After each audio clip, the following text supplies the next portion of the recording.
Thank you very much. May we invite the MEC for Cogta to give us his report. We want to have a sense of what's happening with your municipalities in this province. Thank you very much. Please proceed. Yes, thank you very much, Honorable Chair. And once more to all honorable members, Honorable Premier, MEC, mayors, councillors, MMCs, everybody who's here. Chair, the Premier has really covered sufficient ground, and I would like to just fully support and endorse what the Premier has said. I shouldn't really say much because the Premier has spoken. I just want to build on the points that the Premier has made and maybe elevate one or two points.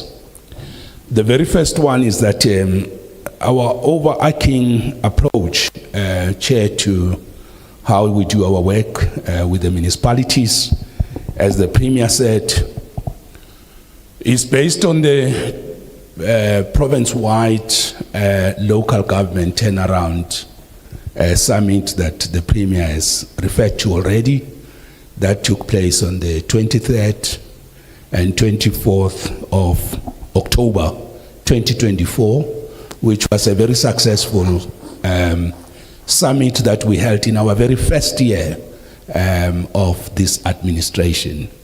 So I just thought, let me emphasize that point and indicate that currently we have appointed, working with the mayors, various MMCs and some of the mayors who are convening and chairing the work streams. We have asked them to submit turnaround plans, and that's where the process is. And we now have an IGR meeting every Thursday. We started 2 weeks back, where we do turnaround oversight. Every Thursday we monitor the turnaround work, and that's going on very well. The second point that the Premier has made, and I just want to also emphasize it, is that we are supporting our municipalities. We're working with municipalities on a principle of the 3 spheres of government working together: cooperative governance, good intergovernmental relations, partnering with municipalities, hand-holding and supporting municipalities. That doesn't exclude robustness on consequence management, but what we are seeing, Chair, in the province and honorable members, is that things tend to work much more better when we partner, when we work together, because the nature of the problems that we have is that no single sphere of government can deal with these challenges alone, as the Premier correctly said. So we're working with the municipalities, and to that extent, every Monday we hold IGR with MMCs of corporate services, where we look at communication in municipalities. One of the issues that has not been looked at over the years is to strengthen municipal communication, to engage and interact with communities. And we have seen this as an area of weakness, except of course in the metros. So on Tuesdays, the point that the Premier has made about integrated service delivery, working with municipalities through a memorandum of understanding, where we have a seamless integrated space for law enforcement, community, public safety operations. So that we monitor every Tuesday through an IGR committee that we've established, and the Premier convenes, chairs, and sometimes I chair it on behalf of the Premier, but every Tuesday. And this was made possible by the fact that the Premier took the function of community safety into his office, and that has enabled integration.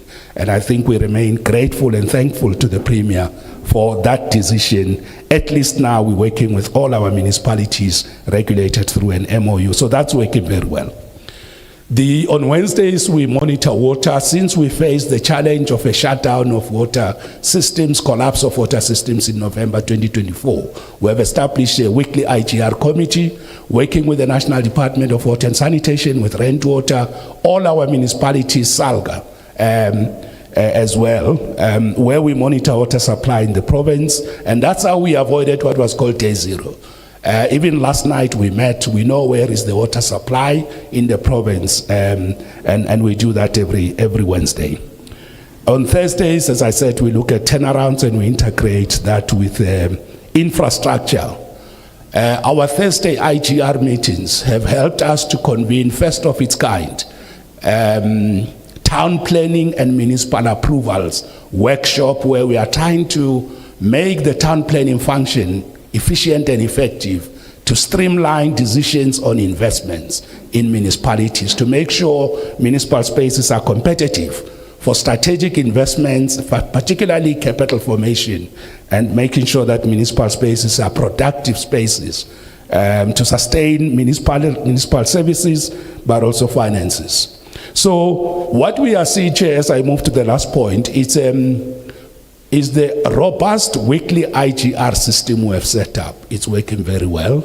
We thank municipalities for their responsiveness. It strengthened the PCF that is chaired by the Premier with the mayors, and we think this new method of weekly IGR is actually helping us to support the turnaround.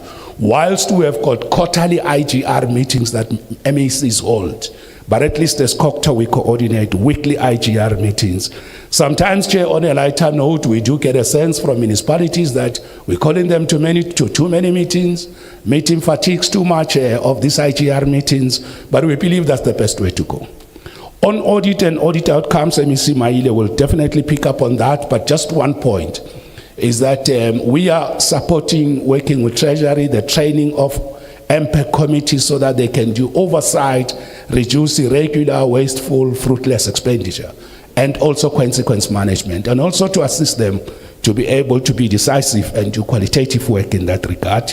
We have said and agreed with the AG, audits should not be once-off exercise in a year, and we have agreed that we should introduce a practice of mid-financial year audit. In other words, municipalities were encouraging them to do audit at least twice in a financial year. Mid-financial year and the regulated audit outcome. The AG support the principle. All what we are doing is to encourage municipalities to interact with the AG throughout the year, and they can call for interim audit activities. So that's one of the proposals that we have put in place.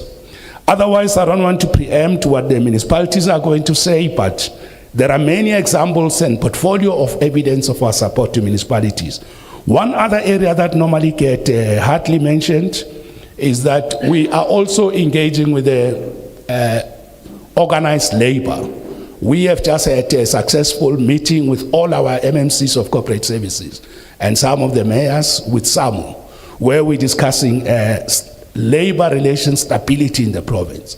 This is a very important area of our work, so I just thought, Honorable Premier, let me add this point. We manage tensions between rent water and our municipalities, taking each other to court, closing of accounts, attaching of accounts, the SPV, new concept in Mfuleni. So we do manage difficulties. Otherwise, Chair, there will be a long queue in courts between our municipalities, and particularly Rentot and ESCOM.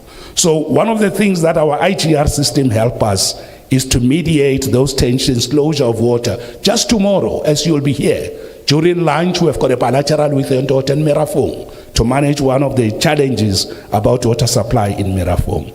So overall, we just want to conclude by thanking our municipalities. We have last year created a ward councillor annual forum where we convene all the ward councillors in the province. The last one was addressed by MEC Maile, where we talk to all the ward councillors, we give them feedback to promote communication, sharing of information. And we are thankful to the cooperation and better working relations that we're seeing with the municipalities. Tomorrow in the morning, we are launching the G13 campaign and program across the province. We're starting in the city of Joburg. We have said to each municipality, show us how you are supporting each of the G13, and we'll be having G13 Fridays, where every Friday, all MECs, all municipalities will respond to and work on the ground on the G13 problems that the Premier has talked to, so that we can demonstrate that we're attending to the G13 challenges that the Premier, and including the one on sinkholes. So we will be launching that tomorrow. It will also help us to support G20 work and those critical areas, because there are strong commonalities between the challenges that affect preparations for G20 and the G13 problems that the Premier identified correctly in the State of the Province address. Let me leave it here, but Chair, the overarching message we want to give you is IGR is the best way to work. Better relations is the best way to go. And we are experiencing high level of cooperation responsiveness from our municipalities.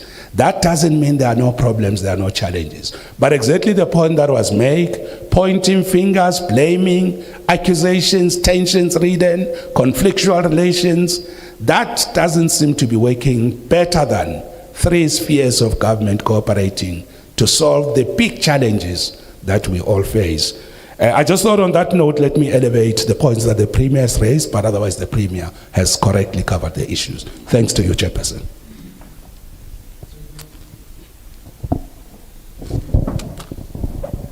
We invite the MEC for Finance to make his remarks. Thank you. Thank you very much, Chair. Let me start by requesting to, or maybe firstly, let me start by greeting everyone. And then secondly, ask to be excused because early, because I must attend to I must appear before the portfolio committee of our legislature. So these two engagements are clashing, but we thought it's important that we start here because this is a very important interaction. And then thirdly, the input we are making will focus on four broad areas affecting municipalities, which are capital expenditure performance for 2025-2026 financial year, status of unfunded budgets for 2025-2026 financial year, annual financial statements, and unauthorized, irregular, fruitless, and wasteful expenditures. So as at the end of June 2025, Gauteng municipalities had impressively invested 11.3 billion out of about 14.5 billion capital expenditure budget, achieving a massive 76% aggregate spending rate. And these are preliminary figures, meaning that by now they could have gone up. Leading is the city of Tshwane that reached a remarkable 96%, closely followed by Merafong municipality, demonstrating what is possible with dedicated financial management, while the Western District Municipality and the city of Ekurhuleni lacked. These results highlight the transformative impact of strategic investment. Though some municipalities face data integrity challenges, the overall trend is clear, where municipalities prioritize and manage funds effectively, communities benefit. Conditional grants remain the backbone of capital expenditure, bolstered by internal funds and borrowings, yet poor revenue collection continues to constrain cash flow, underscoring the urgent need to strengthen municipal revenue systems. Only by improving collection can municipalities unlock their full potential to deliver essential services and address pressing challenges for the people of Gauteng. On unfunded budgets for 2025-2026 financial year, the tabling and adoption of unfunded budgets by municipalities still remain a challenge. For the 2025-2026 adopted budgets, only 5 municipalities out of 11 adopted funded budgets. These municipalities include City of Ekurhuleni, City of Johannesburg, City of Tshwane, Mohali City Local Municipality, and Midvaal Local Municipality. This demonstrates a slight increase from the position demonstrated in the previous financial year. It is, however, also important to indicate that Lesedi Local Municipality has made an appeal on the outcomes of the budget assessments and committed to provide additional information to support a funded budget position. The additional information is due to Gauteng Provincial Treasury on 4 September 2025. A reassessment will then be conducted to re-evaluate the overall budget funding position of the municipality and be finalized by mid-September 2025. In an effort to assist municipalities in improving their budget funding status, Gauteng Provincial Treasury introduced budget preparation workshops which were targeted at municipalities with unfunded budgets.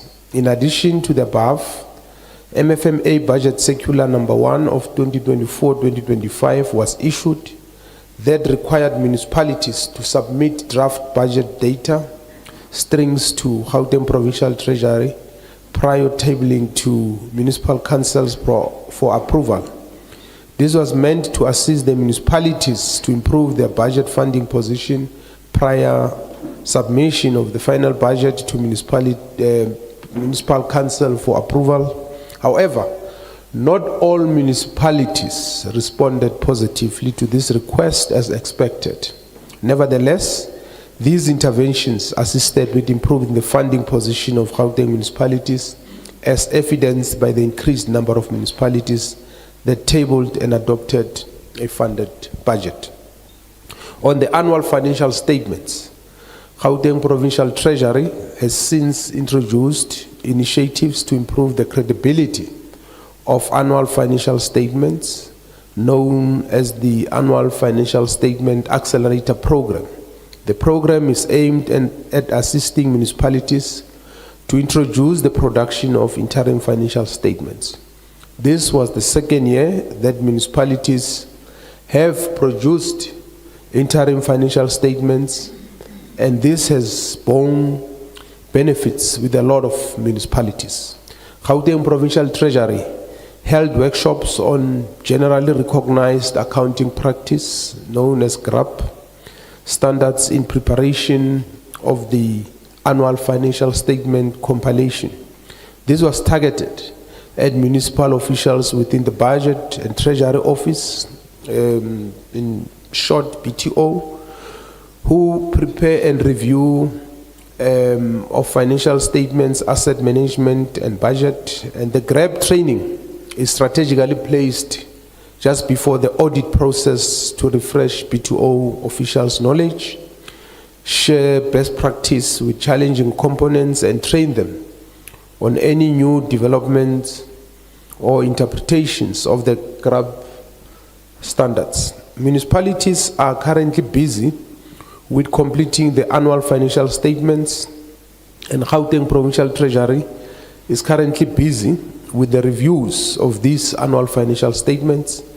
This enhances the quality of the financial statements, which ensures less material misstatements. Municipalities were expected to submit these by 31st August 2025, and based on confirmation received from the Auditor General of South Africa, and 11 municipalities and the entities have submitted all 11 municipalities and their entities have submitted their annual financial statements on time. We wish them well as the audit process unfolds. Lastly, on unauthorized, irregular, fruitless and wasteful expenditure, UIF and W, the training of municipal public accounts committees was conducted in partnership with SALGA and Cogta. The purpose was to capacitate MPECs across the province to conduct investigations effectively and implement consequence management, an area that still remains a challenge. Beyond this, letters were sent to municipalities outlining the intention to provide training for officials in the finance and SCM units. This initiative is designed to strengthen internal controls and reinforce preventative measures. In addition, the Gauteng Provincial Treasury team is working closely with the National Treasury to support the municipalities in addressing UIFW expenditure challenges. National Treasury is working tirelessly to make sure that municipalities address this persistent growth in UIFW expenditure. The intention is to invoke Section 38 of the Municipal Finance Management Act in relation to the possible stoppage of equitable share transfer to persistent non-compliance by municipalities. I think the minister has spoken in public about this. Continued growth of these expenditures, UIFW, and the lack of evidence by municipalities that they are addressing and processing these expenditures is unacceptable. It is also unacceptable that municipalities are not instituting consequence management to the perpetrators of the UIFW expenditures. Municipalities are implored to deal decisively with this or face consequences of non-compliance. Thank you very much, Honorable Chair.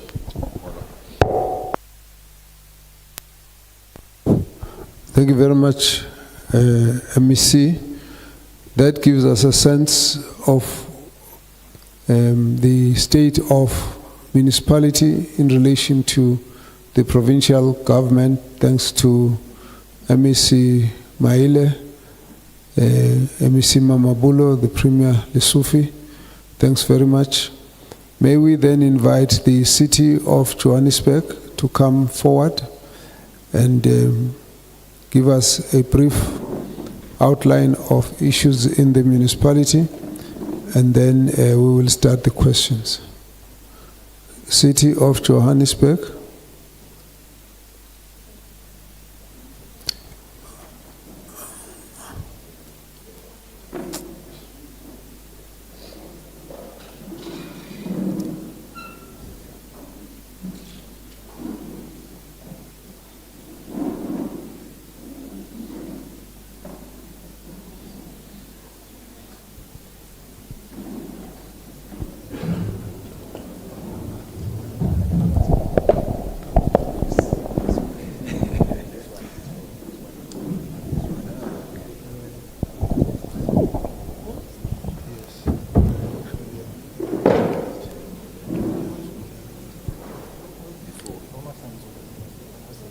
Yes.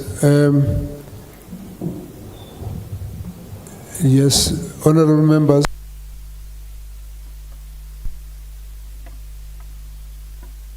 Usual ritual that after the Premier and the MECs, the members would like to engage with the Premier and the MECs. You could keep your seats there, no problem. But we just need to do the engagement with the Premier and the MECs on the input they've just given. Let me give the opportunity to the members. For the members who are here, let's just also indicate we allow a minute of input, and then we also request a direct response from that, from those who are supposed to respond, and we do a lot of timekeeping. At certain points we can intervene, interrupt, or stop a response and move to the others. And so at this point, let's try and focus on that. The comments and questions will be coming to Premier and MECs. I have a number of hands already. Let me just do we'll start here with Samela Mkalipi. Please pass the mic over this side.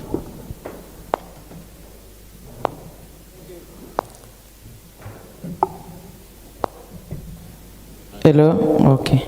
Greetings again to you, Chair, and the committee's members who are here, different committee members, and the Premier MECs who are here, and the colleagues at large. No, thanks very much. Happy birthday once more, Premier. I was asking the Chair to raise the cake, but the Chair said the nurse span, angazike, what is that? No, thanks very much for your opening remarks and give us a picture together with two MMCs who are responsible, especially with local government. But I want to go straight to the point. One of the quiet challenges in municipalities is corruption. And recently, I saw you went to a media briefing and you also introduced a political task team. And you also spoke about it. So can you just go deeper in terms of how is your plan as the Premier to deal with corruption in municipalities, which is linked to the political killings as well? A case in point was at a departmental level, which we still want answers in terms of Babita. If you can also just touch kancane in terms of how far with that case, and the new case that also caught us off guard is from Egoruleni, the official that was killed Egoruleni, and I saw some interest of political parties attending the court case. That is one. Secondly, MEC for Cogta, you are saying that the IGR is working, which is good. We commend that. But the main problem that our people are complaining about is the lack of communication between municipalities and the residents. So is the IGR also cover that? Because once we have that line of communication, when an ordinary mama from Sebokeng said, I have a problem of 1, 2, 3, the municipality must be responsive. The main challenge, they don't respond, they close their phones, they are very arrogant, they are rude in that they are servicing. So please touch on that one in terms of the communication. Lastly, billing system. The billing system in all municipalities is a problem. Are we getting there in terms of the billing system? And the very expensive electricity. We know, Uti, there are some challenges facing, but it's very expensive. Poor people can't afford electricity. What is the plan at a provincial level? Thanks, Chair. Thank you. Yes, we will take the immediate response. Thank you so much, Chair. Let me also appreciate and thanks for the well wishes, the birthday well wishes. I really appreciate it. I hope I should be sitting under the tree in Tembisa enjoying the birthday, but thank you so much. Chair, corruption is it's a very serious matter. And we've dedicated our time and our resources to fight this. It's not easy. And if you analyze the areas that are responsible for corruption, there are 3. It's leadership, which is ourselves as leaders and HODs. It's SCM, which is the awarding of contracts. And 3, which is unfortunate but very important, its effect on service delivery. Yeah. So we've taken a radical view on all these 3 areas. And I can tell you, and I'm proud that I'm leading that team, all the MECs that are part of the cabinet that I have the honor to lead have gone a vigorous lifestyle audits, all of them. And are the only province that have done that, out of the 9 provinces in this country. And we are not doing it as a player and a referee. We've appointed government institutions that have the power to subpoena, the power to investigate, and the power to trace the flow of money. And I'm glad that the only 2 remaining MECs are MECs that they've just appointed now. They themselves are in that process. Then we did a lifestyle audit of all the HODs. And out of that lifestyle audit, coupled with other performance targets that were missed and other related matters, 6 of the HODs that were leading departments, we've removed them to protect the integrity of these processes. Now we are targeting SCM, anyone that is awarding a tender in our province. As I'm speaking to you now, almost 256 of them have gone through lifestyle audits. We're waiting for the final report of ensuring that we have this thing. because SCM or supply chain, it's at the center of all the challenges that we have. Yesterday we made an announcement that, the corruption that is happening within SCM has polarized the capacity of the state. And Member Mkalipi will understand, because it's one of the cardinal points of the political party, that the capacity of the state has been weakened. Yeah. The capacity of the state has been weakened. So what we are doing, Chair, now is to rebuild that capacity, where major things are no longer going to go on tender. This weekend, we are training people to be bricklayers, painters, welders, almost 45,000 of them. We are launching it on Saturday. These are people that are going to be deployed in communities. Instead of having tenders to paint a school, you take unemployment people that are trained in that community to go and paint a school. And that's the investment that we are putting to deal with this issue of corruption.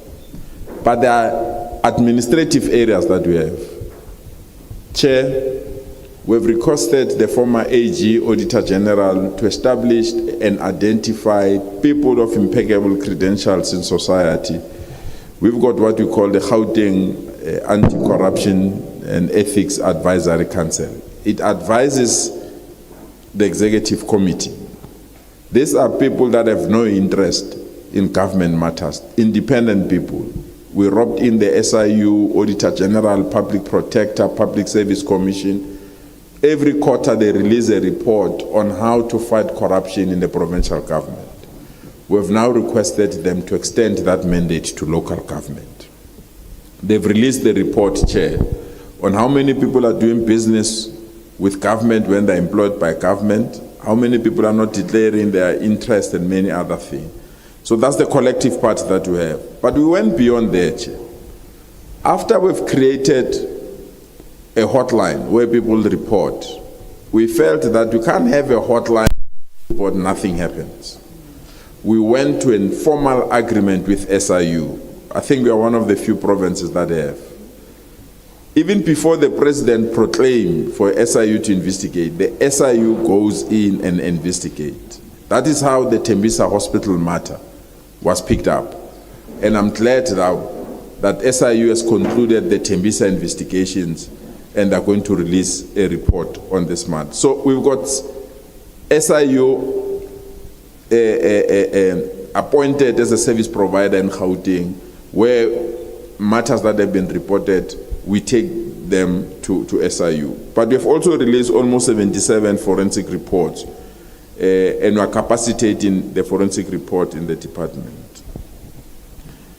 Member Mkalipi, I know the concerns and I support the concerns. The issue of the death of Ubabita and the forensic Mpo in Ekurhuleni. The law enforcement agencies must go beyond where they are. All these three cases, those people that pulled the trigger have been arrested.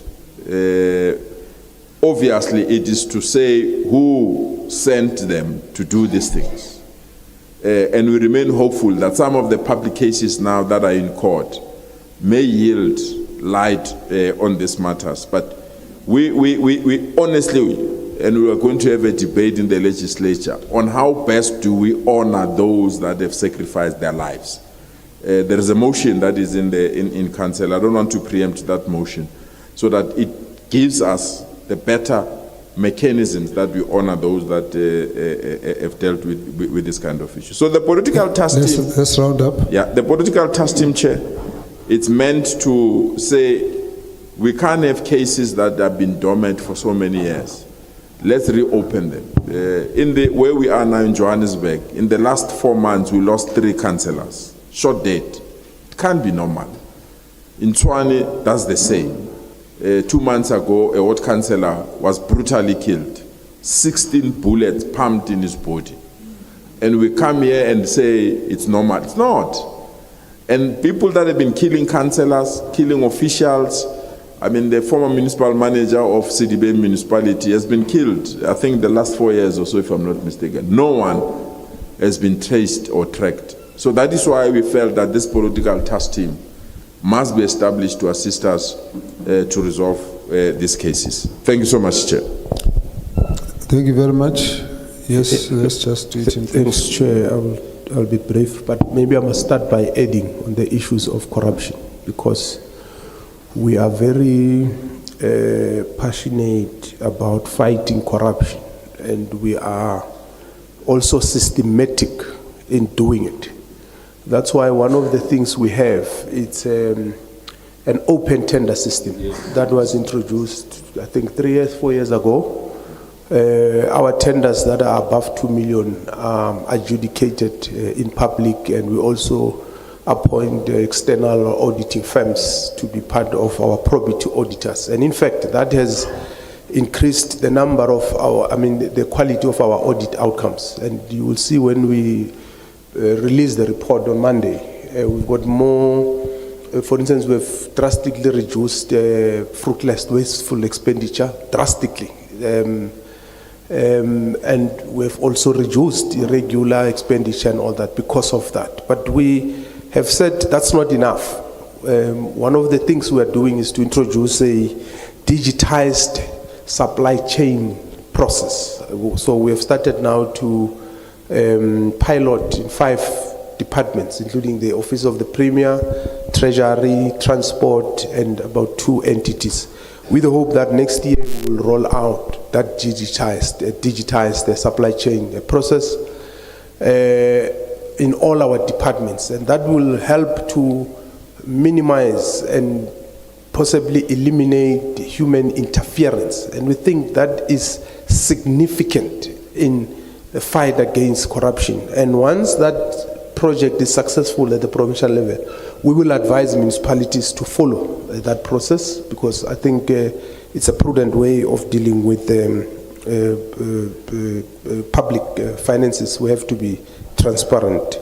That's one. 2, on the billing system, well, we work with municipalities, and I think we also share your concerns, because it also affects us when we're supposed to pay. Sometimes we are over billed by the municipalities.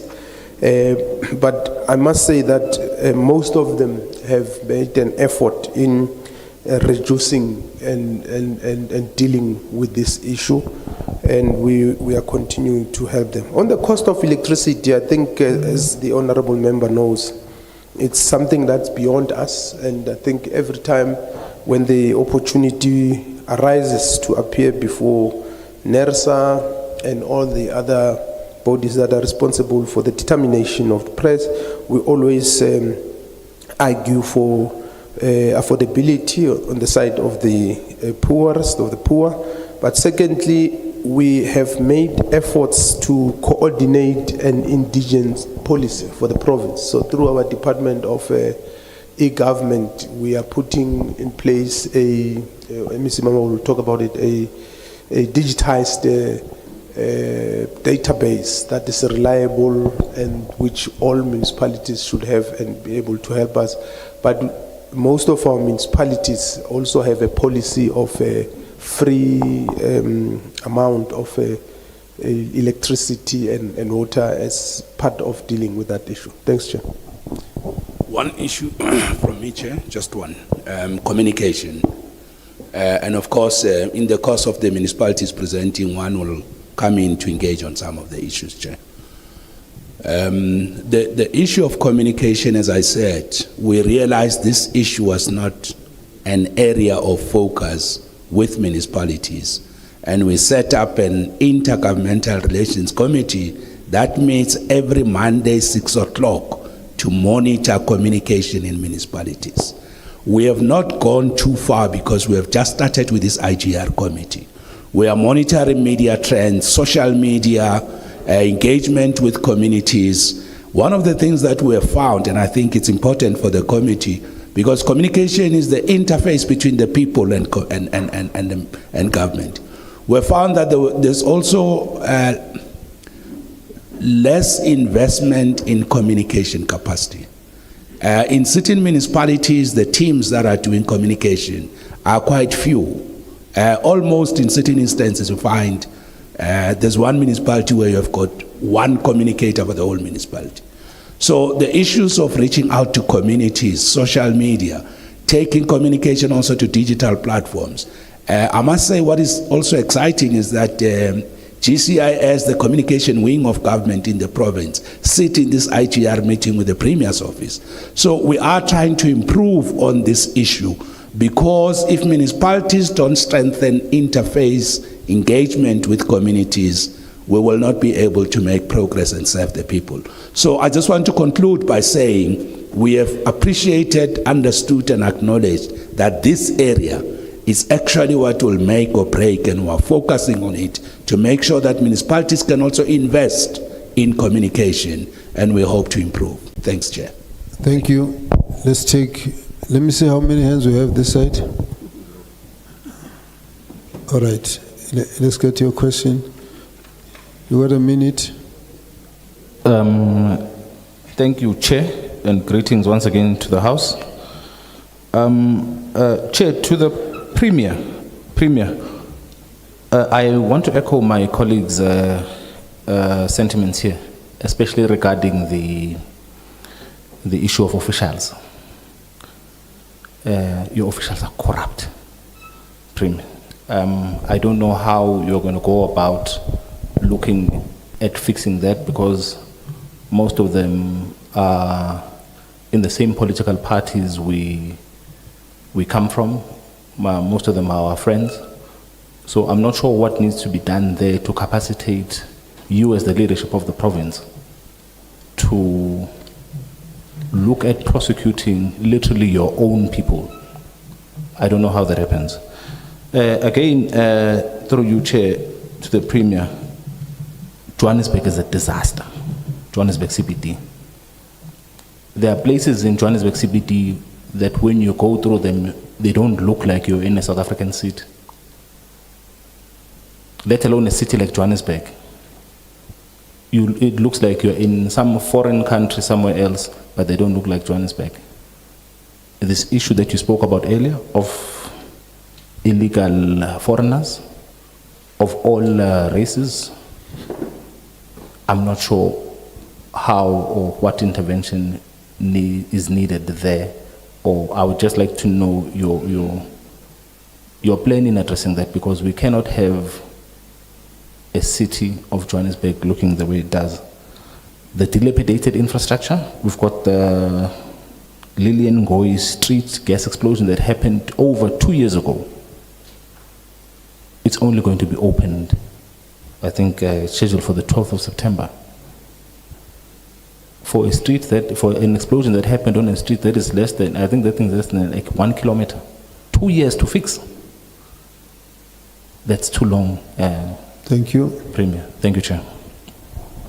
Let's pass to the next one, next member. But too many, so we're not combined now. Oh, thanks. Good morning. Let me just say protocol observe, because now I have 1 minute, Kabazel. You still have your minute. I won't cut it short. But even your jokes will fall on that minute. No, thanks. No, thanks. I think in line with my colleague, through you, Chair, Premier, I think we must first accept that South Africa should be for South African. It should prioritize this. It should prioritize South Africans.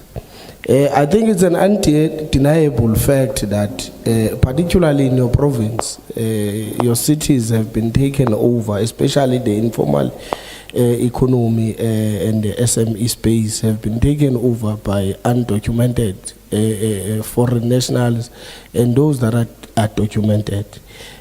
I just want to check, Premier, because I would expect that your municipalities would have bylaws and regulations that would most probably, in line with our act, prohibit the issuing of business licenses to these foreign nationals. How does this thing happen? How do you end up having a Joburg where it's a playground for foreign nationals? Do these people have business licenses? I just want to check your plans around that. Thank you.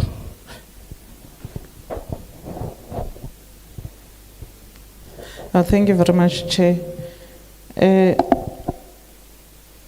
I'm glad, Premier, you are embracing the capacitation of a state, because the only way out of corruption is to insource all the services, and the state must then perform its own tasks. I have issues, MEC of Finance, especially where invoices don't get paid. How are you monitoring that? Because in that space, there's too much corruption where people are invoicing and they are asked to compensate those that are responsible for invoicing. And to ensure that invoices are paid within the 30-day period, what are the measures that you have in place in order to monitor that space and it doesn't become corrupt to a point where service providers now must beg for the invoices to be paid and the services to get to the people? The non-compliance of the fruitless and wasteful expenditure is a painful thing. I'm looking at Johannesburg now, and rightfully so, you are embracing the fact that they have reduced their fruitless and wasteful expenditure. But my worry is if they move from 436 million of 2022-2023 to 81 million this year, what happened to 330 million? How did we resolve that? Because they might have moved, but how did we deal with that expenditure which was incurred in the previous year? What are the consequences there, and who are the people that have been dealt with in terms of that? Controls and action plans. Tshwane and Johannesburg, they come up throughout Premier. There's lack of leadership, there's lack of governance, there's lack of coordination. That lack of coordination, also MEC of Cogta, the integrated planning between the municipalities, in particular Johannesburg, and the entities is lacking, is very weak, to such an extent that even the recommendations and remedial actions that were made by the public protector regards the housing of people of Alexander and provision of shelter, proper shelter, water, and basic services for the people of Alexander is still not been realized.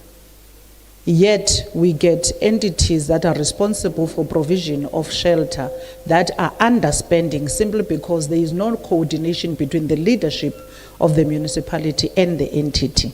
So how do we deal with that space? Thank you very much. Thank you, Chair, and greetings, everyone. 3 questions. One, I would like to get your take, Premier, on the division of revenue within or amongst the municipalities and within the municipalities. This is premised on the fact that from one municipality, if you move from an urban area or a township to a suburb, you would swear that you are in different areas. So there is maintenance and development and progress in more modern areas or white-dominated areas in some instances versus townships where there is nothing maintained and very less happening. So how is that, what is your view around that? That's number. Number 2, it relates to the province's appetite for consequence management. You spoke about whistleblowers getting killed and all of that.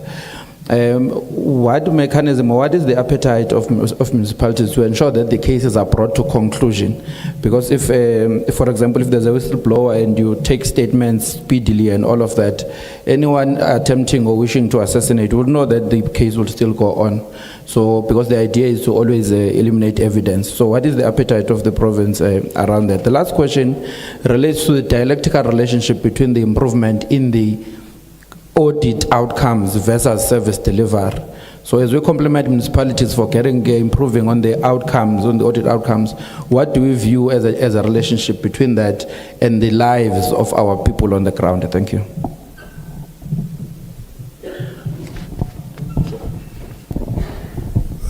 Let's offer the opportunity to the Premier and the MECs let's not repeat, let's just deal with one and then whatever is not dealt with goes to the other. Thank you. Thanks, Chair. We'll cooperate, Chair.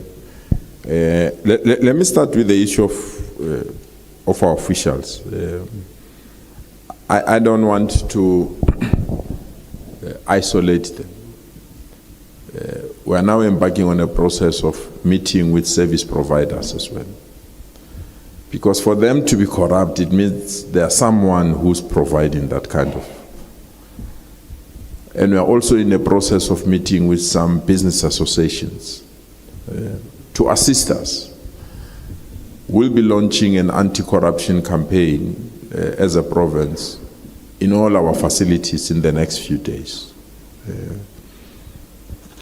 to demonstrate that we've reached a stage where this form of conduct is completely unacceptable in government. So I take your point, and I really support your view of the level of corruption. We have established a Johannesburg revitalization team that is led by MEC Mamabulu. And the president came here, and there's a working group that has been assigned a task to assist us to revitalize Johannesburg. We are also in the process as government to invest in what we call a government precinct to change the look and feel of Johannesburg. So I share your frustration. The Johannesburg that we have, we can't compete with Dubai, Paris, New York with it. We have to overhaul it. And at this present moment, I will only say to you, watch this space. About illegal people, their licenses, watch this space. You will see what we intend to do, and you will not regret. Unfortunately, I was not invited at the Lilian Ngoi Street unveiling, but the municipality is there. I think the executive mayor will explain why it took long and how it is. So I think let's allow that. Indeed, South Africa belongs to all of us. We have to protect it.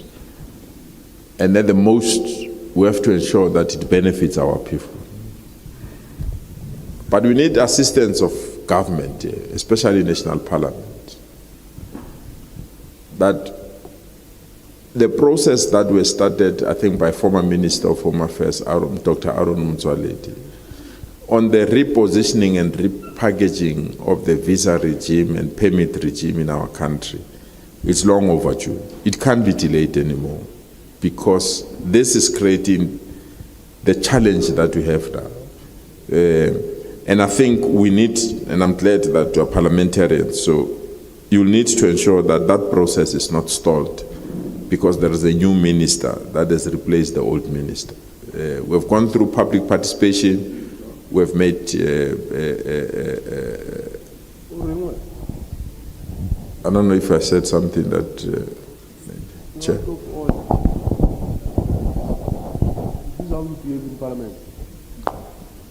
So, Premier, you must ignore, but if there's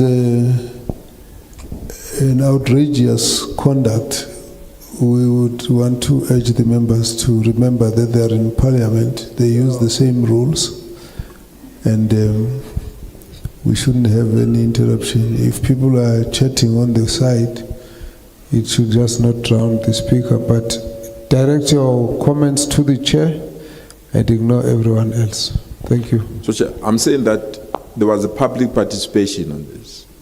Government were requested to make presentations, and we've done that.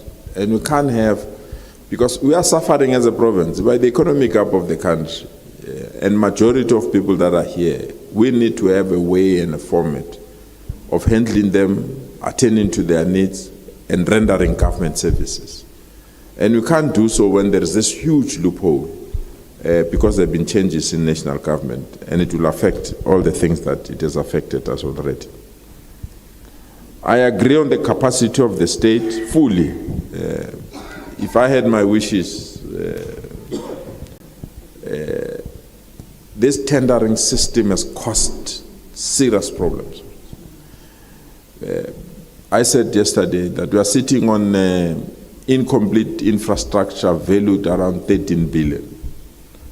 because a contractor that has not concluded either a school or clinic is also appointed to do something somewhere. So we just have to build the capacity of the state. So that because even themselves contractors, if you award a contract to this one take you to court. You spend more time in court arguing who to give. And at the same time, service delivery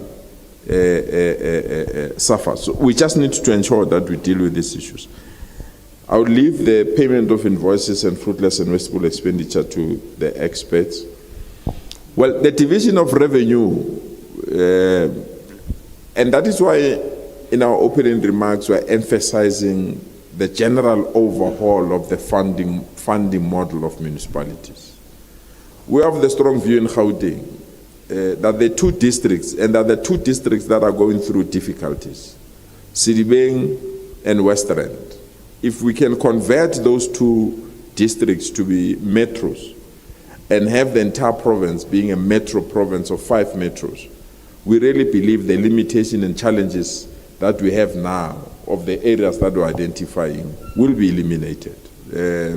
It's quite clear that if you can't broaden the revenue base of some of the municipalities, you're not going to succeed. It's only now that Morafong is pushing very hard in the entire Western on mining or mines in those areas to also contribute in the revenue base of that municipality. So I share your frustration on that, and I really believe that a form of new municipalities will assist us so that the resources that are divided from national fiscus to municipalities cannot just come here when they cannot service our people. So I agree with you on that. Well, I think Ekurhuleni is here. It's a good example of consequence management. They lost 2.4 billion within their revenue base. They've identified who did this, and they took action. And that's what we're saying municipalities must do. If there are people that are conniving with other people to affect the finances of municipalities, consequence management must be. Well, allow me to differ with you that sometimes I know people who criticize when audit outcomes are bad. People bash and say, no, your audit outcomes are bad. When you improve audit outcomes, they say, no, but it's audit outcomes, but service delivered on the ground does not work. I think audit outcomes are the foundation of good governance. If you start there, it will then assist you to then deal with service delivery. But if you're going to have fruitless expenditure, you're going to have irregular expenditure, you are going to have all these kind of problems because you want to say we are pushing service delivery. I really believe that we are missing the point. So our argument is very simple. Do good, account on what we've allocated to you so that we can advance service delivery in our communities. Let me leave other questions that I might not have responded to other missing. Thank you very much, Premier. Chair,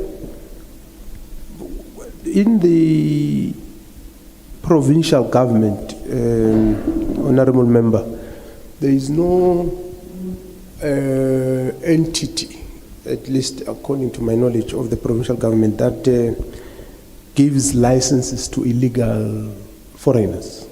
And I can say without any fear of contradiction. But it doesn't mean that there are no illegal foreigners who are trading on the streets and in the spaza shops, and they're doing it illegally. And that's why we are working with the police to close them down and make sure that the laws of this land are adhered to. The Gauteng provincial government pays our invoices within 30 days, and we went further to commit to pay within 15 days. However, we only have one department which has got big problems, which are a bit complex. They are structural, systematic, they are historic and all that. That's the Department of Health. because they also have a problem of accruals and all that. But it's a story for another day. We can do this. But with all the departments, I can say without any fear of contradiction, we're paying within 30 days. So that's the first thing. The second thing is that we have an electronic system of payment. So our service providers are able to upload their invoices onto the system. We are improving it so that the submission of invoices must eliminate human interaction and interference to deal with that issue of corruption. As I've said, Honorable Chair, we are serious about the issue of corruption, dealing with it, and that's why in all the systems that we're putting in place, we are deliberate and making sure that we fight corruption. So this issue of invoicing is one of those, and we are aware that you've got people who want to be given bribes. And in fact, one of the things that we want to do, which we're discussing with the Premier, is have that campaign on fighting bribes and corruption and all that, but also identify all the different areas that people are involved in bribing and all that, and have a response on each one of them. Invoicing is one of those, and we are paying within 30 days. In fact, on Monday, as I've said, we are releasing our audit outcomes, which is what the AG says about us as the provincial government. So it's not ourselves assessing ourselves, it's the AG, including on performance management. And then the issues of controls and leadership in municipalities, regular and all that. As the provincial government, I think there has to be an appreciation that we are guided by the Constitution. And Section 1(4) of the Constitution encourages us to provide support to the municipalities. And that's why when I spoke earlier on, I indicated measures that we are taking to support, not to take over and run municipalities, because municipalities have got their leadership and they must take responsibility and run those municipalities. And of course, where they are not doing it, the Constitution, the same Constitution, obliges us to intervene. So in the last 2 years, we had intervened in about 3 municipalities, Mfuleni, Merafong, and the West Rand District, to put a financial recovery plan. And we are glad that one of them, West Rand District, has actually graduated and in fact went to even get a clean audit. So we're left with 2 now, which we are doing that. So we will continue doing that and working with all the municipalities. Yeah, I think the other areas, the issue of audit and service delivery, I think they are equally important. None is less or more important, and that's the message that we're spreading. Thank you. Chair, just one issue about particularly integrated planning, budgeting and implementation, also the district development model principle. So what we are trying to do with our IGR system, integration, the one that the Premier has talked about, signing an MOU with all municipalities to work together on fighting crime, which we have just launched in the city of Joburg and have covered all the municipalities.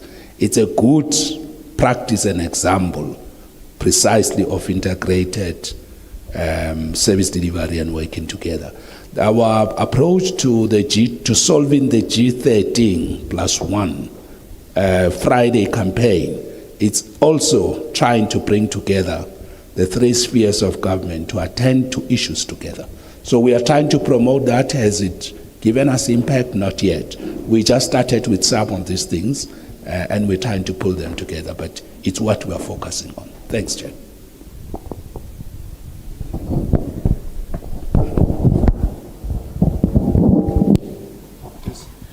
Thank you, Chair.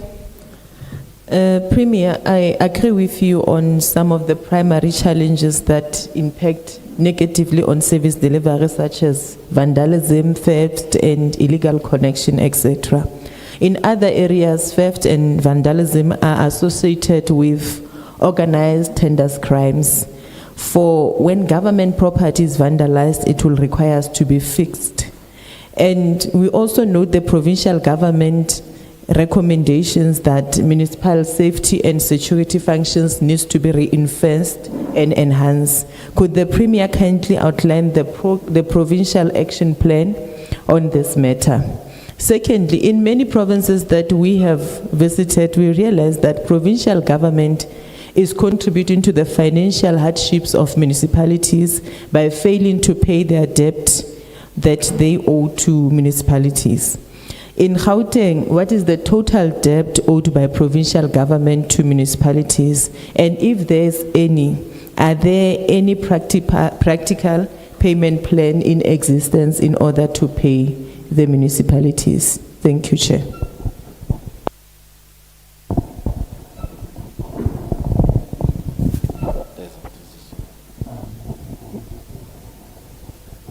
Thank you, Chairperson. I have one question because my colleagues have covered others.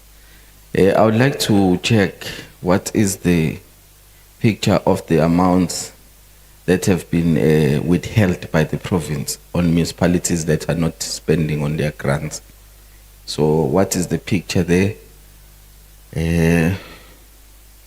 What can you say as a province towards us discussing with the municipalities on the challenges on their inability to fully spend on their grants that sometimes leads to provincial government withholding certain amounts or withholding the equitable share? Thank you.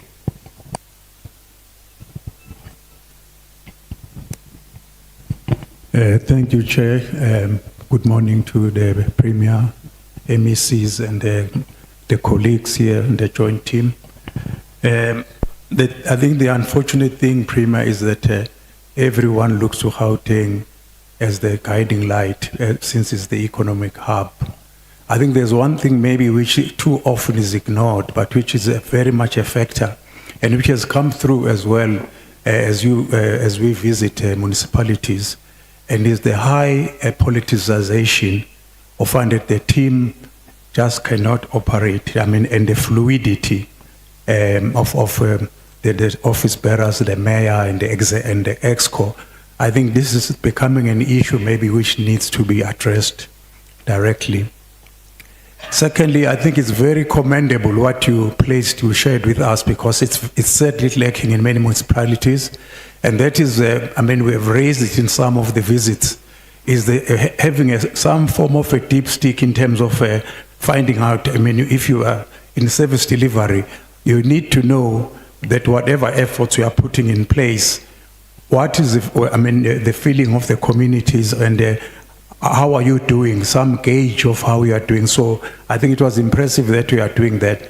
I think the key thing though is after they've come back to you with all that, I think you mentioned a number of 600,000, if I'm not mistaken. Then I think the real test, acid test, is then how is the response after they've come back to you in terms of consequence management at that level. Otherwise, that tool can really easily end up being ineffective.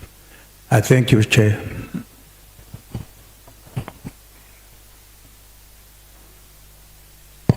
Take the responses for these three questions. Yeah, proceed. Just quickly, Chair. I indeed agree. You know, the issue of vandalism, theft, and illegal connection, in some instances, fuel the need for the tender system to come on board to resolve some of these issues. But we are of the strong view that we are dealing with organized syndicates that are targeting, especially copper. There are many traffic lights that we've fixed. You fix them today, tomorrow, they are not functional because there is a syndicate that is targeting them. We're also trying to use some different technology to deal with this matter. In terms of our provincial action plan in fighting vandalism, theft, and illegal connection, I'll leave it with MEC Mamabolo. Chairs a committee with all municipalities on this matter every Tuesday. The departments in the province that are owing municipality, I held many meetings with the mayors. My message is simple: switch them off. Switch them off. If there is a department that owes you, that I have the honor to lead as a premier, switch them off. Because we can't complain of people outside that are not paying services to municipalities, and we as government, we contribute to that as well. It does not make sense. So my message is very simple. But I said to municipalities, even if you switch the departments off, find a way of communicating with us to say, we have communicated with this department, there's not adhered to, that is why we are switching off. Because in some instances, it's the lack of information and alertness, where department was not alerted, they're not even aware. But if you communicate, then they can be aware in terms of that. So I don't know, maybe MEC Maile can explain that. I don't know the exact figures, but I've given all the mayors, and they sometimes call me, we're about to switch off this department. And I say, right on, switch them off. Because if you don't strengthen municipalities, there's no way that we'll be in a position to support service delivery. So I just suspect that our figures are not that huge ever since we've taken that decision for municipalities to deal with it. I'll also leave the next question on withholding of grants not spent by municipalities to MEC Maile. Let me thank the leadership of the FP. You know, the politicization of municipalities, you are right, it's at the center of majority of the problems that we are facing at local level. And that is why we really believe that the coalition framework needs to be introduced to really protect administration. Because these changes, they sometimes affect local government badly. You know, our service delivery tracking system, which is in the office of the Premier, which almost close to 30 or 40 call center attendants that also assist us to track. We've just introduced a new one now that tracks land invasion. So if people invade land, we can pick it up immediately. It's some of the innovation that we think it will assist us. So there's a support system, and there's also consequence management on those that are not responding. That is why when we meet with executive mayors per quarter, we take them through that we reported this has happened, or nothing has happened. Please make a follow-up or take the necessary action that needs to be taken. MEC Maile, can I leave these ones with you? No, thanks, Premier. Thanks, Chair.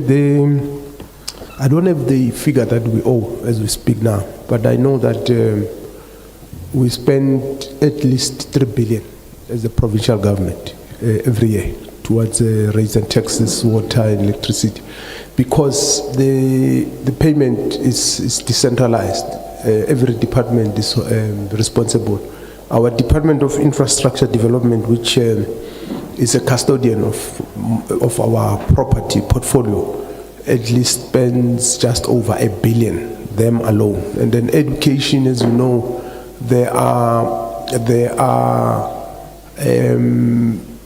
Section 21 schools which are responsible for their own accounts. And then there are those schools that the Department of Education is responsible for, and the Department of Health as well. But what we have done, we have created a committee that is responsible for monitoring the payment of raising taxes, water, and electricity to the municipalities, which has Treasury, I think Cogta, and other departments that are, in fact, all departments.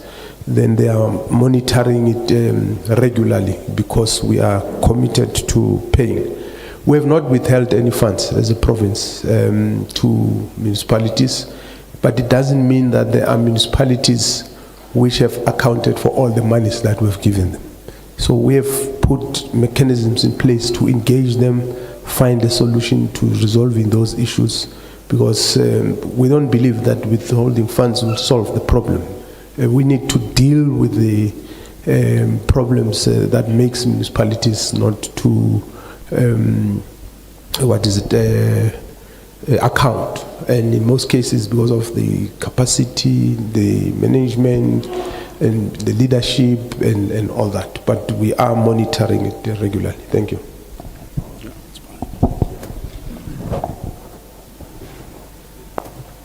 Thank you. That's covered. Let's take the next batch. Start with the honorable member. Thank you. Thank you very much, Chair. My first question is, can the Premier just explain to us a little bit more and give a little bit more clarity on that, if I heard correct and understand correctly, that you said that the SIU is now registered as a service provider, and how does that process work? What does it implicate? Then on this whole problem of corruption, which I agree that has to be addressed, and with a focus on transparency and communication, that's also mentioned.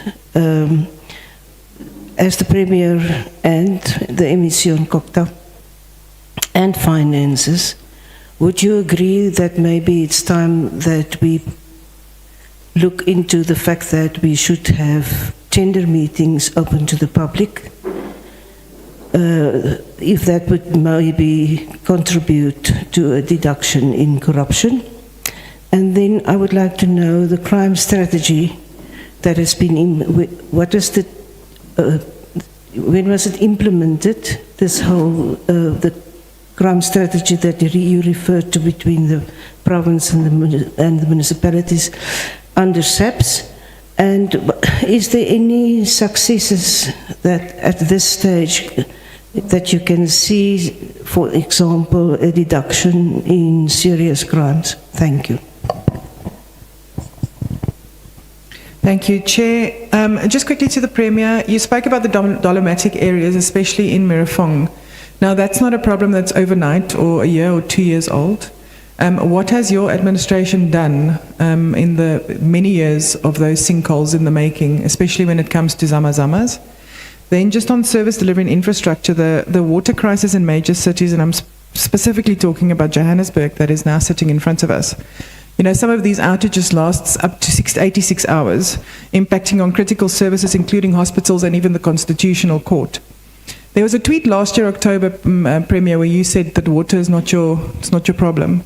I wanted to find out if you still hold that view, because the water is actually under your, the water when it comes to the leaks, the massive leaks that Johannesburg is, that is a municipal function. Infrastructure of water pipes is a municipal function. Do you still hold the view that the water crisis is not your responsibility as Premier?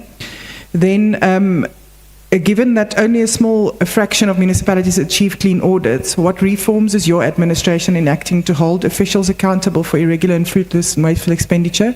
In fact, if there's a list of anyone that has undergone consequence management, because that's a big issue as well.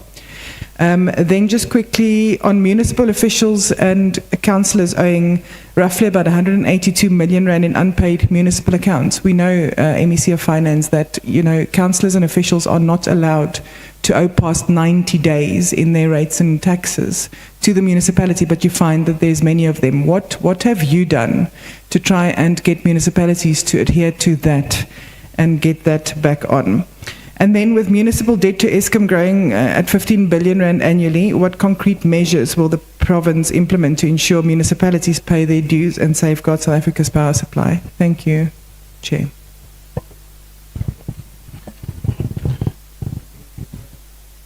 Yeah, thanks. Thank you very much, Chair. A question to the Premier. Premier, you made a lot about your fighting of crime in Gauteng.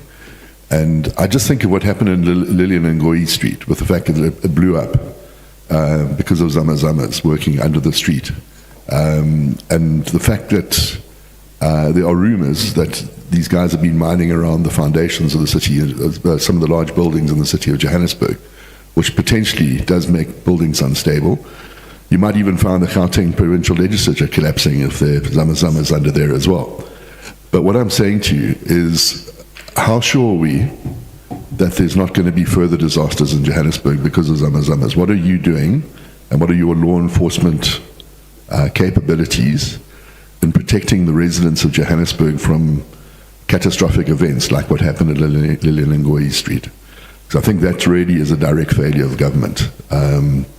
And we certainly wouldn't want to see a repeat of that or a large building collapse in Johannesburg. Thank you.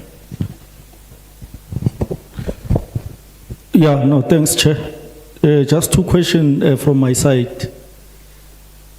One, Premier, a number of your municipalities are struggling to pay key creditors like Eskom and Rainwater within the legislated timelines. And when these debts are not paid on time, communities are left without basic services like water and electricity. So what is it that you are doing in that regard to assist those municipalities? Secondly, MEC for Finance, the HGSA has raised the issue of over-reliance on consultants on matters of financial reporting in municipality as one of the challenges that in Gauteng, the cost for financial reporting consultant increased from 57.15 million rands in 22-23 to about 70.13 million rands in 23-24. So what are you doing to build internal capacity in municipalities to reduce the issue of over-reliance on consultant with regards to issues of financial reporting? Thanks, Chair. Thank you. Before we proceed, may I just announce this? We're not going to do a tea break. We're going to have each individual who wish to refresh, go up there, go to the door on my extreme right, and then you'll see a way into the tea area. So we will just proceed. For those who haven't been with us, these members here ruled and decided there shall be no tea break. There shall just be work break. Please proceed. Premier, let me start by welcoming the establishment of the task team on killings. We must protect councillors, officials and community leaders who are being targeted. Also welcome your prioritization of fighting crime, particularly kidnappings, cash in transit, bombings and other organized crime. Where I come from in Buffalo City, we see between 2 and 4 kidnappings a week, not to mention cash in transit. And we have found that there's a link between Gauteng and the Eastern Cape. So on your Premier's forum, we would like you to maybe extend what you are doing here to the Eastern Cape. Premier, also welcome the re-establishment of the intergovernmental relations structures. However, it must be noted that these structures have been in place since 2005 under the intergovernmental relations framework. Premier, we would want to know what assurances do you have that they will now function effectively to improve municipal oversight and service delivery. Second, lastly, Chair, the SIU reported to our Standing Committee on Public Accounts that they do not receive feedback from certain metros after their investigations. Premier, we would like you to follow up specifically. It's in the Gauteng metros that they have not come back to them. The last question is that 97 state-owned properties were identified as occupied by government officials and only 33 with electricity prepaid and 1 water meter, and that is the municipalities in Gauteng. What is Public Works going to be doing with regards to that and the follow-up? Thank you very much. Last one. Thank you, Chair. You know, we're gonna hear a lot of horror movies here today, like we've had at Scopa in our meetings. And Chair, you've been in the Free State, you've been in the Northwest. Same thing is going to happen here today. And it's unfortunate that the ever hard-working Premier is finding himself in this mud. You know, I'll give you an example, you know, in terms of what the MEC has said about the open tender system and public participation. It's a PR stand, I can tell you now. We received letters from different business people. One, the open tender system which was done at Galaga Estate, where the people from, you know, your scholar transport, your school nutrition program, those matters are in court as we speak. Some people who were awarded tenders, MEC, have no warehouses. They don't have a warehouse at all. And the bid specification is very clear about that. Now, we are, as my colleague has already said, the officials are corrupt to the core. And some of them are black professionals, highly qualified, but they are letting us down. I'll leave that for the city of Johannesburg. Chair, my last point is, those who knows Colosseum, those who knows Razzmatazz, those who knows Johannesburg, this is not Johannesburg anymore. That, what we are talking about, that street is been paved for 192 million. But that will come later. Thank you, Chair. Thank you. Let's get the comments, the responses. Please proceed, Premier. Thank you so much, Chair. Let me start with the first question on the SIU. Yes, the SIU is our service provider. We have a service level agreement. We didn't want to duplicate. They've got the capabilities, the capacity to trace money, forensic. They've got all those systems. So we can't duplicate them, and they've got the systems. So we've entered into a formal agreement with them, service agreement with them. When we need a forensic work, we assign them, they do that, they invoice us, we pay them. They're a government institution, by the way. So it's not like a service provider where you need to take quotations and a tender. No. They're a government institution. For example, if you have to vet somebody from Home Affairs, they're a service provider, they offer that service to us. So, yes, SIU are the only provincial government, I think, that have made and entered that, and it has assisted us. There are lots of, as I said, wait in the next few weeks, they will be releasing a report about Tembisa Hospital. It's out of that agreement that they managed to know that there are problems at Tembisa Hospital. And we have also assigned them to investigate a hospital that went over the normal amount that we've allocated. They investigated that. And when they have made their investigation and we need proclamation from the president, it becomes easier. Negatively you can see the number of proclamations that Gauteng has got from the president is because of out of this partnership. So to us, it's a very, very important partnership because of their capacity, their resources. Even our lifestyle audits are done by SIU as part of that agreement. And they, because they're an arm of the state, they can track bank accounts, trusts of people, the cars people have bought. So they're indeed a service provider, and we've got a full service level agreement with them on these issues. All matters about the open tender, I'll leave it to MEC Maile to deal with this thing. The crime strategy that I think is almost, when did you sign the formal agreement, MEC Mamabulo? April. It started in April this year, where all councils passed that we're pulling our resources together. I mean, you can't have a small city, for example, Marafong, expect that it can deal with Zamazamas. But if you bring Tshwane, Ekurhuleni, Johannesburg into Marafong to fight Zamazamas, you have capacity, you've got resources. And that's the reason why we believe this. And it has assisted us a lot. I mean, we've recovered so many things. The list from drug lords, as I said in my opening remarks, that 1,070 people that were wanted in Gauteng, we managed to arrest them through this process. So it has really given us good results.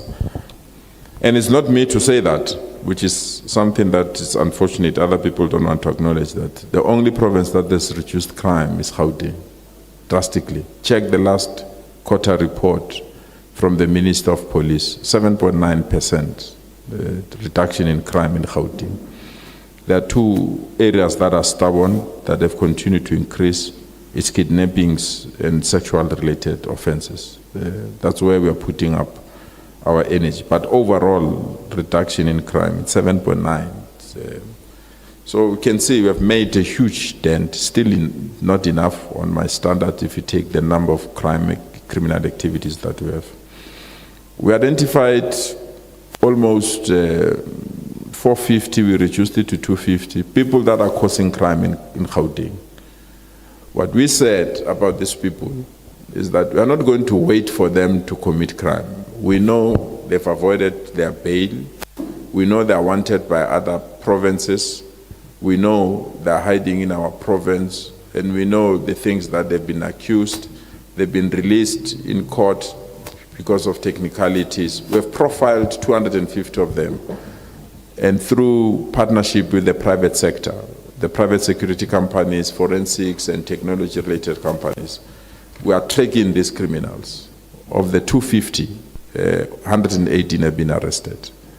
And unfortunately, 18 of them have been reconnected with their creator up there. So that's the concerted efforts that we are putting to fight crime in our province, the strategies and the programs that we have. You are quite aware, yesterday, a top kingpin was tracked and killed on the R21.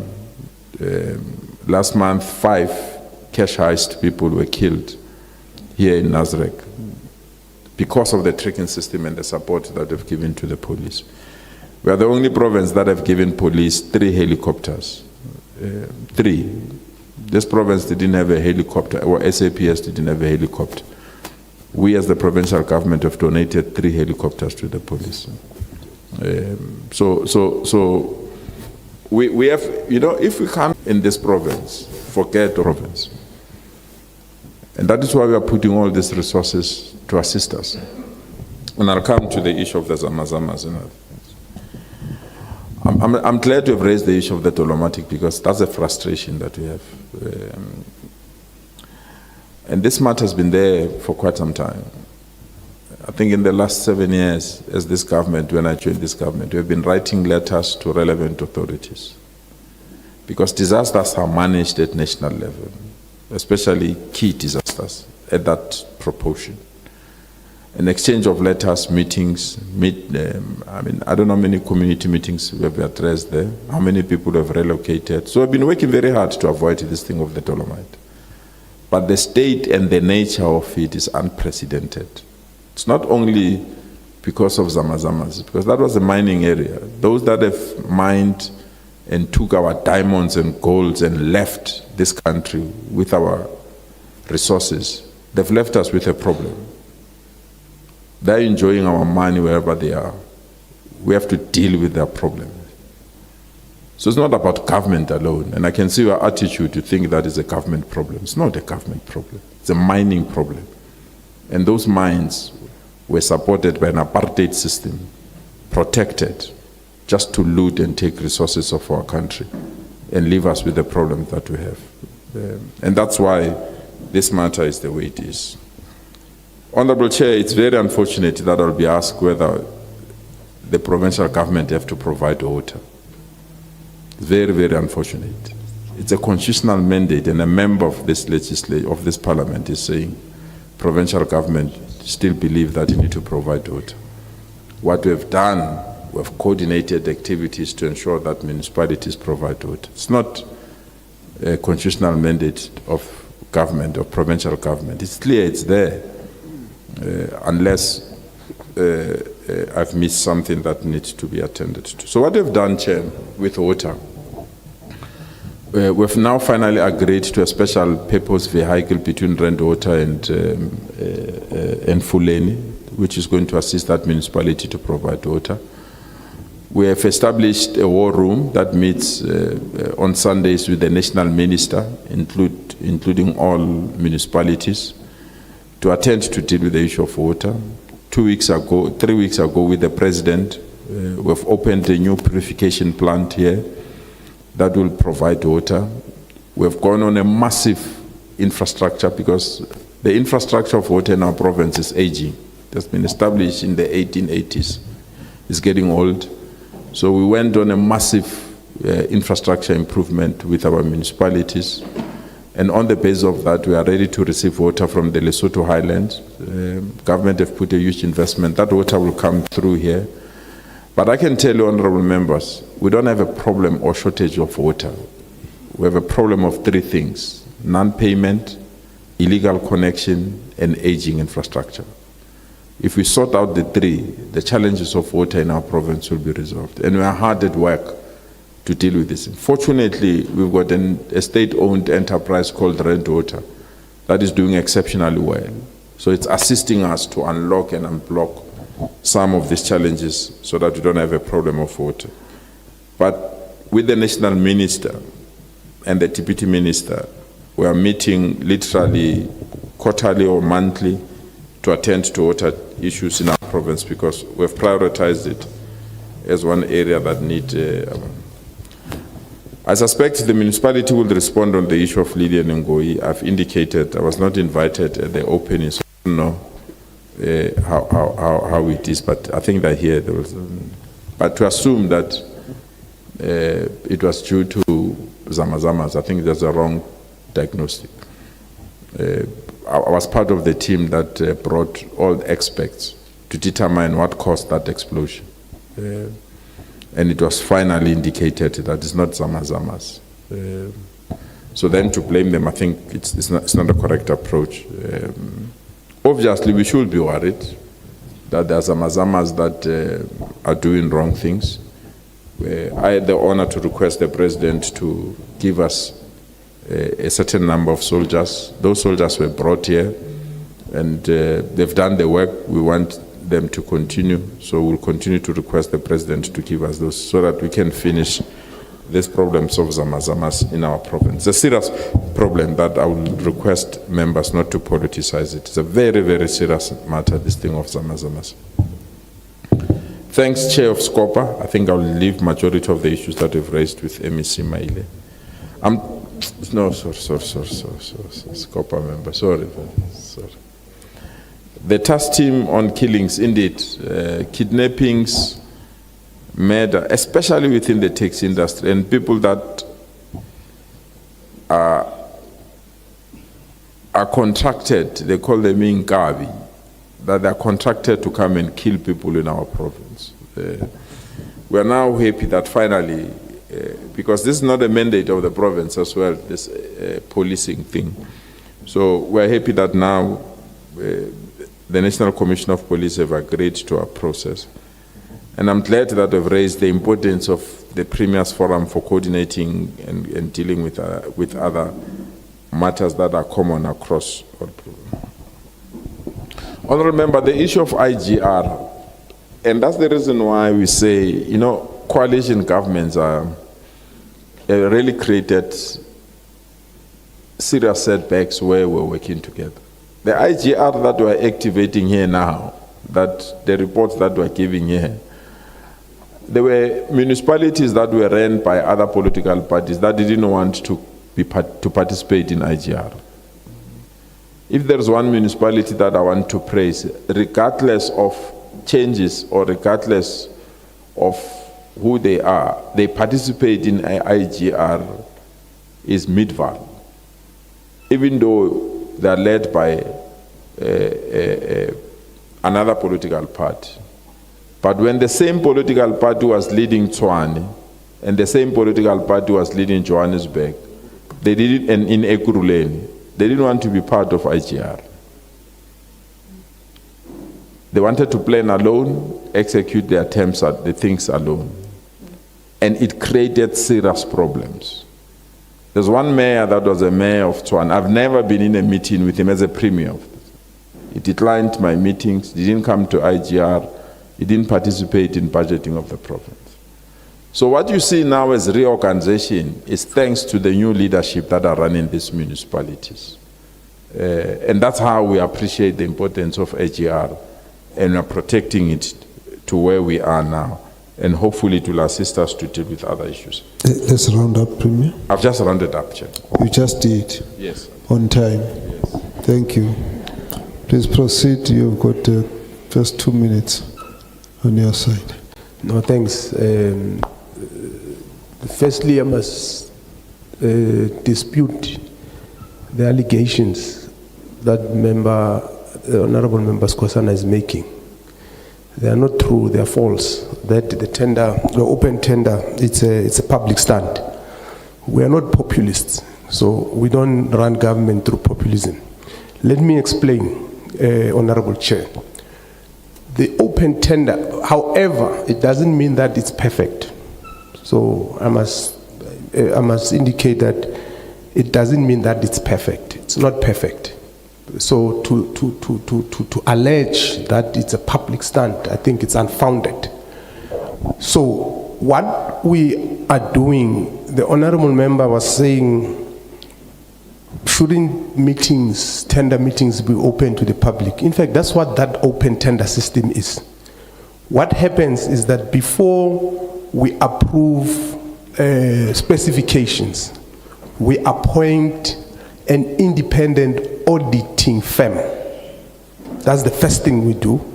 They look at the specifications, and then we advertise.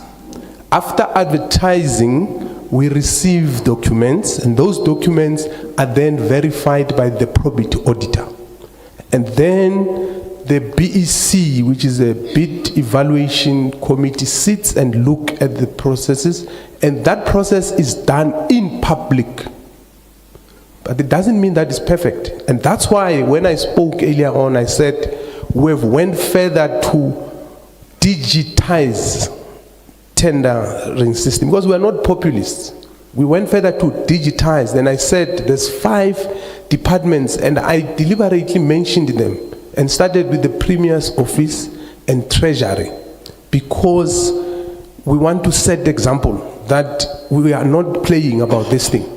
And I even said next year we're looking at implementing it in all departments. You know, to digitize, it means that there will be no paper that is going to exchange hands between individuals. It means people will not be able to interfere, because the system will be able to deal with things like compliance documents and all that. I don't know who else does it in the whole world. No one does it. We are saying we are going to do it. It can't be populist. It can't be populist. So if the honorable member says the system has got weaknesses, the system is not perfect, we will take that like any other system. But to say it's populist, I think personally I take exception, because I'm not a populist, at least as a person. So we will not agree to that. On the officials who are not paying, Chair, as I round up in the municipalities, I've written a letter to the mayors to ask them to monitor that. But I've also asked Treasury officials to look at the legality of imposing the same on all provincial government officials, including ourselves as public representatives. Because if we're in the public service, we can't owe municipalities. So we're looking at the legality of that. That's how serious we are about it. The issue of debt to ESCOM, we are working with municipalities, but as I've said earlier on, the issue of revenue collection, I think is at the center of that. We have had a revenue workshop with the municipalities to help them deal with the issues of revenue. And yeah, those are the issues. And then on the consultants, you know, Chair, I want to preface my answer by saying that the Constitution of the Republic places the executive and legislative authority of a municipality on the council, not on the provincial government. And then it goes further to talk about cooperative governance. It goes further to talk about oversight, the role that we must play, and support. I spoke about the 154. And are you responding on the issue of consultants? Yes. I think we are getting the wrong way. Finish, let me hear. Okay. So what I want to say to the honorable member is that we are having programs to help, because the question was that what are we doing to build capacity in the municipalities? So I'm saying, so I'm giving you a context to say whatever that we are doing should be within the constitutional context, so that we also don't seem to be interfering. So we are also training municipal officials. We are training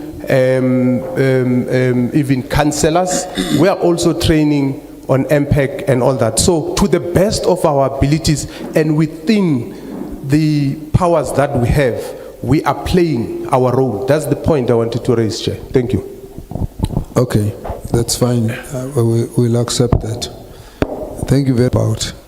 So we move on. 2 members have just joined from the committee who are Honorable Saint Van Veek and then Honorable Sompa Masiu. Thank you. You have the first 5 minutes, Johannesburg.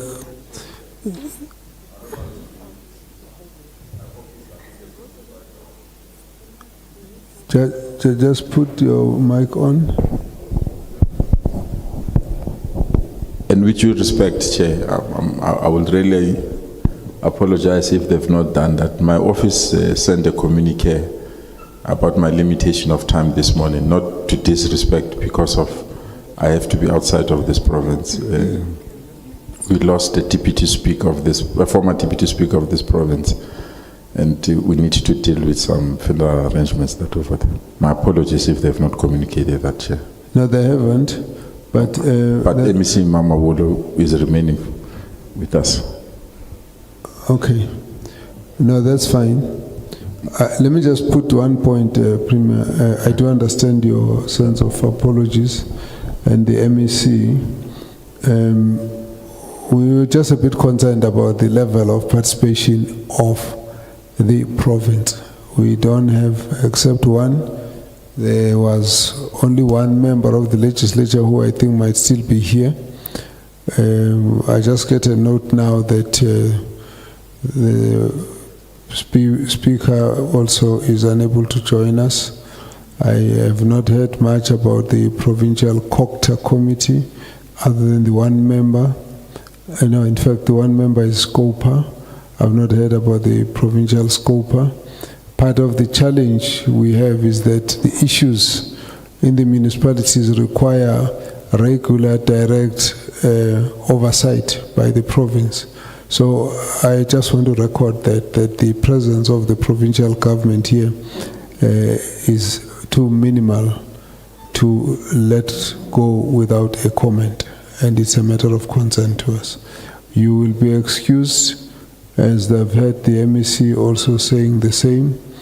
But I think in general, we have not had this kind of reception in the previous provinces. We're not taking it more as an issue between us and the province. We're just more concerned about the province and its municipalities. Thank you. City of Johannesburg. We do have an apology again from Mayor Dada. So it indicated that someone else is going to lead the delegation. So you are now welcome. Thank you. You introduce yourself, send the mic around, everybody introduce themselves. You've got 5 minutes. Give us about Johannesburg. We start the questions. Angikhuleka Khabazela and to abantwana basendlunkulu, and extend my greetings to all the members of the National Assembly, the Honorable Premier in his absentia, the MECs, MEC of Cogta, all the colleagues that are present in the session. My name is Mlungis Mabaso. I'm the MMC for Human Settlements in the city. I'm acting executive mayor in this period while the mayor is overseas. I'm with the other MMCs. I will give them an opportunity to introduce themselves, but seated at the back, we've got MMC Mcina, who's the MMC for Development Planning, and MMC Mnisi, who's MMC for Economic Development, so they are not sitting in front here. If you intended us to notice them, please ask them to show themselves. Don't point, ask them stand. Thank you.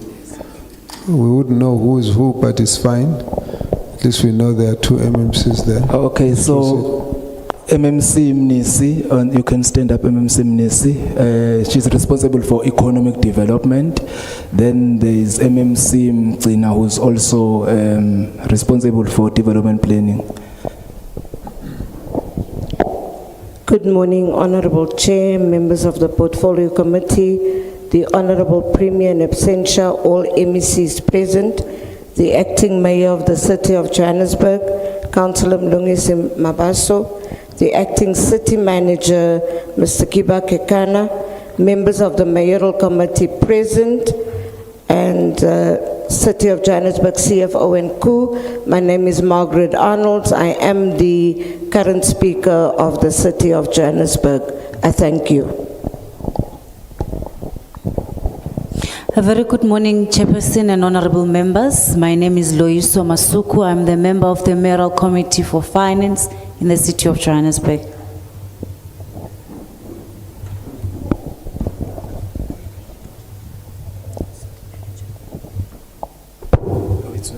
It's working. Good morning, Chairperson and honorable members. My name is Kiba Kekana, the Acting City Manager, City of Joburg. Good morning, Chair. Good morning, members. My name is Tsepo Makola. I'm the Chief Operations Officer in the City of Johannesburg. Chair, just to indicate that we've got the CEO of City Power and the MD of Joburg Water and the head of GIRAS, which is Risk and Audit, as well as Forensics, and the head of our strategy. Thank you. Good morning, Chair. Good morning, all members of Parliament, Premier, MECs, Acting Executive Mayor, and all MMCs, City Manager, colleagues. My name, Chair, is Tebo Homaraka. I'm the CFO for the City of Johannesburg.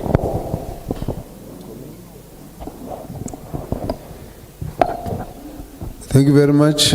We have 5 minutes of the presentation, and thereafter we'll deal with the questions. And just as a matter of interest, if you might think there might be a need for some of the managers at the back to answer questions, you will just in the process pull one chair and get them to come to the front. They'll answer. We would like to see those who are answering face to face. Thank you. Thank you very much, Chairperson, once again. We thank the Joint Committee for affording us an opportunity to formally table our responses to the question raised by the Joint Committee. At the outset, Chair, allow me to state unmistakenly that the City of Johannesburg takes seriously the matters raised by the Auditor General and other oversight bodies. We do not view these findings as routine or procedural. Rather, we regard them as critical signals pointing us towards areas where our governance system and service delivery must improve.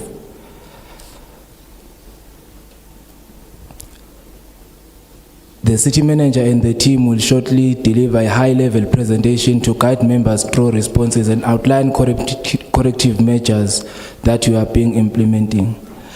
These interventions reflect not only compliance with law and audit requirements, but our deeper commitment to the residents of Johannesburg.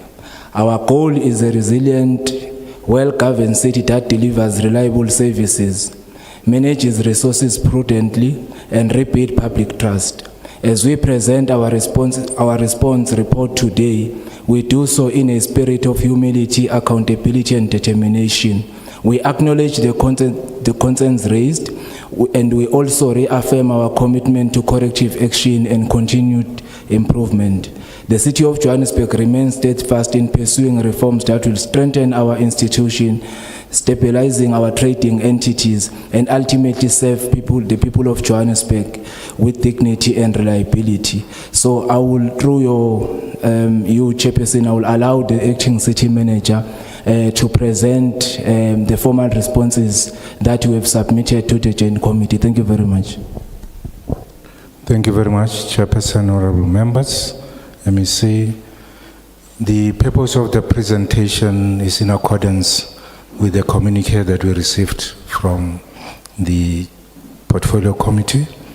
And the presentation provides a structured overview on the Auditor General's findings for 2023-2024, the city's contextual response, as well as corrective actions. Also measures to strengthen governance, accountability, and financial sustainability. We also have a roadmap of achieving clean audits and improved service delivery. The audit outcomes review, the city achieved an unqualified audit opinion for the third consecutive year, and we noting that is part of what the Auditor General has raised in terms of those past 3 years being almost at the same place. 2 entities, we're happy to report that they received clean audits demonstrating areas of strong governance. That's Joburg Water and the Johannesburg Theatre. However, adjustments to the annual financial statements were required. I think it's a point that was made that for us to get an unqualified audit report, it was because of some adjustments that were made. But I want to make that point that they are required in terms of Section 122 of the MFMA, particularly with regards to property, plant and equipment, as well as property rates and the issue of depreciation, which is generally linked to the issue of asset management and key issues related to that around the automation thereof. AG raised concerns that the city relies too heavily on audit adjustment to achieve, that aspect. We have taken note of that. We've got responses, and I just want the CFO just to continue, the group CFO just to continue providing those specific, audit responses based on this presentation. CFO? Please remember you're doing that within your 5 minutes. Chair, thanks. I think I won't take too much time since I'm sure 3 minutes have gone. So in terms of the Section 112 adjustments to the financial statements for the City of Johannesburg, it was linked to our assets, in particular work in progress, capitalization thereof, in particular our mega projects which are supposed to be compartmentalized and classified and capitalized as components when they are ready for use, and obviously then the depreciation linked thereof. It also looked at our impairments, in particular bad buildings that we do have, and some of the infrastructure projects that came to a halt for various reasons. A key one really being Rea Vaya, where there was issues with the bus operating companies that we have now sorted. A new contract has been issued, and you would have seen quite a lot of work happening in Sandton, for example, as part of Phase 1CA of the Rea Vaya. We also looked at the information around performance reporting and the controls that we have put in place. Water losses and electricity losses that equate to around 8 billion losses a year, which is a significant amount of money that we are also looking at as the City of Johannesburg. Firstly, in terms of infrastructure investment, dealing with the illegality that the Premier spoke about, and obviously the vandalism of our infrastructure. But I think the key one there is really investment into that infrastructure. So part of the mayoral Cogta resolutions, Chair, was to make sure that our budget is particularly targeted towards the infrastructure entities in the city of Johannesburg. That has resulted in a move where more than half of our budget goes to the infrastructure departments and entities, and in the medium term that 50% moves up to 65%, and we'll continue doing that to stabilize our infrastructure in the main, Chair. We also, obviously, as part of our response, speak about the terms of reference of the audit committee, the establishment of the disciplinary board, and the investigations that have been done on UIFWE that has gone through MPEC and the various boards of the entities, and therefore has been regularized, and you will see the impact in the 24-25 financial statements that were just submitted to the Auditor General and National Treasury on the 31st of August.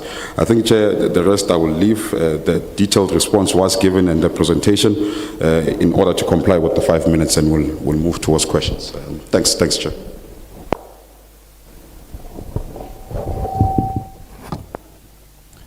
Thank you very much.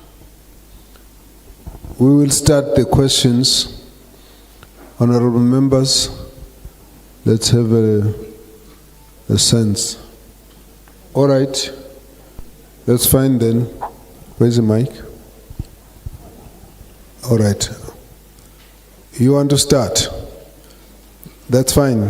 You will start. We'll move this way. 1 minute each, or then we'll move to the next. Let's move on. Yeah, thank you, Chair. My first question to the city of Johannesburg, and it's got nothing to do with being populist or trying to cover anything here. You know, I know truth hurts, or some people are involved. We've got evidence. I mean, people are giving us evidence, Chair. I'm not going to say something out of blue. I'm going to tell you facts as they are. Whether you take them or not is up to you. And I'm sorry to say that, Chair, to you, because some other things are really concerning, that the arrogancy which we have encountered at Scopa as well, both in Parliament by ministers for that matter.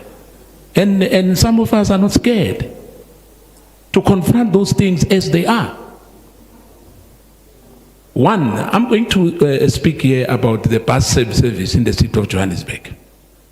What is the status of those bus services? Because there's a lot of things about those bus service.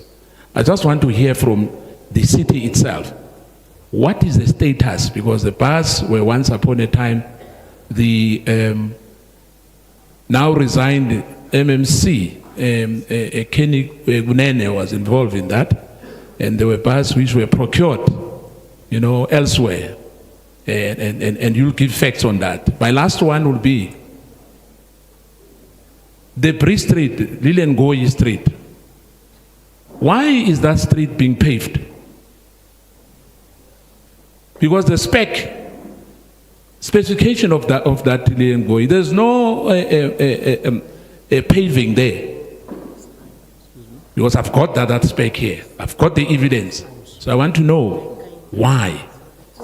And why was it given to foreign nationals? Thank you.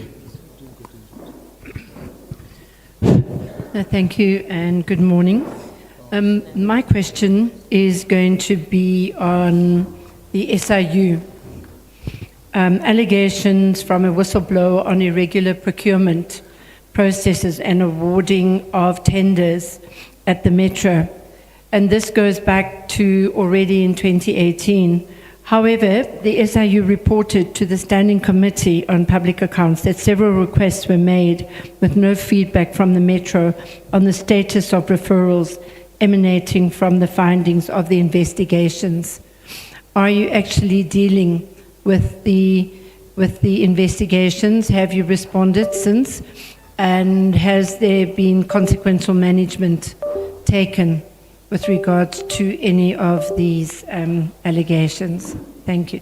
The last one is back to state-owned properties. How many state-owned properties in the Metro are occupied by government officials in the Metro? Thank you. Sorry, what is that? You're asking, is the government houses, or you're talking about buildings that just get it clear what are we talking about? There are properties that government officials are occupying. And Is that residential? it looks as though it's residential because they're talking about the electricity prepaid meters.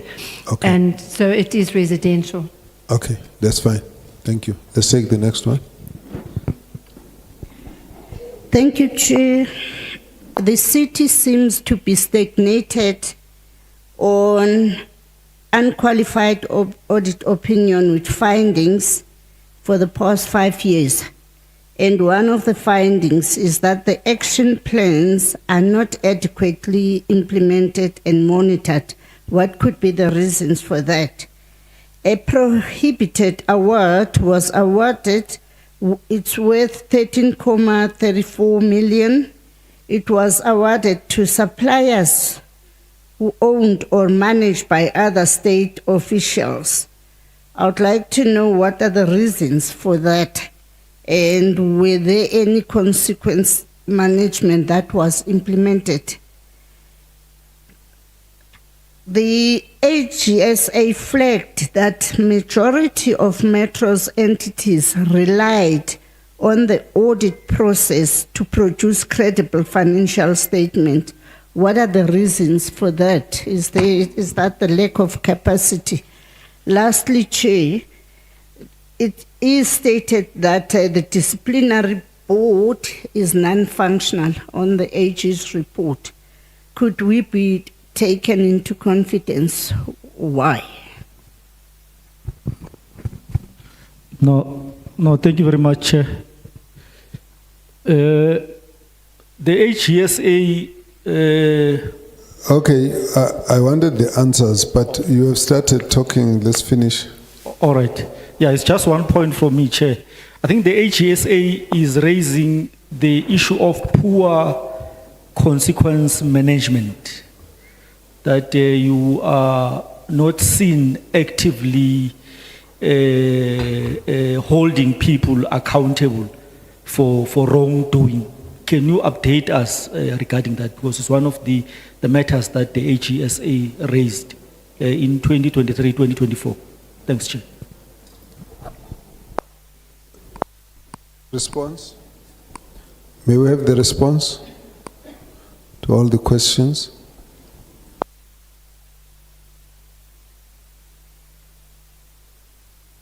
Is that you make very concise, direct. If I think it's wandering, I do try stopping and guiding. Please start with the question that you can answer.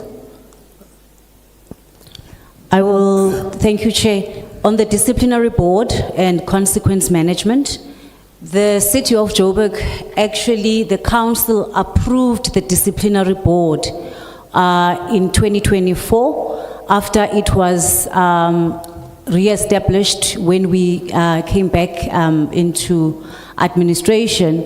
Chair, the functionality of the disciplinary board has improved immensely in the past 18 months.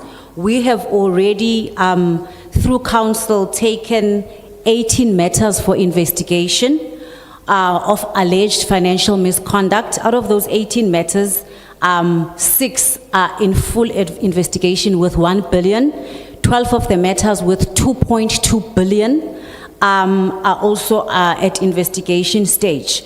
One of the recommendations we also made to the Section 79 committee in council 2 weeks ago was the frequency of the disciplinary board, because at the moment it sits quarterly, and one of the recommendations that the Section 79 committee on the oversight for governance made was that the frequency should be monthly, so that we actually expedite the cases of financial misconduct. Thank you, Chair.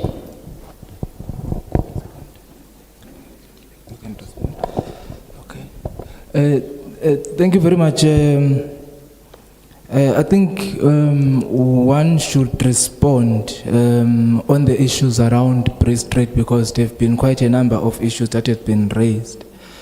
But I do wish to indicate that the first contractor was terminated due to poor performance. We were not satisfied with their work and the pace of the contractor. And the work commenced with the civil works, replacing all the pipes, the cables underneath. And we had to extend the scope of work as well to incorporate certain amenities like your trading spaces. But there's also a new infrastructure that has been installed, your traffic signals, the new ventilation shafts, the gas venting system to prevent the maintenance build up. The use of the paving was deliberately used just for sustainability, because we know that paving is more sustainable than the tarring, considering the amount of rain that we have experienced in Johannesburg, but also to improve on our stormwater drainage system. But also, Bridge Street is one of the busiest streets within the CPD. So the volume of motorists there, we felt it's prudent to utilize the material that will be sustainable, the material that will be strong, that will be able to contain the volume of traffic that street enjoys on daily basis. But if there are any technical matters that the committee will seek clarity on Bridge Street, will then allow the administration to respond on that. But I will also request them to talk to issues of the appointment of the foreign national, because as politicians we don't get involved in those procurement spaces, and I think it's appropriate to allow officials to respond on that. Thanks. Chair, just to provide details on the question and to support the response from MMC Finance. So in terms of the functionality of the disciplinary board, and this is linked to the consequence management. So there are already 6 reports that we dealt with as the board, and they link to the MTN contract, the construction of the Protea Glen fire station, the recovery, we recovered 200 million from SEP, the SARS issue, and then the payment of fire engines. So in relation to consequence management, 2 senior managers were taken for discipline through the labor relation process. And as the disciplinary board, we were concerned that one of the employees was dismissed. Based on the dismissal of the senior manager, the other employee then lodged a dispute, which the bargaining council then ordered reinstatement. However, as the board, we are now re-looking at the matter from a financial misconduct perspective, because monies were paid in advance, and we think we will then recharge the employees based on the financial misconduct regulations. In relation to MTN, again, disciplinary process was undertaken. A senior manager was dismissed as well. However, as the board, disciplinary board, we felt that 3 other managers that were involved had not been taken through a disciplinary process, and therefore will recommend. Council has approved now that we may proceed. In terms of the construction of Protea Glen, where the city paid a 2.5 million fine to the province. The director responsible for that project was dismissed, and that matter is then closed. We started with the process to recover the money from the consulting firm that was appointed as consultation for the construction, and that process is ongoing. It's actually at the courts to recover that money. As I said, the 6th one was the recovery of 200 million from SEP, which came from the project at ICT that came as a part of investigations that we dealt with. So, Chair, just to demonstrate that the DC board is in fact effect and consequence management has been infected. Council has already approved on the 13 new cases that we are dealing with as a disciplinary board, and we are getting the final disciplinaries. Chair, I do want to look at the issue around the, and I'm not sure if members Kosana was talking about, so we have 2 bus services in the city. We have the bus rapid transport, which is BRT, which is fully functional. I think one of the audits that came out from the AG was that the new route had not been operational, but we had concluded construction. So indeed, as part of the feeder buses, and I think you are referring to the 10 feeder buses that we had bought for the phase 1CA, and those buses were bought as feeder, and that's what created the problems with the taxi associations. But we had gone through a formal process to procure those. Metrobus is fully functional. We have procured about 13 new buses for them, and we've received 6 of those new buses, and the service is still functional. I think the acting mayor has covered Lillian Goy. In relation to, Chair, there's a question around the SIU investigations. And I'm not sure how to go straight to it, but all the SIU investigations, and I'll refer the one about procurement of fire engines that we were aware of. We participated with the investigation. We received the final report from the investigator. However, when we did the consequence management, the challenge became through the disciplinary process that the proclamation was made by the president.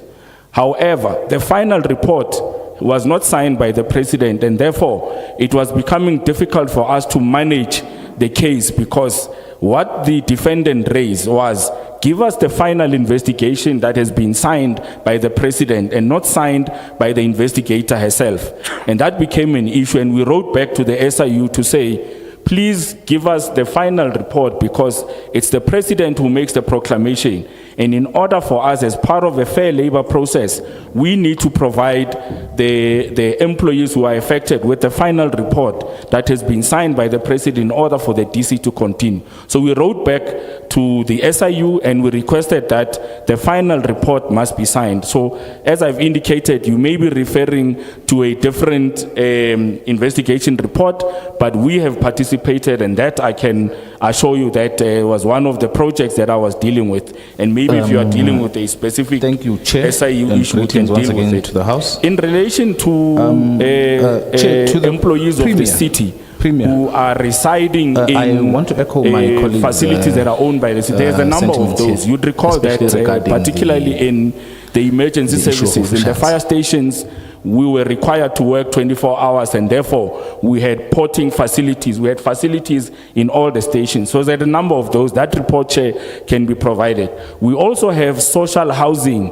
facilities where we allocate them to employees of the city that either work for parks or that work in the different entities and departments, and that list can obviously be made available. But those are residential quarters that were designed from the previous administration, and therefore we've allocated them to staff that work in the municipality, particularly those that work for departments that are required for 24/7 facilities.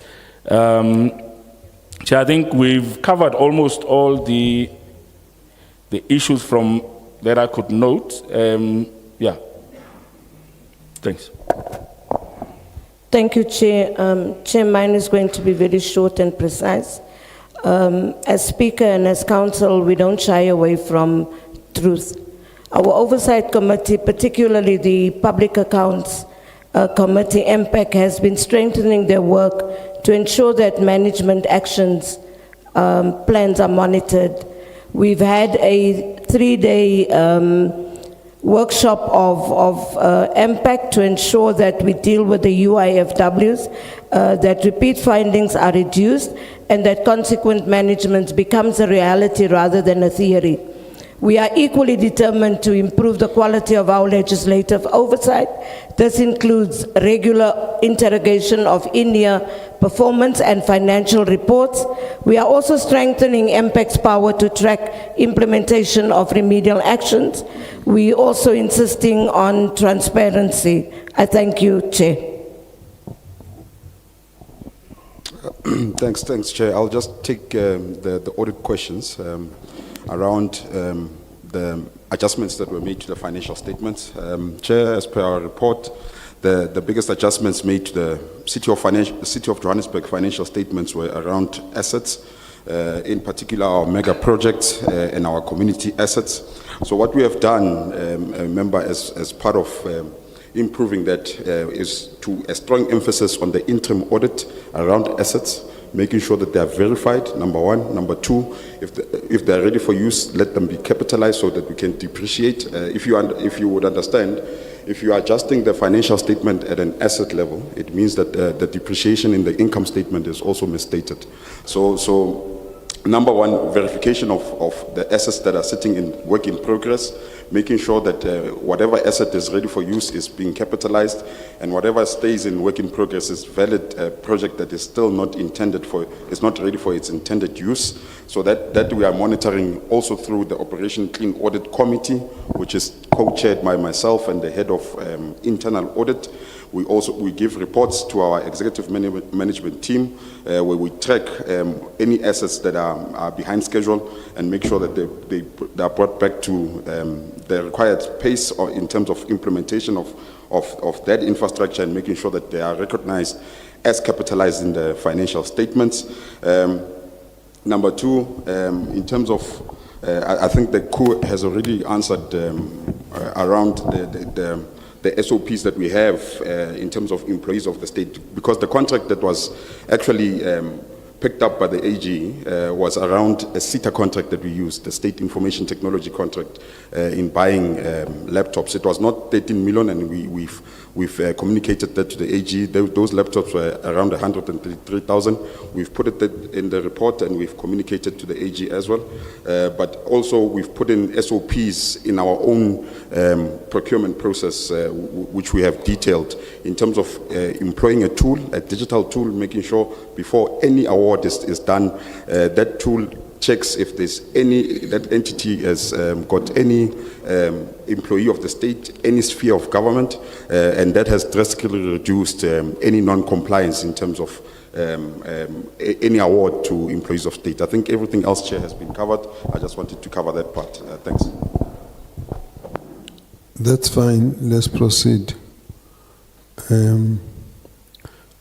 As long as I think you are aware, Speaker, that the basis of the comment of the AG was on the record of 3 years of lack of action by the MPEC.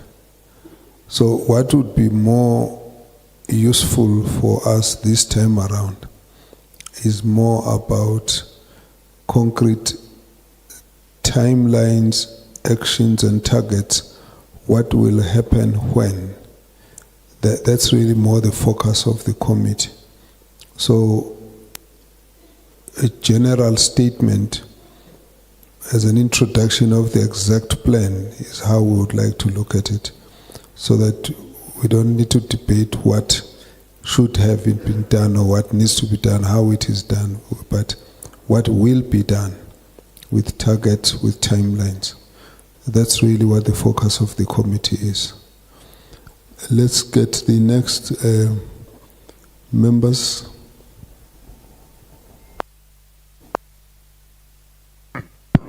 Thank you very much. Patrick Atkinson, Scopa. So my first question relates to the President's disquiet about the state of Johannesburg and about the mayor's setting up of what was called the bomb squad to resolve all the issues. So my question is, what role does the bomb squad play, and how are they remunerated? And is that also an indication that the mayor actually doesn't have faith in his own MMCs?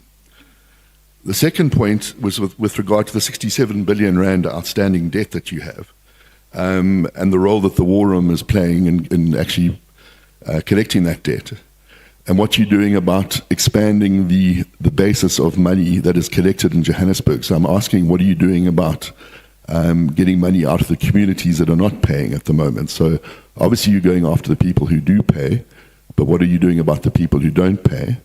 The third question is Helen Botha still employed in the city of Johannesburg? And then the fourth question relates to your water losses. I know there are 10,000 kilometers of water pipes, in excess of 10,000 kilometers of water pipes in Johannesburg, but how much have you spent over the last 2 or 3 years in fixing up the water pipes? Because obviously, as I said, 33% water losses is massive and is a huge cost to Joburg.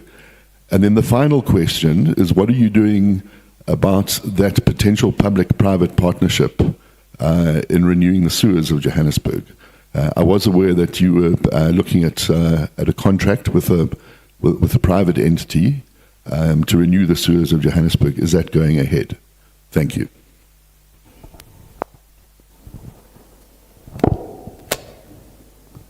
Chair, can I go? Yes, please proceed. Thank you. Considering that City Power is spending more than what they are generating, should it not be placed under business rescue? Business trading reform program rolled out by National Treasury is a long-term project and does not deal with the immediate impact of non-performing entities which could sink the city. Do you not think it would be viable for Eskom to take over City Power?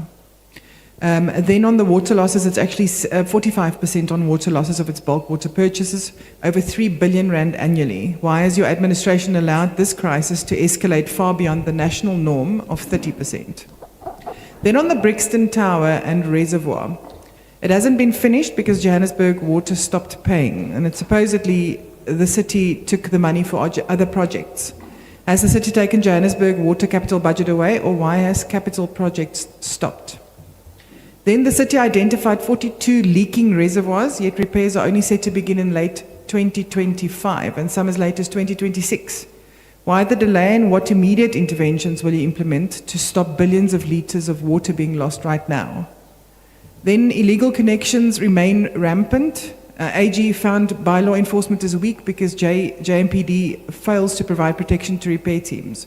What steps are you taking to ensure JMPD fulfills its mandate so that these illegal connections can finally be cut? And then, given all of these failures, who in your administration has been held accountable for continued loss of nearly half of Johannesburg's water supply, and what consequence management has been enforced? Thank you.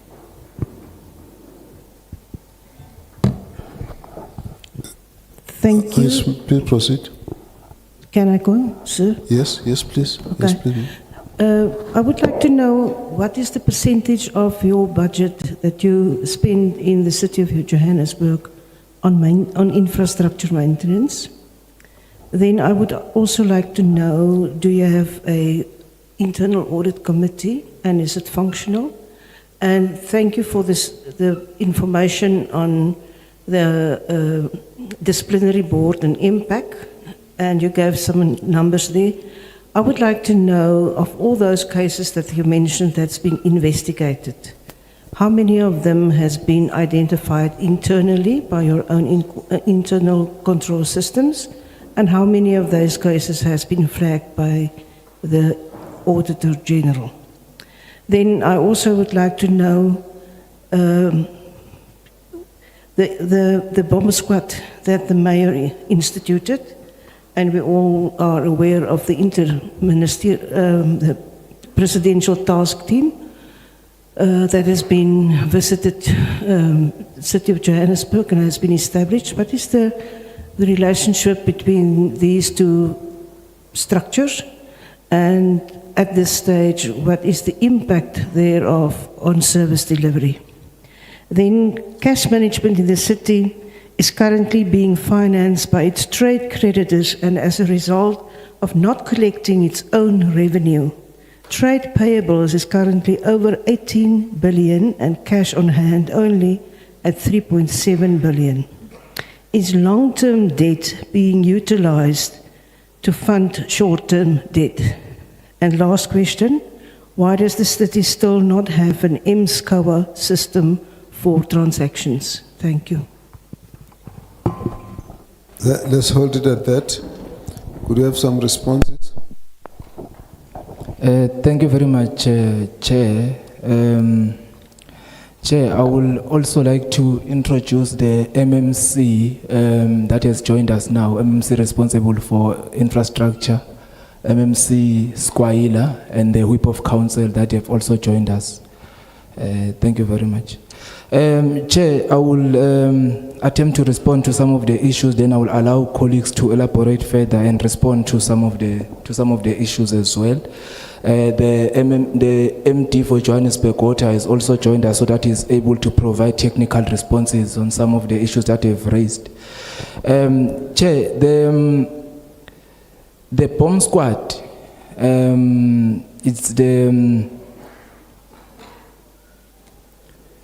it's a group of individuals that were invited by the executive mayor to support their work that we are doing as the executive in turning around the city. So they are providing more support on service delivery related issues, while the presidential working group is more on administrative support. So there are no contradictions in their roles and responsibilities. And the members of the bomb squad are assisting us voluntary. They are not being paid by the city. It's former city employees. It's expect that they have interest in the development of the city of Johannesburg. The mayor does have confidence in his executive, and that's why we are here and he's not here, because he had confidence that he will be able to respond to all the issues that will be raised, supported by the administration, of course. Now you are creating an issue. I have a letter from the mayor. He didn't say that. And the mayor has given another reason, but what you are saying is that the mayor decided is not coming here. You are good enough to do it. In other words, listen, forget about that committee. You guys can handle it. That's what you're saying. No, the mayor is I have the letter. I'm saying what you are telling us is not what the mayor told us. It seems like we are not good enough. It seems like we are not good enough. Okay. You got a lowly committee there that doesn't need the mayor, just needs you got a team that will go and sort it out. That's what you're saying. What the mayor said. No, that's not what I'm saying, Chair. Yeah, that's exactly what it sounds. All I'm saying, Chair, is that the mayor does have confidence in his executive. No, you can't link that to your presence here. Okay. If you got an example of what you are doing in your organization, stick to that. It's noted, Chair. Okay. On the issue of Ms. Helen Bottas, her contract expired. We've got the new CEO at JPC, so she is no longer an employee of the city. So I will allow the other colleagues to respond to some of the issues that have been raised.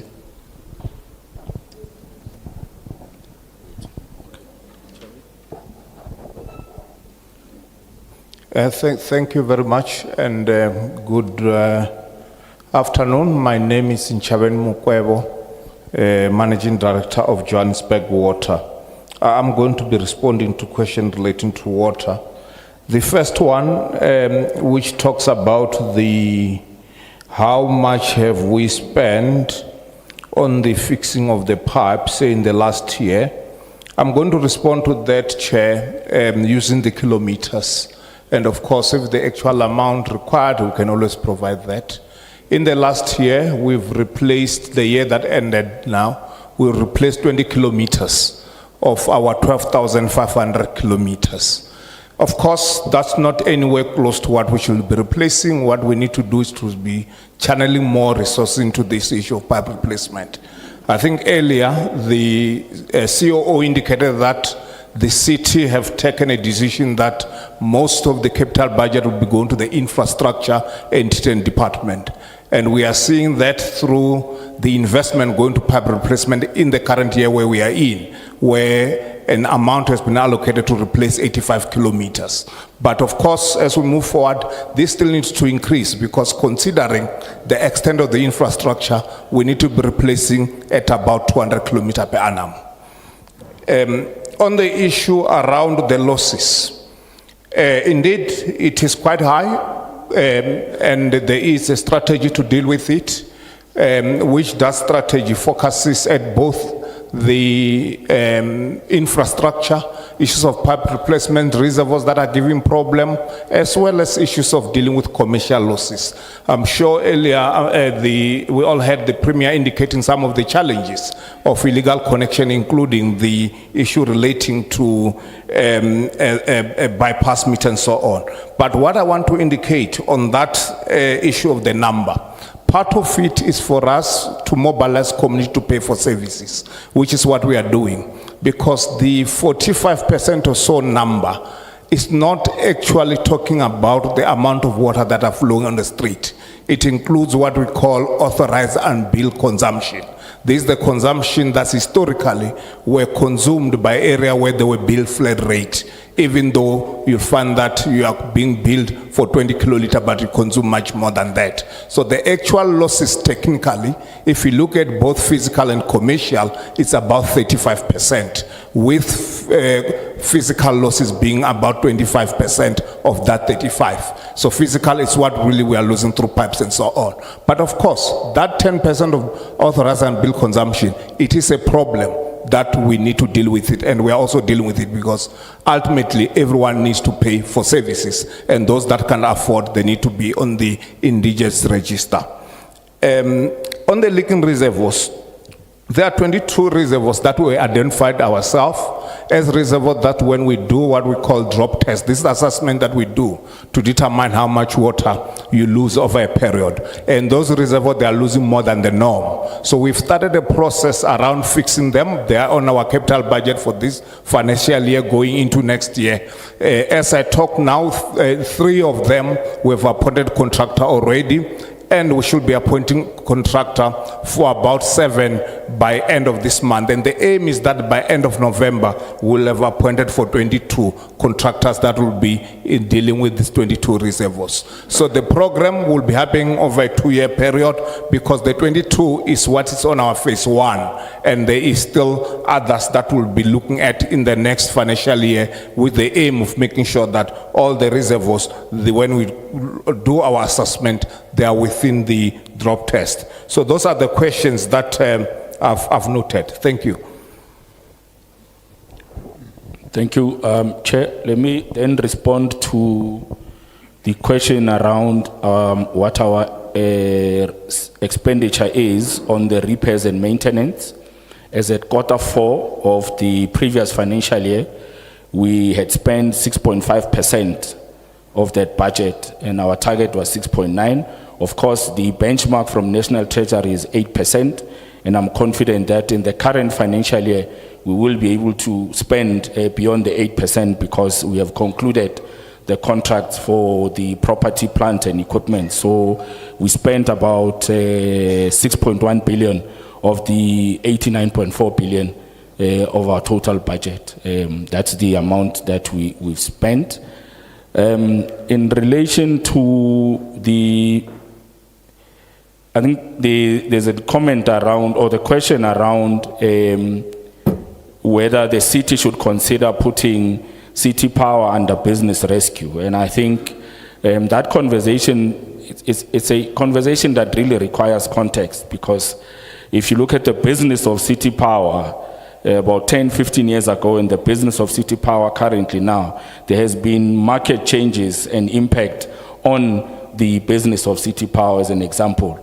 Secondly, is that I think the Premier and the Minister of Energy has spoken about the tariffs that City Power will charge, and the inability to increase the tariff in line with the cost that we spend.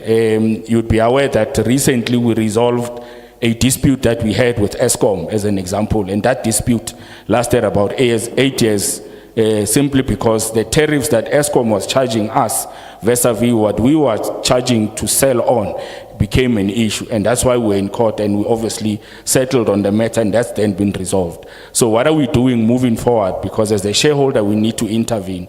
There are 2 areas we said we needed to intervene. One is on what alternative energy do we provide so that we reduce the cost of buying at an expensive price from Eskom and selling at a lesser tariff, because the tariff we sell to the citizens is less than what we charge. I think the issue of the surcharge has been that issue, because we're trying to recover that cost. So it is not as simple, as straightforward that we put them under business rescue. The conversation with Eskom has happened, because in fact we believe that Eskom is benefiting more than us in the areas, because they service the areas where payment is high. And as City Power, we service the areas where we have less payment, and we continuously have to put in credit control measures to to collect. And that's a bit of a difficult one, and that's why it's not straightforward that you can put them under business rescue without looking at the entire value chain. But of course, as the shareholder, we contribute. I think the MD has indicated we took a report to council that we must invest in the infrastructure so that we also reduce some of the technical losses, but also look at how we bring in additional energy. As an example, there's a current exercise now where we've asked the board of City Power to look at what value will we get in buying Kelvin power station as an example, because that used to be a power station we had, but it will reduce the cost and therefore make the company a bit more profitable. So I think it requires a much more detailed discussion in terms to resolve the problems of City Power. Thanks, Chair. Thank you very much. Just one point perhaps to make, just for noting, because it's a matter that we'll be reporting on as we go along. I think it's also linked to the work that we do through the Presidential Working Group in Johannesburg. These are the metro trading reforms, which are focusing on the trading services, water and electricity, as well as solid waste. And this is something that will, in the long run, I think, help us in terms of focusing these metro services, to do what they are supposed to do.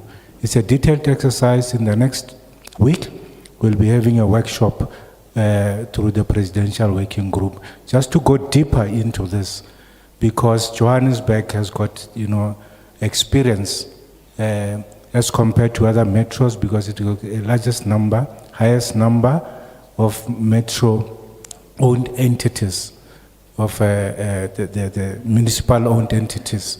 So that our experience insofar as how they are being managed, how they interface with their parent company, which is the municipality, is going to go in handy.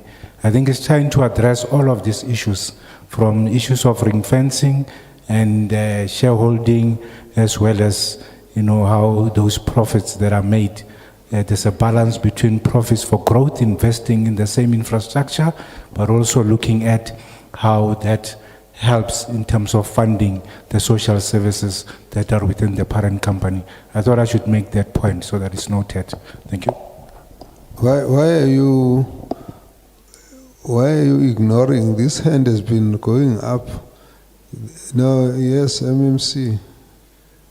I see that you are just being squeezed out. I was very keen to hear. You had your hand up, they passed the mic. You had your hand up, they passed the mic. What do you want to tell us? All right, finish. Let's come back. I just don't want to be forgotten. I'm looking after everybody in this city, so please, just finish and then let's come back. But I saw the mic is just jumping all over. All right, good. You know why? That's also important. We also want to see what your relationships are. And don't create wrong impressions. Please proceed. Thank you, Chair. On the debt recovery that the Honourable Member raised, we've actually seen an increase in collections as of July. We ended the year at 87%. We're now sitting at 93%, which means the war room that we started is actually starting to yield results. The war room strategy, Operation Logisa, sits every day, because that's where we monitor our collections, and we're very clear that our target that the team has set, which is led by the CFO, of 200 million a day, gives us that ability to then reach our targets. So we are making headway in terms of the war room that we've started. And I must also indicate that we have engaged, we've started engagements with the 4 big banks. We've met 2 already who have also agreed to assist us on collections. Chair, whether Honourable Member is also correct in terms of payments by residents.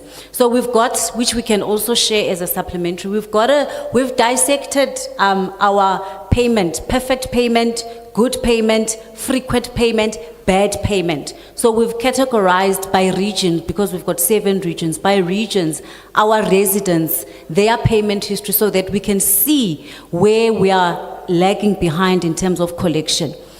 We've also, and I must thank the MEC, the IGR working streams are working. From 1.5 billion of government debt that they were owing the city. We're sitting at least at 900 million. It's because of the work of IGR and engagement, and the Premier was very clear that we must cut.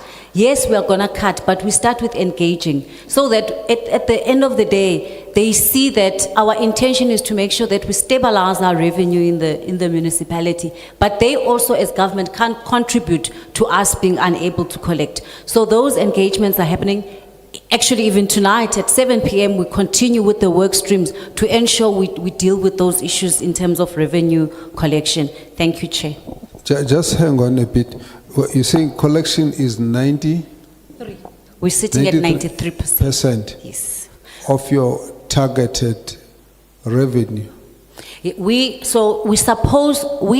set ourselves a target of 96% monthly. But currently we're sitting at 93%. Of what total revenue anticipated? Just give the exact 5.6. 5.6. A month. 5.6 billion a month, yes. 5.6 billion a month. 5.6 billion a month. Yes. That's 93% of your collection is 93% of the 5.6 billion per month. Correct. That's what you're saying? Yes. And you're saying you're calling right across the whole municipality? We are saying that... I heard you've classified it. Yes. But is that target covering the entire municipality, Johannesburg municipality? And you're saying it's 5.6 right across. There are areas where you get good money, there are areas where you get very little money, there are areas where people don't pay. That's what you're saying. 100% correct, Chair. For an example, we've got an area called Region F, which is our inner city. We've got the highest debt. It's sitting at 16 billion that they owe us in terms of non-payment. So those are bad payers. Yeah. So we dissect them so that we are able to then see where do we need to intensify revenue collection. No, I'm only asking you more because I think the question asked by Mr. Atkinson is a matter of interest. The impression that he has is that there are areas where you don't even collect. You understand? So that's why I'm asking you more, because I want to see if we must get to the common understanding. And you are saying, no, you're collecting everywhere, you don't get the same return. And in his mind, he was of the view there are areas where there is no collection. And so, am I understanding you? Yeah, but let's reconcile this issue, because it's a matter that we must not walk out here with differences on. Please pass the mic. There you are. That's it.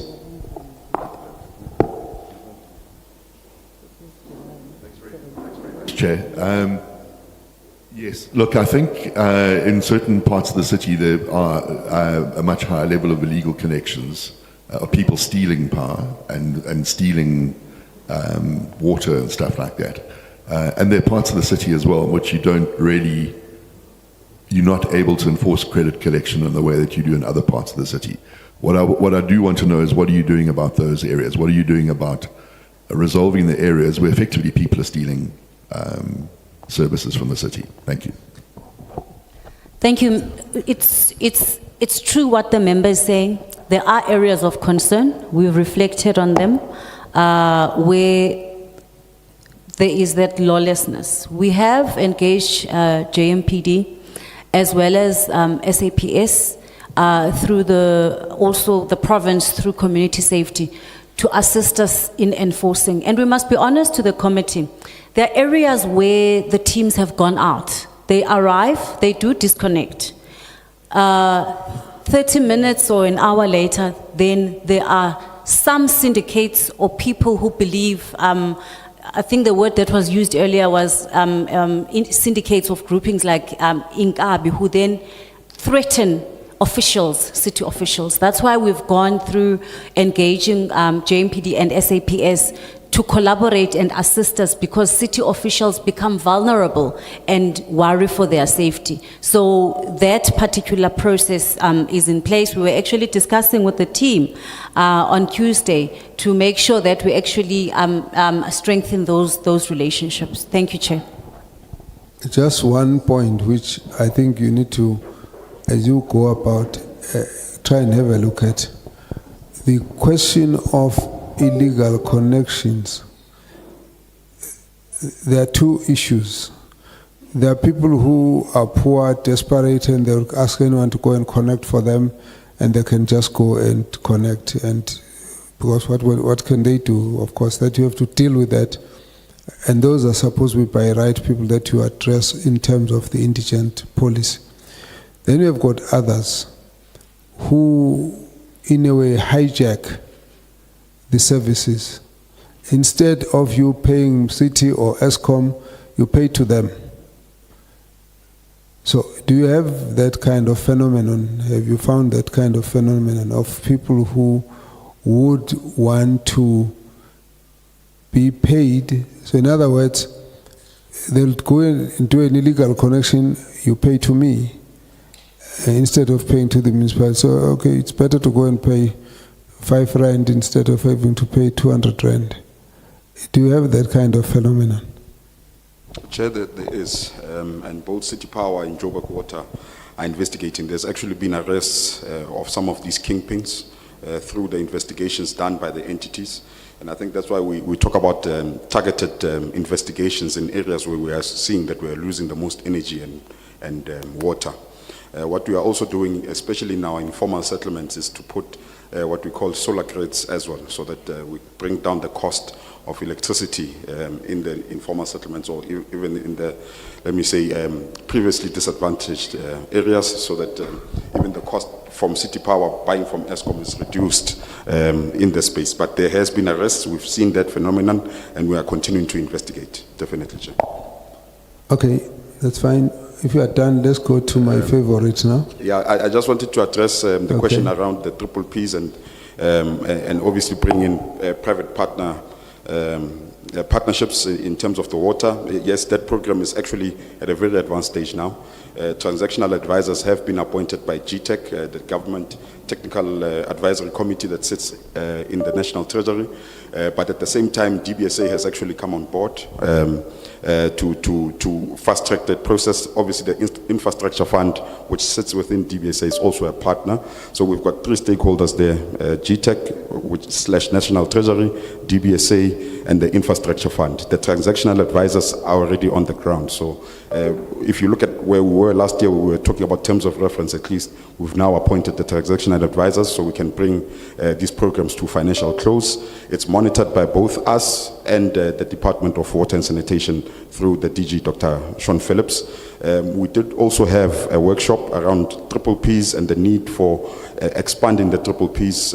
Just as recently as Monday, ourselves, City of Johannesburg, Cape Town, and eThekwini, so that all 3 metros, when we enter the market, we have similar, I guess, go-to-market strategies, because we'll be, in effect, looking at the same funders for this infrastructure. So definitely it's on, and our mission now is to make sure that we finish it in the fastest possible time.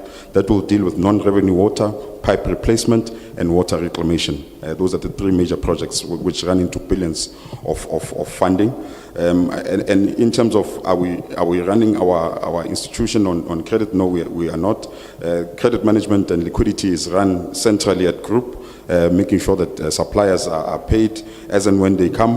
Obviously, we need to intensify collections to make sure that there's funds within the city, but centrally we manage that to ensure that we don't see long outstanding debtors or creditors in our various entities or departments. And the last one, Chair, Brixton Water Tower, it was paid, and that project should be coming to a close, I think. But MD can comment on that. In that question, are you responding to the issue of taking a debt to pay a debt? Yes, to say, are we taking debts to pay a debt? No, we can't do that. Regulation 45 does not allow us to use, to do that. So we pay our debt as due. Even the short-term loans that we do get with DBSA in particular, we pay them back as required. Okay. Yeah, but let's move on. Well, no, just wait. Because there's a couple of outstanding questions. Now you respond. We were very eager to respond. Please proceed. Much, Chair. My first question is, can the Premier just explain to us? Respond to was the issue of the audit committee and whether any of the financial misconduct matters had been raised by the AG that the disciplinary board is dealing with. The city, yes, it does have a functional audit committee. It's a group audit committee. And you also have at entity level, each entity has an audit committee. And at group level, meaning in the core administration, we also have the performance audit committee, which is established in terms of the Systems Act and the Risk Committee. And the three committees, therefore, are having adopted the combined assurance model. They then consolidate the outcomes from their oversight engagements on a quarterly basis and report through to the mayoral committee. On the issue of matters that the disciplinary board is now handling, it's a combination of issues, especially the older matters. Those matters would have been identified by the AG, but the city has established a system where each department and entity must declare on a monthly and quarterly basis any unauthorized, irregular, fruitless, wasteful expenditure, because that does constitute a financial misconduct. So those would have been declared by the departments and the entities. Right now, a bulk of those that the disciplinary board is handling, that have been referred to council, are those that are historical matters and a few that are recent. We are also in the process of analyzing all the reported incidents for referral to council, because before the disciplinary board can conduct an investigation, we have to report to council on all of those allegations, and council will then so mandate either a preliminary or a full investigation. Thanks, Chair. So the two that I might have missed, there was a question on the PPP. If you responded to it, please redo. Then the other one was on the payment. You said the Brixton water tower has been paid, but the leaking reservoirs, there's a delay issue. Did you deal with that? Yes, Chair, those were dealt with by the MD at Water and the Group CFO. The only one we've not covered is the one on M-Score. I think we are about 67% in terms of implementation. We have presented the action plan to National Treasury. We have a steering committee that then looks at the implementation across different applications. So the only one outstanding was M-Score, and we are progressing very well, and we do report to Treasury. Thanks, Chair. We've responded to all the questions. Thank you, Kabazela. Just a couple of questions from my side. You'll bear with me if maybe they were touched on once I had stepped outside. I would like to know, number one, the staff debt, the rate of the staff debt, where does it sit right now? And the percentage, second question, the percentage of salaries, in percentage and in number. The vacancy rate, as it stands at the moment. And then this question of illegal collection, I just would like to know whether you treat it as one in terms of illegal connections, in terms of impact, and also delinquent non-payers. And what is the rate of write-off? Because much as whether one likes it or not, sometimes you end up there. Are there write-offs? If there are, what is the extent of write-offs in quantum? Thank you, Chair.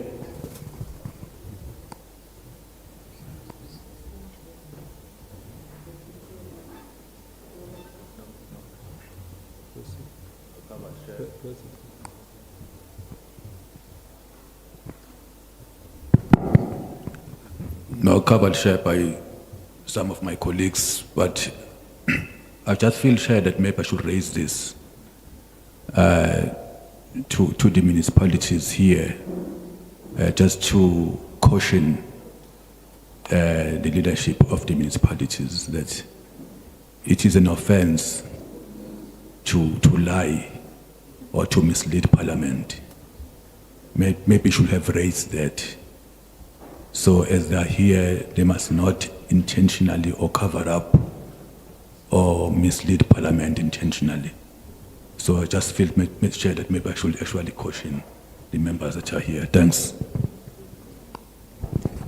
Thank you, Honorable Mtolo. Honorable Speaker. Thank you, Chair.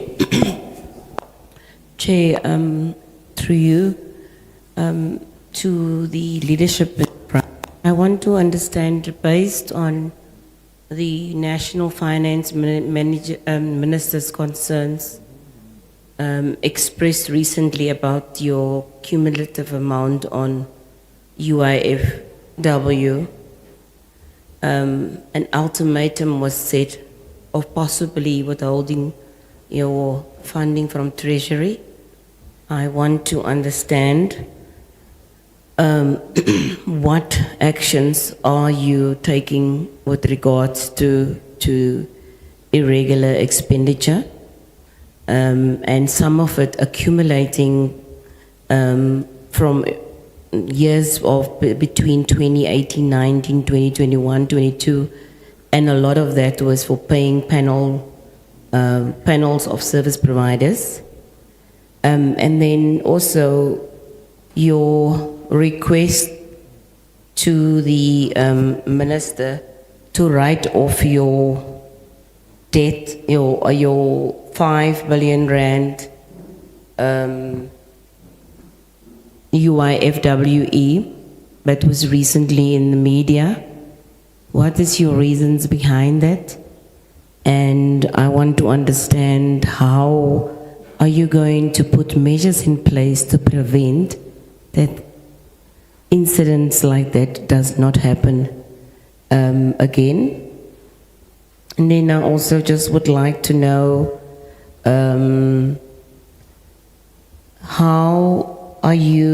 what can the city confirm whether all cases of irregular expenditure that has been exposed or constitutes a criminal offense, as well as theft or fraud, have been reported to the law enforcement agencies as required by the MFMA?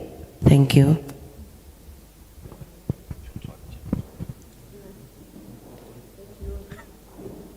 No, thank you so much.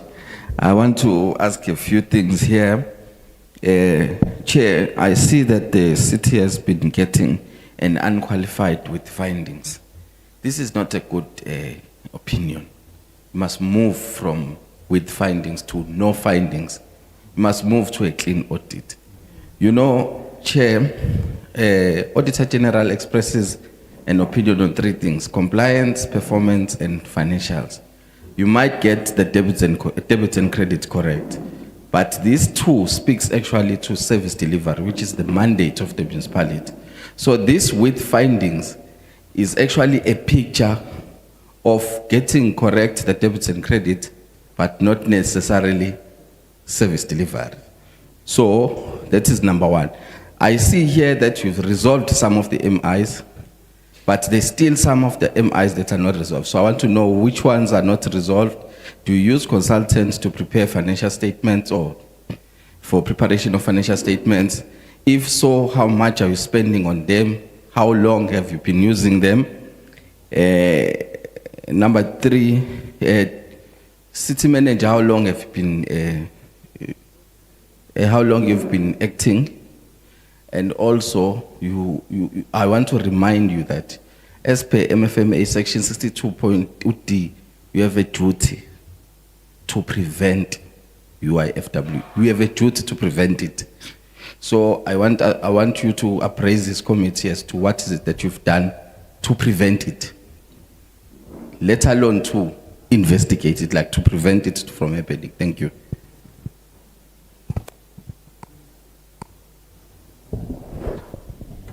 Bond?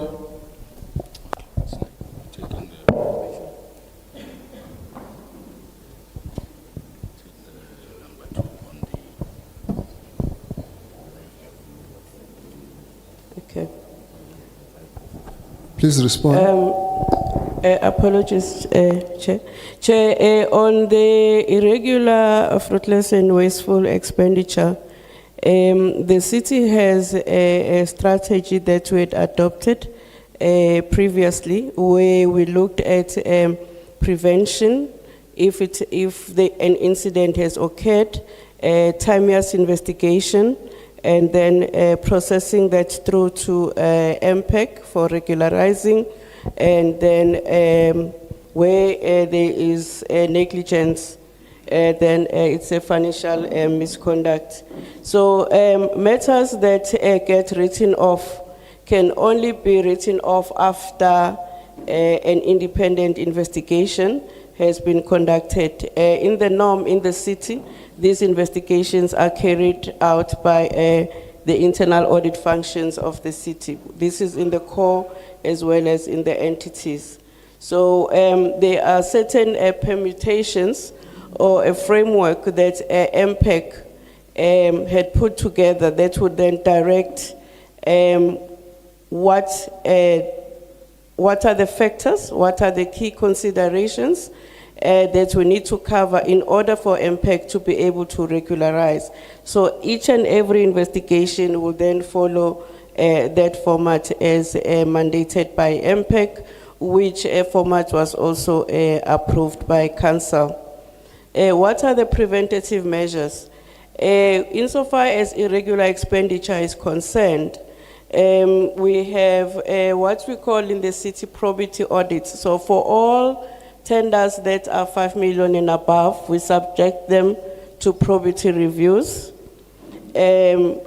prior to at bid specification stage as well as at bid evaluation stage. This helps in ensuring that the specs are reliable and will then also enable fair and equitable evaluation.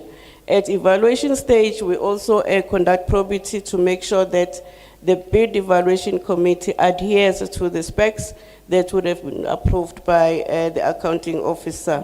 The specs, before they are advertised, they would have been approved by the accounting officer. And when it comes to the bid evaluation, the adjudication committee does not consider any reports of the bid evaluation committee unless the probity audit issues would have been raised. We have had with the AG continuous concerns around the use of deviation of Regulation 36, which is a deviation from normal procurement. And insofar as that is concerned, the use of Regulation 36 is also now submitted to probity. So again, before the city manager can approve a deviation from normal procurement, it would have been subjected to probity to ensure that it meets the regulatory compliance. We may still have issues where a deviation which did not meet regulatory requirements may have been approved, but that was because the city needed to ensure continuity of operations and service delivery. But that has become more of an exception in terms of the current practices in the city.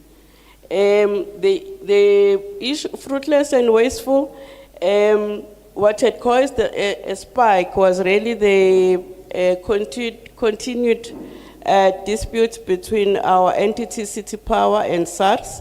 It has been resolved, and another dispute that we'd had with ESCOM, again, City Power has been able to resolve that. So that had caused a huge spike in terms of our fruitless and wasteful expenditure. But ordinarily, the city would have zero tolerance for fruitless and wasteful. But it does then mean that for this year and 25-26, bar any issues that the AG may discover, we should see a sharp decline in our fruitless and wasteful. The only other battle that perhaps remains a challenge is that what was raised earlier around our losses. And because the two entities end up overspending on our bulk purchases in the main, and that has caused an increase in our unauthorized expenditure. But as my colleague here, the CEO of Joburg Water has indicated, there are measures that are being put in place. We are of the view that the measures that are being put in place will not be immediate, they are more in the long term. But that's the nature of the beast that we are facing, in that the capital investment in our infrastructure will have a longer term impact in terms of us mediating or mitigating the increasing overspend on our losses. Thanks. Oh, MIs, there were issues around MIs. There's only one material irregularity that remains outstanding that relates to our bus rapid transport system. The city had built BRT stations, but there were issues around 2 of those BRT stations that had not been brought into use, really because there were issues around bus procurement. There were other legal challenges by the citizens community around the area, and that then contributed to the delayed utilization of those buses. Delayed utilization of the bus routes, the BRT stations, and procurement.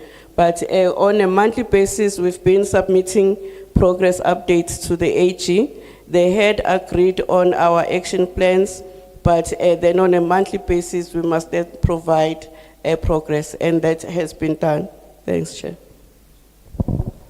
Yeah, Chair, just also to add, the other MI that had been concluded, what was outstanding was to collect the money from MTN. MTN has taken us to court. We are now in court in terms of the 3.4 million that we needed to recover with MTN, because there were outstanding invoices from their previous contract, and we took a decision that we will not be paying those invoices to recover that money. The other point was around reporting to SEPS. We do report those cases once the internal audit and our group forensic have investigated. We also have a special unit within the GFIS unit that tracks the prosecution of those cases by SEPS, and they work with SEPS on a regular, so on a monthly basis, we get updates on how far is the prosecution of some of those cases. I think the rest of the other issues, I'm sure the CFO could respond in terms of salary and the likes. Yeah, my responses are too short. I think the first is that I started on the 30th of June, the last day of the financial year, and 30th of June. Seconded from the province, but I'm well aware of my responsibilities from a point of view of being a successor in title. I'm well aware of what my responsibilities are.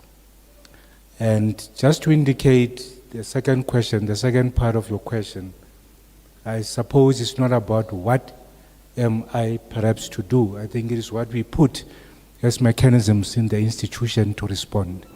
Because I think it's important to build resilient institutions that can, survive individuals. So there are quite a lot of things that have been done. I think of importance that one found in the institution that I wouldn't necessarily claim, but it's a very good strategy. This is the UIFW the reduction strategy thereof. I think the very key component in that strategy, it's about accountability. Because we say, I'll just use a simple example. When there are electric poles in our townships or in our cities, in our suburbs, and they're energized and there is no bulb to give people light, there is an individual behind that action or non-action that is being paid by the institution. The question is, who is that person? So that we can separate, accountability I think is very much important. So this reduction strategy of the city incorporate, accountability. There are key elements of that strategy, which is prevention and detection of incurrence of each category of the UFWA. We also have the in-year monitoring and reporting for regulatory compliance. I think you made a point about what AG looks for when they make their determination. So the issue of compliance becomes very critical. I'm sure in the opening you heard me when I was saying we've got a strategy towards a clean audit. And that clean audit means we must eliminate those other 3 points, those other 2 points around performance and compliance. The third element is about timeous investigations. I think the chair even indicated, or the focus of the committee is about what was not being done, which, we're talking about historical or legal issues. Where investigations are done, reports are there, we are not implementing, or we delay. So that is a responsibility of the accounting officer to ensure those things, if you want to enhance accountability, they are done without fear or favor. So that is one aspect that we are busy implementing. The fourth is timely submission of investigation outcomes for resolution on recovery or write-off. I think that's where the legislature comes in. Sometimes you look at reports from 2016, 2017, legacy issues that did not find a route towards being dealt with by MPEC and Council.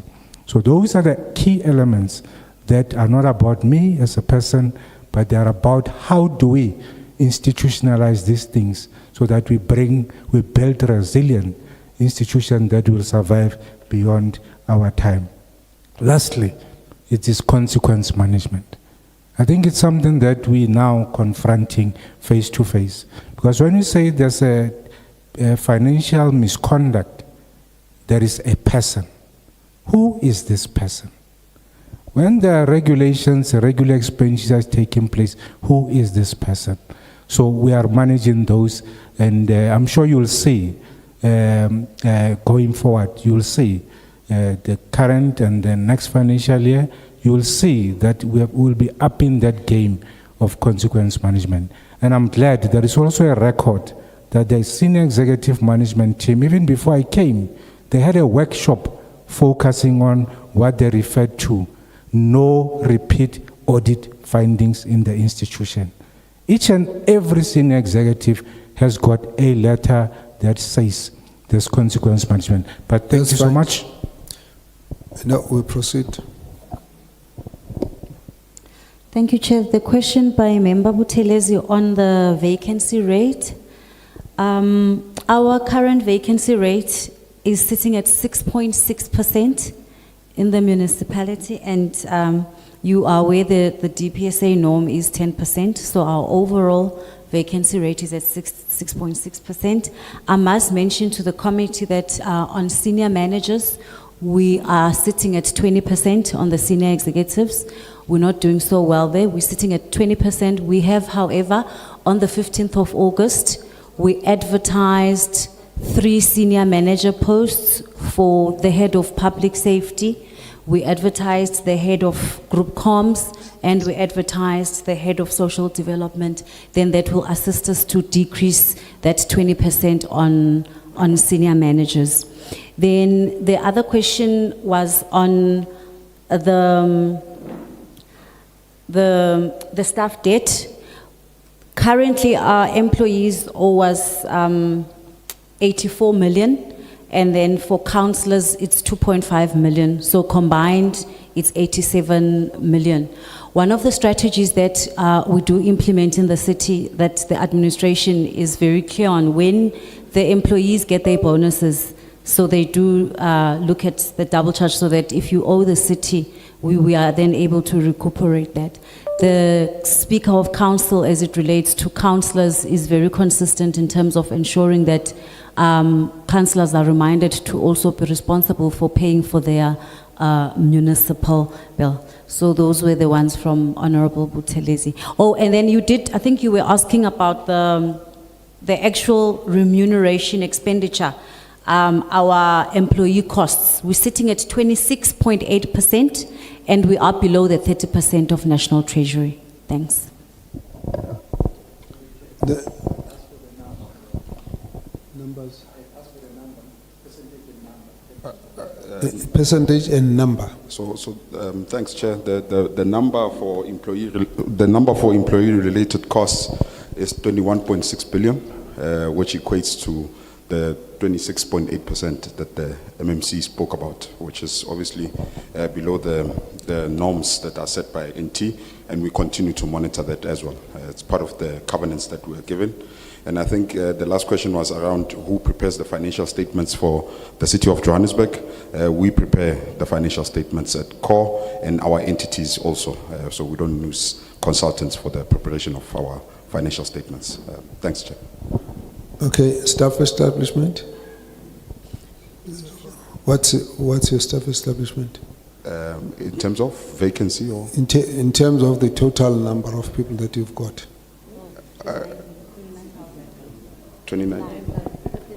39,000 employees, Chair. I just looked at the number, the number we pay, but it's 39,000. Thank you, sir. Okay, thank you. Let's take the next questions. Thank you, Chair. Most of my questions are covered. I only have one question. If I may ask, what was the reason behind the municipality's decision to sell Kelvin Power Station at first? And if you were to repurchase it, what will be the monetary value for repurchasing? And how much do you anticipate to save in future? And beside the potential savings, what are the benefits would come from buying it back? Thank you. Thanks, Chair. Greetings to Johannesburg City. I was listening attentively when you're explaining this issue of UIF, because it emanates from the report of the AG. So you are also telling us that you are on zooming in on it. But please qualify it, because the AG, the latest report says that you don't have an appetite to investigate the UIF. What informs the AG for that? Because it talks about a number of things. One, can you also take us into confidence in terms of the MPEC, if they are functioning? There is one. Secondly, also alluded to the fact that we have an anti-corruption unit. Kindly share with us with how many cases are you dealing with in terms of corruption that is taking place in the municipality? Because some of the issues are also identified by the media. Being the latest one was the issue of water tankers. That, I think there's an investigation about it. It's an allegation on corruption, about 263 million. And maybe you were here, you were here when we were engaging with the Premier and MMCs. We raised the issue of the billing system is one of the major issues in the city of Johannesburg. Please come clean.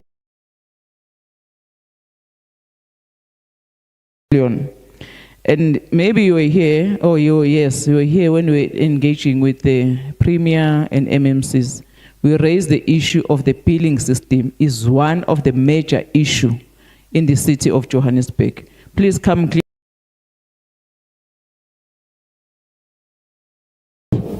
One minute each, or then we'll move to the next. Let's move on. Yeah, thank you, Chair. My first question to the city of Johannesburg, and it's got nothing to do with being populist or trying to cover anything here.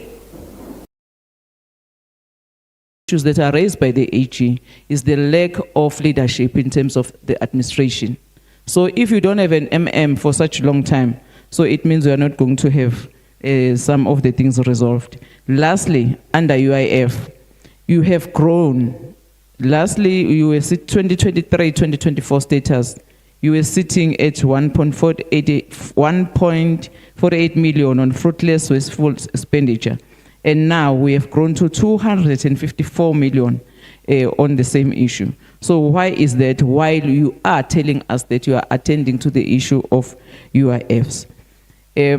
Lastly, Chair, why other MMCs are not here? How did you constitute your team? We have MMCs who are very active, like the MMCs of public safety.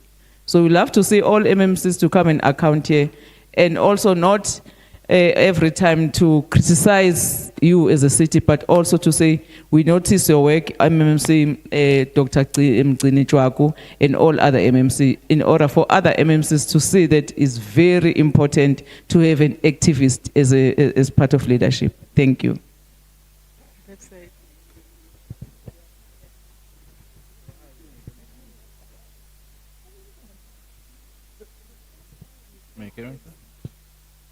Thank you, Chair, and greetings to the team from the City of Johannesburg. Chair, it's very unfortunate that the mayor is not here, because he and this leadership needs to be told that Johannesburg is a disaster. Outside of the big numbers and the fancy English that we're speaking here, Johannesburg is a disaster. And the team that's leading Johannesburg now needs to be told that. The province needs to be told that as well. Chair, Johannesburg is the richest city in the continent, actually. But the CBD doesn't speak to that. The CBD is just something else. Hotels and all of the big businesses around that were around Johannesburg, they are no longer there. They've all left, because it's actually even dangerous to be in the city. You've got little to no maintenance of roads. You've got little to no maintenance of underground sewerage systems. The garbage is piling up at every corner in the city. The criminality is rampant. You can't even speak to a cell phone while walking around town. The red traffic lights there in town, they're literally merely a suggestion to stop. And forget about driving around town at night. That's another thing altogether. The potholes, broken street lights, electricity shortages, water problems. And now people who are not South Africans are literally running Johannesburg City. So the first question that I'll have on that note is, after one of the Sunday newspapers wrote not too long ago that the city is collapsing because its leadership is incompetent and corrupt. The question to this leadership is, what do they have to say about that, given the state of the city of Johannesburg? Chair, I think this was alluded to a bit earlier on regarding the 70 million rands that were spent on financial consultants for the city. So the next question there is, was that really necessary? Are there not enough competent people in Johannesburg that the city could employ to replace these consultants at 70 million rands a year? And then lastly, Chair, the spending on repairing and maintenance of infrastructure. I think when the gentleman spoke there, I'm not sure what position he holds in the city, yes. I think he spoke of an amount that was equivalent to, I think, less than 1%. Is that correct?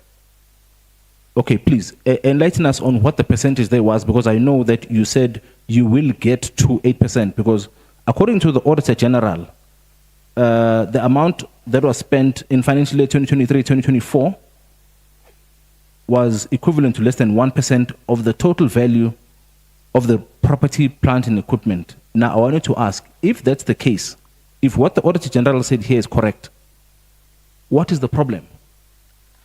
Because this, thank you, member. The reason for this is the reason behind all of the infrastructure collapse in the city? Thank you, Chair. Okay. Thanks, Kabazel. One, I just want to check with the city in relation to the bylaws. Do you allow, when you issuing the business licenses, I would assume that they are issued by you, especially in the informal economy? Do you allow it according to your bylaws to give it to those that are coming to South Africa without scarce skills? For instance, if I want to open a saloon and I'm a foreign national, am I allowed? Do you give me a business license? That's one. Two, I just want to check how many entities of the city are in deficit. Should there be any? What are the plans that you have of dealing with this? I've noticed that there are some of your entities that are doing pretty well, especially from social media, like Joburg Market, Joburg Theatre, the JTA. I saw there they built a very beautiful library and BRT stations. What lessons are you taking from these entities that are doing well? In line with the above, I see that you have paid some performance bonuses. I just want to check from which entities are these senior managers that you have paid, and have you paid any in the municipality itself? The MM position, I think it has been vacant for more than for more than 2 years now. I just want to check because I see that it had become a generation and acting position. What are the plans? How many people have acted in that position? Is it true that you intend to sell some of your art collection to some business venture that is led by previously Advantage, which is white people? If so, what is your plans with Joburg Art Gallery? And the reason why would you want to specifically sell it to these white people? When last did you do a whole institution review of the city of Joburg? As I'm almost done, on city power. The city power is operating, it was reported by the end of last year that it's operating on an overdraft that is more than 16 billion. Why are you allowing this? It is also reported that, purported that a bulk of your executive are without postgraduate qualification. Is this true at city power?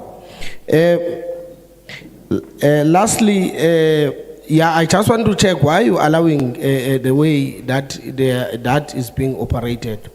On revenue, I just want to check the person that is acting there, does he have the background and the qualification that are in line with the acting at the revenue, and why don't you have a permanent person there? Thank you. And lastly, the 93%. That's your third last, eh?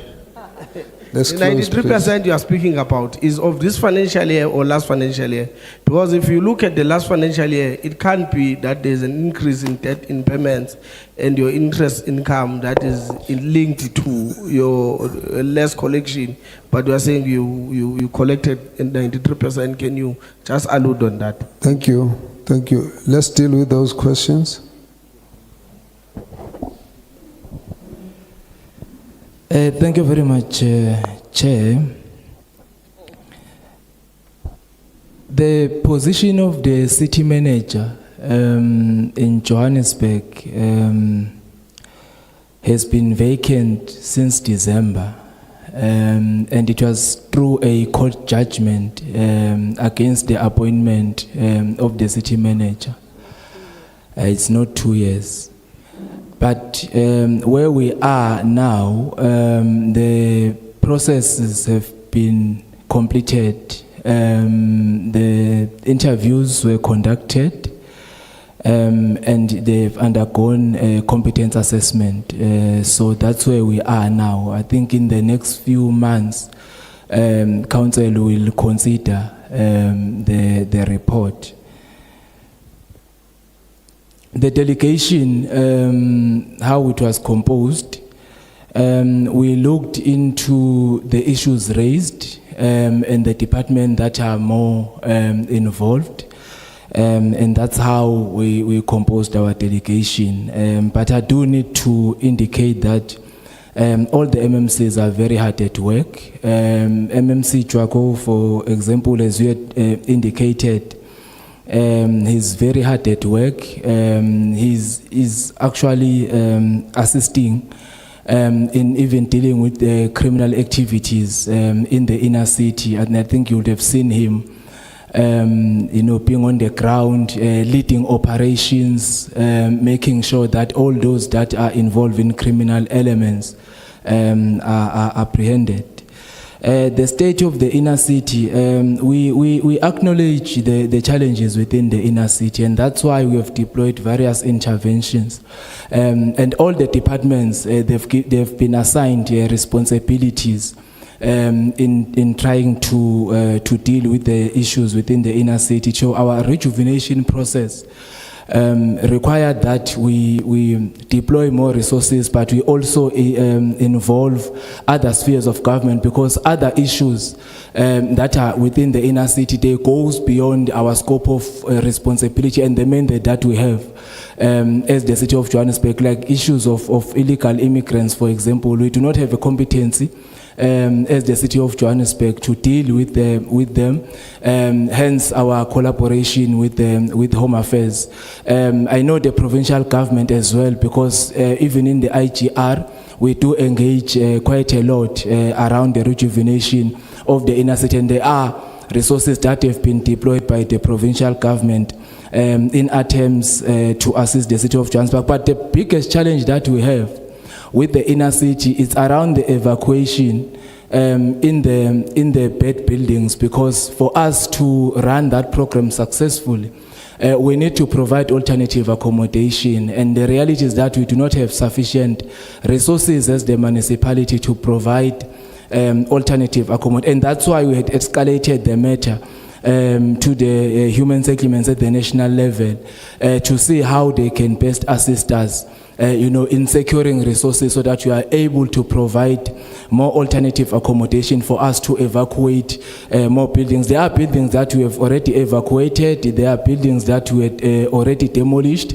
as part of our processes to rejuvenate. But over and above that, JMPD has also deployed officers so that they are able to deal with criminal elements. But the reality of the matter is that resources are not adequate for us to respond to the expectation of our residents. Well, I will allow colleagues also to respond to some of the issues that have been raised.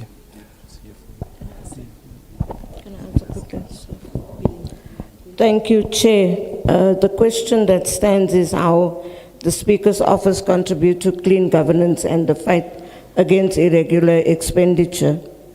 Chair, this office has put in place, this office is currently enforcing adherence to council rules that promote accountability. We have strengthened internal oversight mechanisms by capacitating MPAC members and insisting on consequent management for officials implicated in audit findings. We are also ensuring that audit recommendations are debated in council and tracked for implementation. The office is also currently ensuring that all councillors are familiar with the Code of Conduct as outlined in Schedule 1 of the Municipal Systems Act. Where violations occur, I refer such matters to the Ethics Committee or the Council for Disciplinary Action. I've also planned regular ethics workshops and encourage reporting of misconduct to protect the integrity of council. Chair, we have also ensured that all oversight committees, including MPAC, are properly constituted and meet regularly.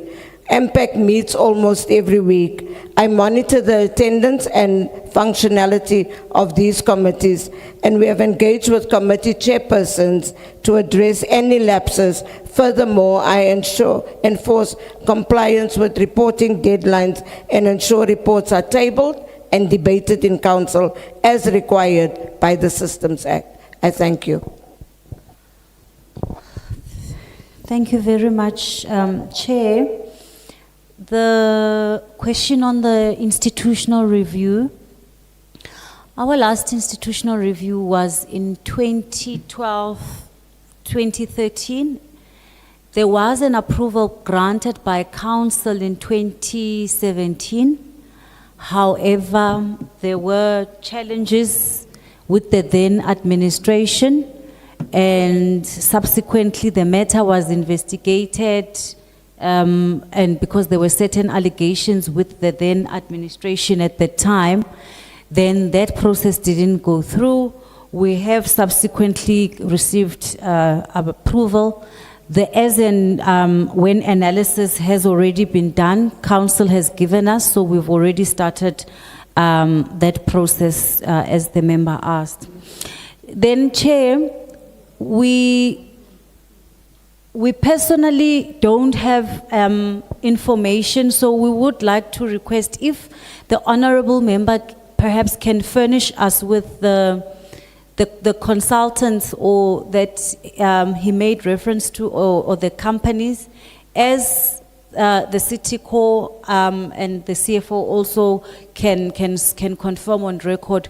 We will be then happy to investigate and be able to respond, so that if it is something that is in existence, we are able to give the committee a proper response. But we have not utilized any consultants in our institution to compile any statements and to do any work in the finance department. Just hold on there. Both yours and the speaker's comment. This member, Dolo, was saying members must not mislead. It arises because there's a gap that I don't think you should omit. What's happening here, and I'm looking through these reports. Firstly, I'm going to read to you just now the Auditor General's comment. Now, the issue of the functioning of the UI, of the MPEC and the investigation of the UIFW is an issue raised by the Auditor General. And when you look at the comment,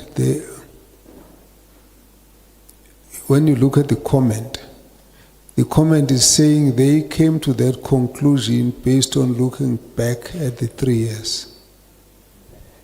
So that becomes the issue. Then they make a comment that they've noted this response which you gave, and they are of the view that maybe next time they audit, they will find the report, the record of the things that we're talking about. So you might then be dealing with issues where things were not done and you report from where you started doing them, and this gap doesn't cover the Auditor General's report.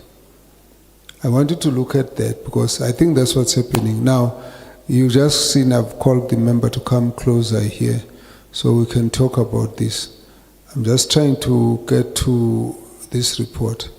The Auditor General specifically reports on the Gauteng expenditure on the consultants. And that report, I'm going to ask the member, because mine is taking long to come, to read that paragraph. If you can just pass to the member this so that you can read. Now, we need you to focus on it from that understanding, because where we're sitting, what you're telling us is not in line with what the Auditor General is saying. And you're quite confident as you move on. And what I'm picking up is there's a gap here. You starting here, you're not accounting for what happened before. So even if you are doing well now, as far as you are concerned, it's not been assessed by anybody. But if you're doing well now, you're not accounting for the fact that you have not been doing well before. That's the issue. And from where we sit, it comes out like someone is not telling us the truth. And that's the problem. And that's why the member had to raise that issue. Now, I think it's a number of factors here. Can I ask you to read that paragraph, because there are specific amounts which were obtained from your statements that is referring to. Just read that paragraph for me, please. Switch on the... Chair, the Auditor General South Africa has been reporting on the use of financial reporting consultants to address the skills and vacancy gaps over multiple years, and the over-reliance persists. In Gauteng, the cost of financial reporting consultants increased from 57.15 million in 2022-2023 financial year to 70.13 million in 2023-2024 financial year, primarily because consultants were brought in to assist with asset management, yet material misstatements identified were still prevalent. Chair.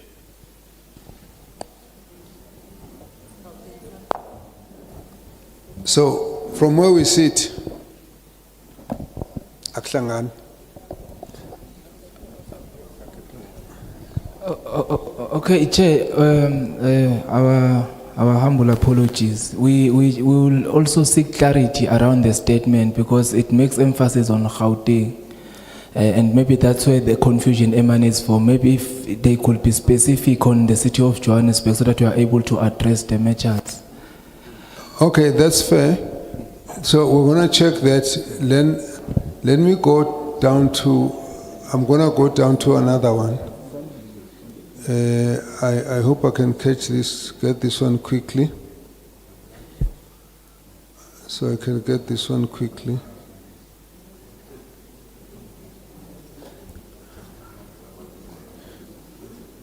You will just pardon me as I'm going to now have to scroll to the issue that...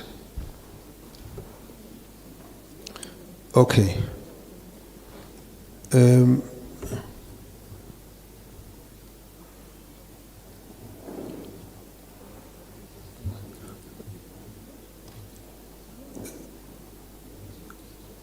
All right, so this is one issue. Reliance on audit process to achieve unqualified audit opinions, okay.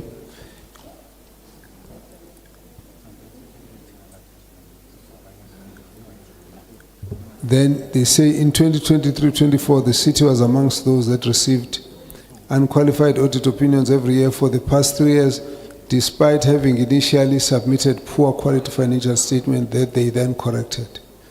Okay, so whatever you do now, they've got this record going back. And then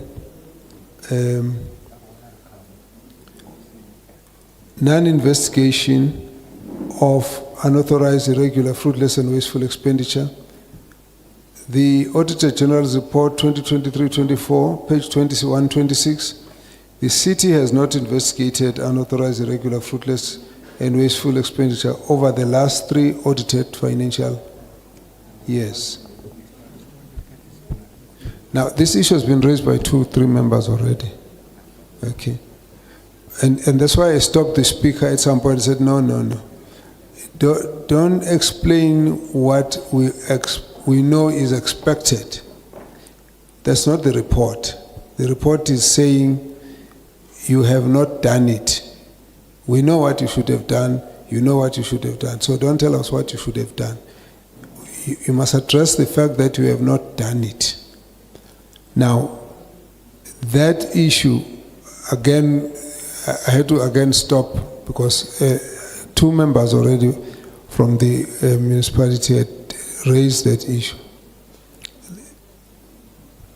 Then the Auditor General Report 2023-24 that while the city had a disciplinary board in place, the board did not perform its legislated role of investigating financial misconduct allegations.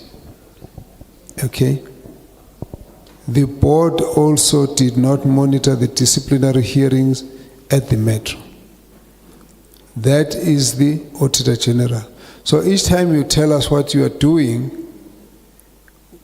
we are not able to reconcile with this unless you can tell us from now on going forward, this is what we are doing, but from now going backwards, we didn't do it. If you're not telling us that, then we actually think you're trying to Mislead you. shy. Now, if anything, this committee is very sensitive to that because that's our job every day, to always pick up when things aren't as true as they sound. Of course, non-compliance with Section 131(1) of the MFMA, as per Auditor General Report 2023-24, the Mayor did not ensure that the issues raised in the audit report were addressed. So whatever you explain to us now, that's why you hear the members here saying it's very unfortunate that the Mayor is not here.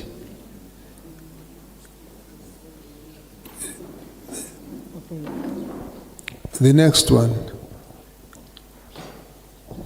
page 128 of the Auditor General's report.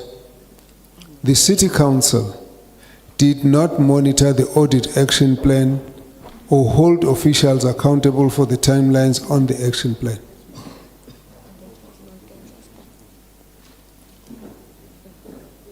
MM is disagreeing with me.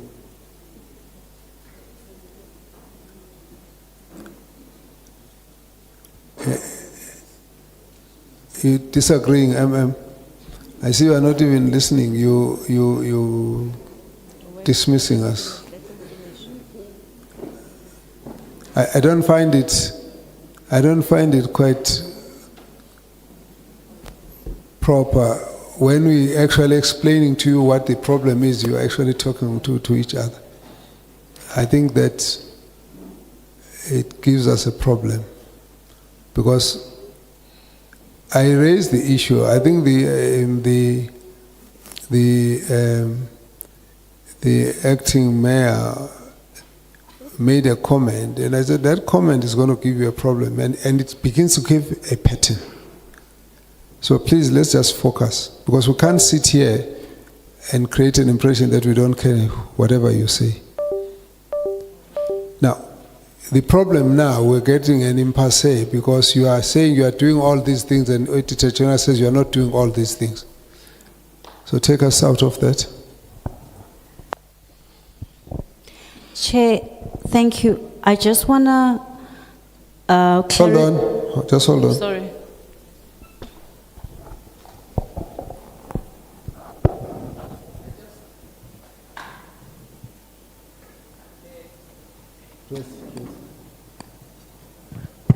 I just want to add one thing, Chair, on what you have just alluded to. When the speaker responded, because we were listening very careful when they're responding on the issue of UIF, they told us that what they have done so far. They even said they have a unit called Anti-Corruption Unit. We said to them, just tell us all the issues that are being dealt with in the Anti-Corruption Unit, because that's where we must start. MPEC, Audit Action Plan, but we have your own unit that deals with these things that are raised by the AG. But the speaker couldn't also tell us what are the criminal cases or what are the corruption cases emanating from their own unit. After they have learned, they went to town to tell us how good they are to address the issues from the Auditor General. Just as a matter of interest, probably 80% of us here have been civil servants. So we know the game, how you fudge issues. Must sound like, even if it is not. And that's all we're very sensitive to. So we're now going to limit what your response that you give us. We want to know why we have this gap and what are you doing. From when have you been doing it? Let's separate it clearly. If you are not sure, let's not go into guesswork. Okay. So I will be interrupting if I think you are not going the route. Thank you, Chair. The committee is correct on the disciplinary board in terms of the gap. When I spoke earlier, I indicated that council approved it in March 2024. The disciplinary board was established during a term of a previous government. Then there were changes in government. The government that came in 2021 de-established the disciplinary board. They didn't want to accept the guidance of National Treasury. Then when this new government of local unity came back in 2024, we re-established it, council approved it. So where the committee is correct is that there would have been no disciplinary board active in the city of Johannesburg in 2023 and the earlier months of 2022 because of the previous government who did not want to utilize the disciplinary board. So there I can confirm that there would have been that gap. And therefore the things that we are saying are only active and having started in March 2024. So the political changes created that particular problem. There were different governments. Okay, but your government, ne? No. So you deal with these issues in terms of the financial years and the fact that whether you are a different group and different coalition today, you still the same term of government in office since 2021. You're only getting out next year. It doesn't matter if you have changed mayor 6 times. You're still the same. And therefore everybody takes the same responsibility. If we say 3 years ago something went wrong, the same term of office is yours. But what we are saying is that you can't, when there's a criticism of what happened in the past, then start talking to us as though that doesn't exist and you only talk about what's happening now and not bridge the gap, because it mustn't be us who are correcting you. It's you who must clarify us. That is the issue. Thanks, Chair. The issues we raised, the 18 matters, are actually dating back even before our term of office. So the 18 matters that we are speaking about, the ones that Ku mentioned, for example, the old matters, some date back from 2019, some date back to 2020. So we accept that we are successors in law and in title, but perhaps there's a... And the problem with that is that UIFW, if it's not cleared, it stays. So you can't say, I don't know the guys who did this, I'm here now. You have to sit down and say, how much of that do you regularize? That's really what catches you, and you can't then argue that, well, those guys are gone, we are now here. That's the point. Noted. Thank you, Chair. Thank you, Chair. Chair, I think we are in full agreement, especially what MMC Masuku has said, and we are not denying what has happened before we came in, but I think we also told you how we will fix what has happened then. For us fortunate sitting here in this room, Chair, we have a previous chairperson of MPAC with us that can also say to you, Chair, that she's also been struggling with that UIFW's, the Honorable Mam Nontenja was our MPAC chair before, and after Mam Nontenja left, we had a gap. Do you know in Parliament you rule it out on irrelevancy? Thank you, Chair. I'm ruling you out on irrelevancy now. Thank you. Let's go back to the questions. Please focus on the questions, and I'll keep cutting now. If I don't hear that you are going there, I'll cut you. So Okay. let's deal with our outstanding question. Thank you, Chair. Chair, so as far as the speaker is concerned on MPAC, we are definitely working to fix what we have not fixed in the last 3 years. And I would want the coup to assist us on the anti-crime committee that is there, as well as your favorite person will also deal with that. I thank you, Chair. And let's deal with the questions. Okay. And Chair, we would like to profusely apologize if we communicated a message. We're just trying to confer based on the information given, just to ascertain facts. So we want to profusely apologize. just clarify on those issues. No, thank you very much, Chair. Chair, I think just to go straight to the issues. So, in line with the response from MMC Masuku, in terms of the establishment of the board and the work that MPEC has to do in terms of the final write-off that goes to council, you'd recall that that process is a process that has to be approved at council, and some of the committee members are councillors who sit on MPEC. But administratively, the investigation of all of those matters would have been concluded. First one, the group internal audit team will investigate all of those matters, including the ones that we picked up. You're giving us a lecture of how the system should work. We're not asking you that. No, Chair, I'm getting to the actual... No, let's go straight. Okay. So, for an example, Chair, let's talk about the consultants, the use of consultants to conduct financial statements in the city. We have not used consultants to conduct investigations in the city. We have the group, which is the group CFO. We have a group head, which is Ishwar Ramdas, responsible for the compiling of financial statements. Each department has a director of finance and a complete team that does the financial. So what had happened with, after the AG issued that media statement, myself, group CFO, and the AG, we then reached out to, the head of GRAS, we reached out to AG to say, the statement that we are using a consultant to do our financials, it is not correct. Can we have a consultation so we can understand where that comes from? Because obviously it's creating a bit of challenges in terms of how we compile the financials. The point that the AG had raised was around the adjustments that we make, which is the concern that she's raised, that when you do your financial statements, you then also make adjustments before we conclude the audit, and that's where the AG raised a challenge.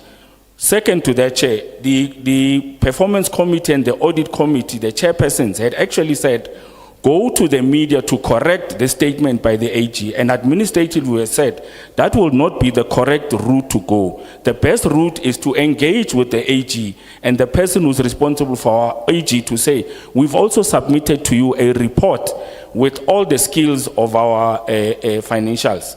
The issue around... Move to the next issue, because we've raised the issue of consultants because we had something that was a query with you. You're insisting and you're denying. That's fine, let's take that. We'll pick it up when we've got different information. May I just ask someone from the AG to come forward to confer with us? Please proceed, deal with the other issues. That's fine, Chair. So I think then the second issue we had raised with the AG was around where the AG had said in the previous audit that the city had not investigated these irregular matters. Now, the 6 cases that I referred to, the MTN case is 2018 case. The Protea Glen Fire Station is a 2019 case. At the time that the AG came to audit in the previous year, those reports were already available because they had also raised them as material irregularity. And we had already shown to the AG that we had investigated these matters and we had already started disciplinary action and the collection. For an example, the 2.5 million on the Protea Glen construction with the AG raised, we had already investigated and taken action. So we had a bit of a to and fro in terms of, have you implemented consequence management? And I did respond this morning that we had initiated consequence management on all of those investigation issues. So it was a matter of whether we are agreeing with it. So in brief, the AG is incorrect in saying for 3 years there had been no investigations. I can say that, sir, because the reports are there where we had investigated the cases. Hence, we had said we need to clarify the media statements. The second point I raised with AG, say sorry for coming in, Chair. Okay, and so you are also saying the AG is incorrect in saying that these reports were actually not followed up by council. That's the point I was getting to, Chair. I think the preamble I was giving was bringing us here. Don't do preambles. I told you I'm going to cut you. I want it straight to the point. Chair, for those reports to be considered by council, they have to go to MPEC. They have to go through MPEC. So if MPEC is not sitting, then the reports don't get processed by council. And that's where the gap was. No. You see, you understand what you're saying now. The Auditor General is not telling us the truth when they say the matter was not processed. What's your explanation? When the MPEC doesn't see it, then the thing doesn't get processed. Now, who's telling the truth? You are actually confirming the same thing you want to explain and justify. We're not asking you to justify. Continue. Chair, if I may clarify, I did indicate that administratively, we had processed the reports. For an example, we took action. No. You are one municipality. If you are supposed to do something, you do, this one does it, that one does it, that one does it, then the others don't. You think we're going to come and tell us that the others didn't do their bit? You can't tell us that. You cannot tell us that. Chair, but I also want to hear from the municipality because they are disputing the comments that have been made by AG. Have they formally disputed those comments with the AG? And if indeed, how's the process? How far is that process? Thanks, Chair. I can confirm, Chair, that I led the delegation to engage with the AG on some of the comments that have been raised. Immediately they were released in the media. Our first issue was the issues that the AG is raising are not in the final management report. And therefore, it is a bit problematic that we engage with them from a media base when they are not in the management report. Just hold on. Let's hold on. You are saying to us, you have gone to query with the AG. The one issue I've heard you said you're going to query was the use of consultants. And I said, I take your point, put it aside, until somebody from AG comes to us, we won't take you on that issue. When they come back, we'll come back to you. Leave that. Then the next issue is the MPEC, did the MPEC submit the report, and did the council deal with the report and monitor? And you are saying, and this is how I understood you, administratively you did your bit. The MPEC didn't follow up its bit, it's part of the process. So administratively, you want to clear yourself. The committee has got its own problem.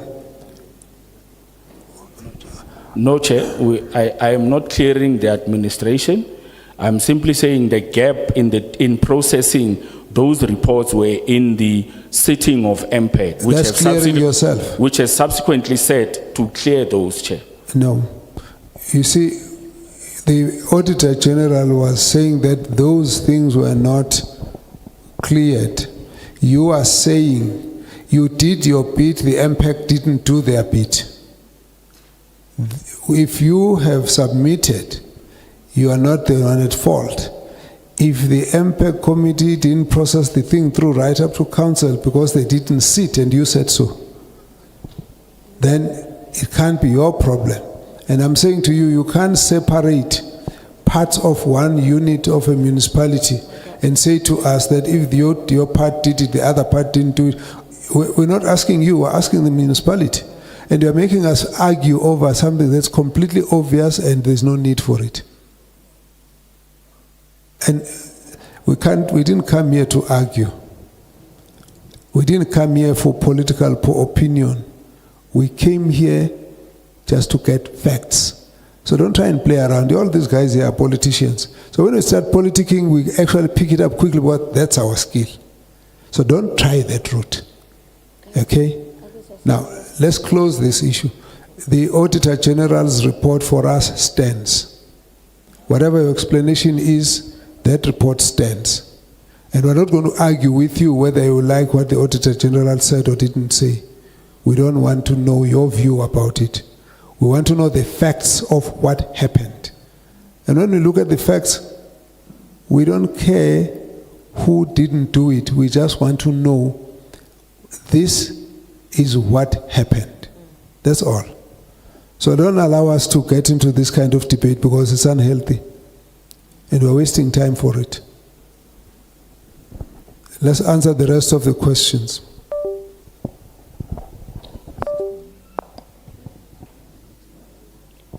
Thanks, Chair.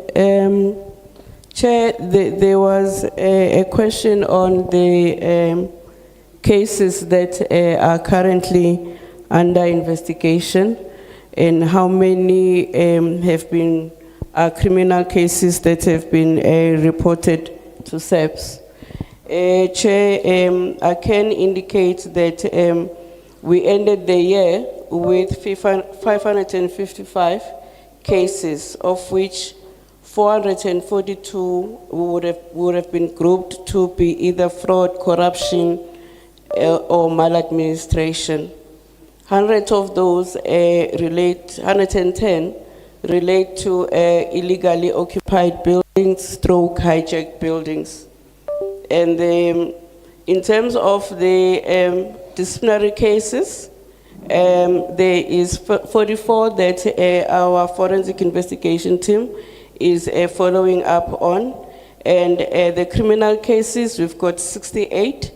We also monitor recovery, where the recommendations from either the investigation or the disciplinary action would have been that we recover. So there are 12 matters that are currently being monitored. That is the state with regards the investigations that are conducted by our Chief's Department. I must indicate, Chair, that insofar as financial misconduct matters, they are distinct. They are defined in terms of the Act. So those, the 18 that we mentioned, are over and above those that our Chief's Department is looking at. These are those that our disciplinary board is overseeing as mandated in terms of the regulations. Some of these matters that are under investigation by Chiefs could be matters that are financial misconduct, but because I don't intend to resuscitate the issue of the disciplinary board being in place or not, but you do then find that Chiefs would have investigated or will still have matters that are financial misconduct in nature, and we are analyzing our database to then make sure that these matters get routed to the disciplinary board, so that we avoid a technicality where we can investigate, charge an official, and then they can cite that our forensic investigation department may not have had the jurisdiction as defined in terms of the law.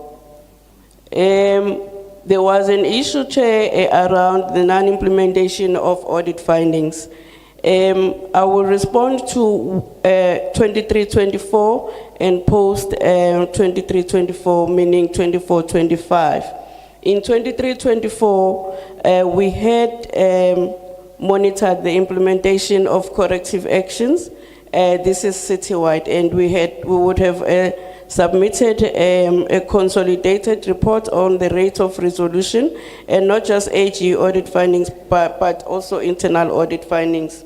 We were sitting at the end of the year with 86% rate of resolution. But what have we then done subsequent to year end 23-24? The acting city manager did indicate that when he came in, we'd already had a workshop where we were looking at these findings, revisiting our remedial actions, and there is a directive vis-a-vis any repeat findings that the AG may have for the 24-25, that senior management, respective senior management, will then be held accountable. So yes, we did follow up 23-24. We have continued to follow up 24-25, but an improvement is that now we've got that accountability matrix that has been workshopped and agreed to with management. Thanks, Chair. Thank you, Chair. Just the question on the repairs and maintenance. Our target for the previous financial year was 6.9. We concluded the financial year at 6.7, which totals 6 billion of the 89.4 billion, which is our total budget that we spent on repairs and maintenance. The issue around the art gallery that was raised, we are not selling the art gallery, Chair. there is a process to review, to upgrade the art gallery, which is implemented by JDA and community development. However, the snag we have is the movement of the art in the art gallery to a safe position. We have received some proposal from some of our partners, and we are reviewing how we do that, because the art is very valuable and it's expensive, and therefore we don't want it to end up in wrong hands and then be accused of selling the art itself. So there is a proposal that our legal team is looking at in line with our partners, and this is of course monitored over a period. In relation to bylaws and whether we issue permits to foreign nationals, that is not allowed. There are 3 departments who are involved. EMS does the inspection of the facility. Development planning also looks at compliance in terms of buildings. And then we have the economic development department that then issues the final permit. Once all of those 3 departments have then, of course, investigated that. So it's not part of our bylaw to actually implement through JMPD. The issue around the Kelvin Power and the sale of Kelvin Power, this happened around 2000 when the city amalgamated all the different municipalities into a single uni-city. And the leadership at the time, because the city was in a financial difficulty to raise funds, took a decision to sell Kelvin, Igoli Gas to the private sector, to be run by the private sector, but still get the services. And that's when that decision was made, around 2000 or so. The benefit to buying back Kelvin, of course, we've not done the study to look at how much it will cost us to buy back. Currently, Eskom charges us about 30% for administrative cost, and not for the actual electron that you buy. But with Kelvin, we actually do not have, we don't incur that 30% cost.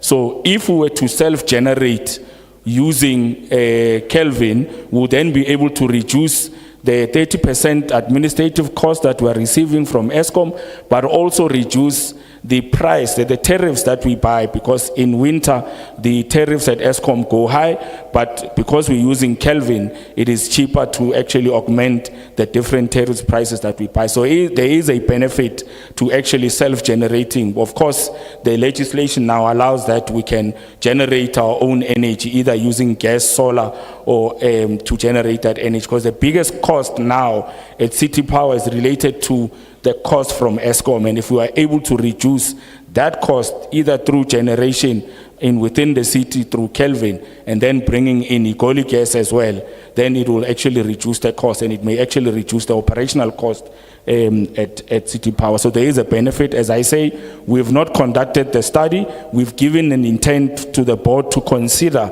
that, and it will come through mayoral committee for approval whether we purchase Kelvin or not, but to use it as part of the buyback process that we are currently busy with. So I think those were the only questions that were outstanding. Oh, sorry, in terms of my apologies, the inner city. I think there's an issue raised around the inner city, and I think we accept the state of the inner city. We have since developed a bed building strategy that we have taken to council, for council to approve. But part of that strategy, but the biggest challenge in the inner city has been affordable housing. Affordable housing for all the people who live in the inner city, hence the hijacking of the building. So the strategy looks at how do we bring in the private sector. Already as the city, we've received 4 requests from new owners who have bought or they've recovered their properties and they want to redevelop affordable housing. So we are looking at how do we write off some of the bills that were generated when the building was hijacked, and will then approve so that they can then redevelop. But the main issue in the inner city is about affordable housing, and the bed building strategy addresses that part. So we have started with that operation with SEPS and Home Affairs to actually reclaim some of those buildings and then give them to the owners. Thanks, Chair. Which one? Yes, water tanker issue. Yeah, I think the MD is here. Thank you, Chair. The issue for water tanker, there was an allegation that we picked up through the media, which indicated that the bidders that were appointed, they colluded, and the issue is currently being investigated. Thank you, Chair.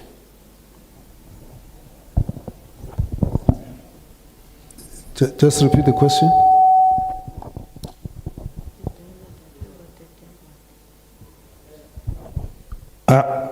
Thanks, Chair. In the city power, the operation of more than 16 billion on overdraft, the qualification of your executive, postgraduate qualifications, those were the two, and the issue around the collection, the 93% is from when? Please respond to those. The CEO of City Power is here. She will respond.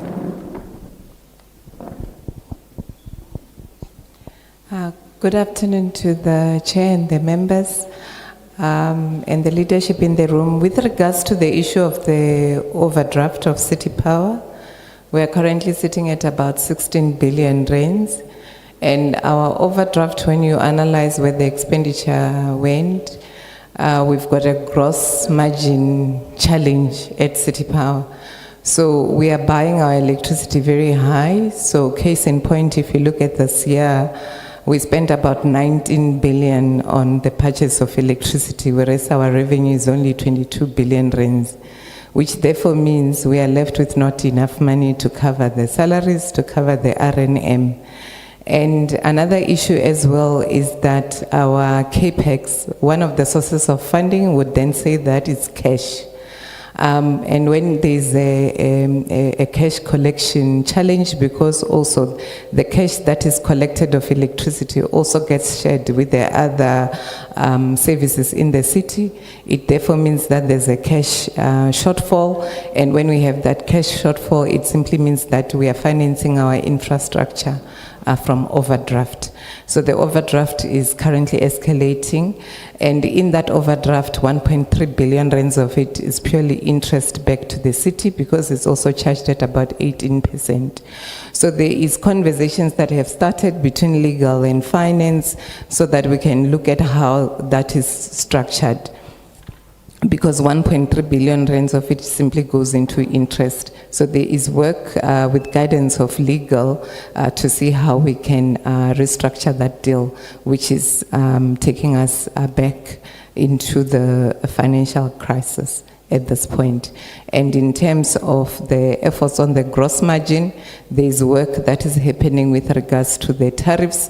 We have considered that the current tariff structure that we've got at City Power is not assisting us. We've got the postpaid customers migrating to prepaid, and when that happens, even if it's not energy losses, it's a revenue loss, it affects our gross margin, and then we end up on overdraft.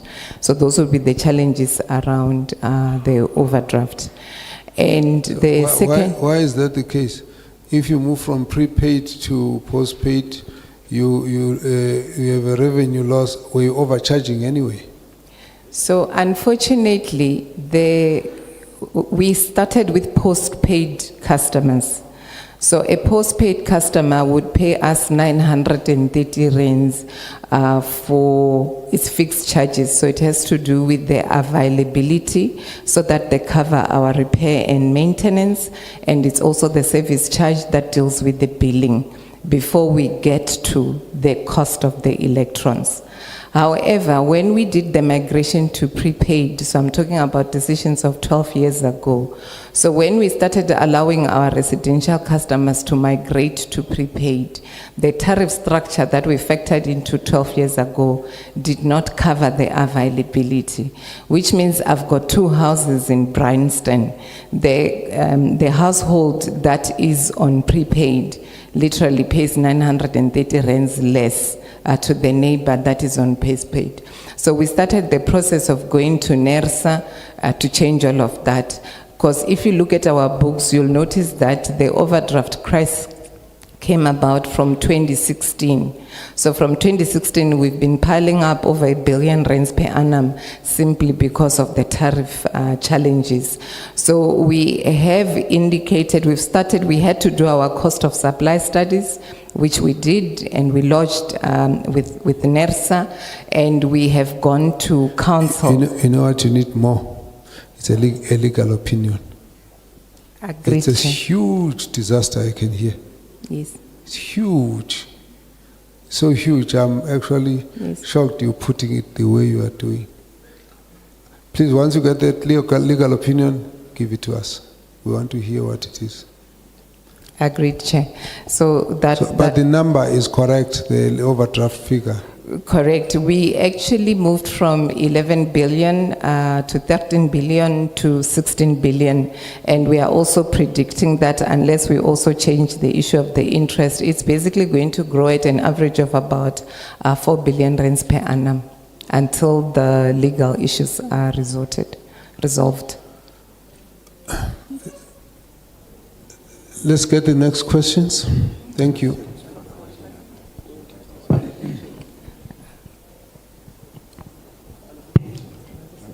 Let's get the other question. There's an issue of qualifications. Correct. And please, just go straight. I'll give you 5 seconds for that. On the issue of the qualifications, the executives of City Power are appointed according to the qualifications as per the Municipal Systems Act, the competency framework, and they all meet it. So if the they meet the requirements of the competency framework, we use the Municipal Systems Act competency framework. So we look at what are the qualifications that are required, and the minimum competency is in line with that. So the spec then gets approved by the board, and then the recruitment process then commences.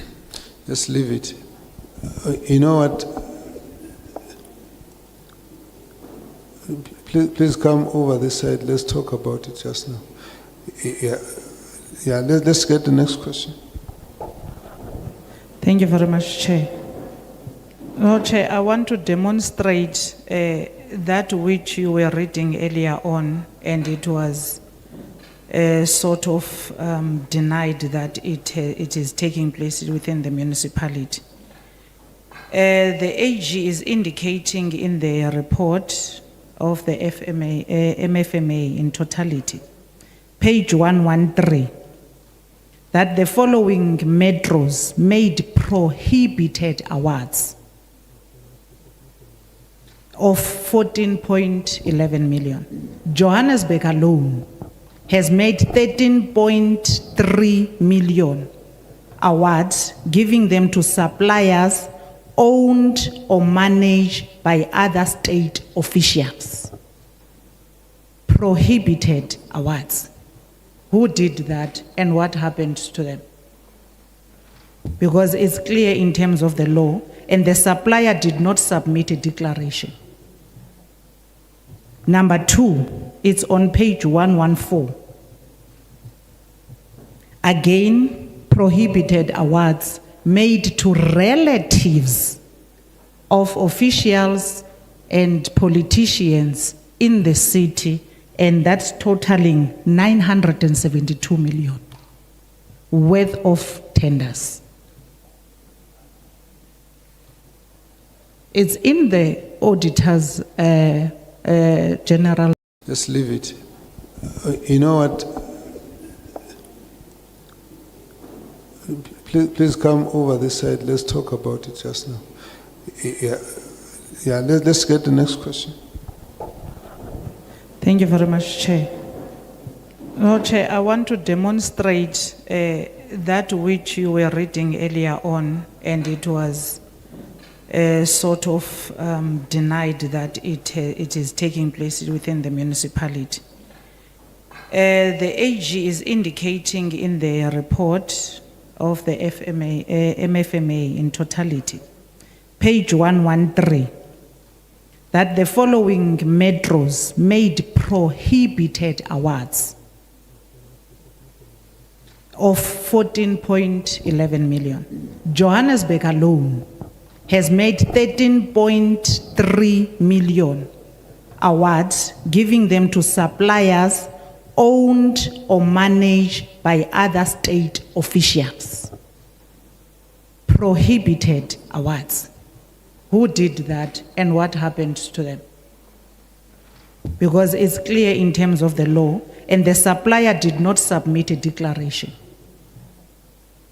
Number 2, it's on page 114.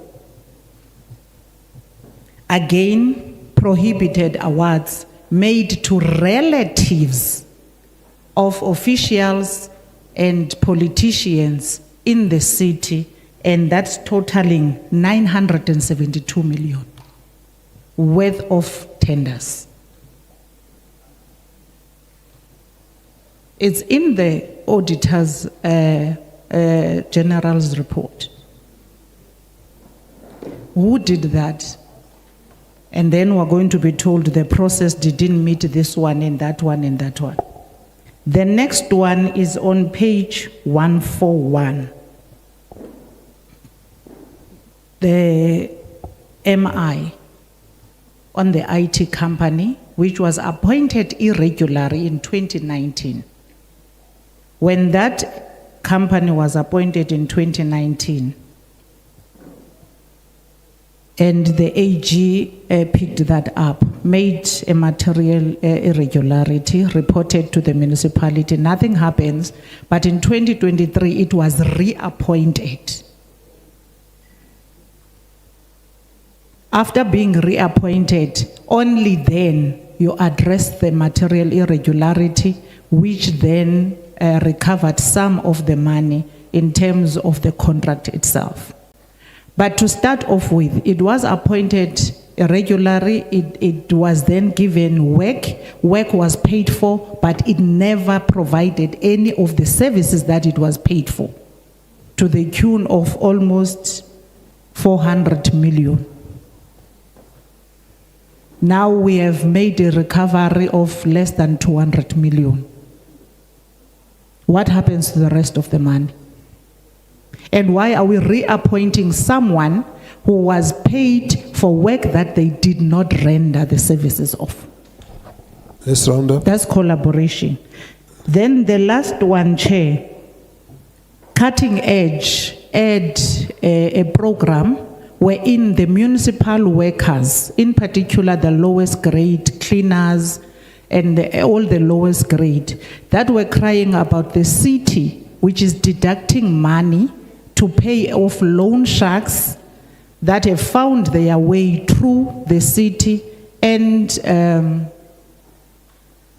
the shop stewards into the system of the municipality, and you are deducting salaries way above what is regulated in terms of paying back loans. Okay. Some of them don't get any salaries, they don't get paid at all. How did that happen? All right, thank you. Thank you. Let's move to the next. Thank you, Chair. Once again, it's Kwenza Madlala from Scopa. I want to ask specific questions, but before getting there, I want to just also emphasize the advice that we understand processes. So the questions you ask are specific. We want a specific response, just like how we understand political rhetoric, but we want specific answers. Let me follow up on a question that was asked, but directed to the municipality now. The issue of water infrastructure is a responsibility of the municipality. Whilst water in itself may be another responsibility, but the maintenance of infrastructure of water belongs to the municipality. And the AG says there's a 2.9 billion loss of water in the city of Johannesburg. On the same breath, the AG says on maintenance grant, you guys have underspent by 10%. In fact, it says that you've spent 5%, which is far below the norm, which is 8% on maintenance. So we want to understand what is the challenge in terms of ensuring that we spend on maintenance grant, and also we ensure that we minimize the water loss, because it is assumed to be totaling to about 35% of all water flowing through the municipality. That's the loss that we are making. I want to also ascertain in terms of, there was an allegation of a bus contract.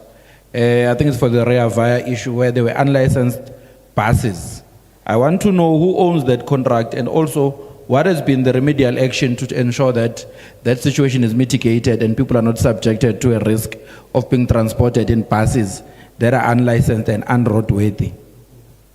I think, let me pause there for now. Thank you. Thank you. Thanks, Chair. Greetings to the Municipality of Johannesburg. Chair, I'm not going to be long. My questions will be to this leadership because we were here on the 21st of November last year. 8 months down the line, I just want to find out from you guys that there were a lot of issues that we raised that time. How far are you with those issues? Issues of billing, there are a lot of issues and they are repeating. It's like we are repeating the same things that we came to do last year. But we're supposed to get feedback from you. How far are you with the issues that we raised that time when we came for the oversight? Thanks. Yes, you next. Let's pass.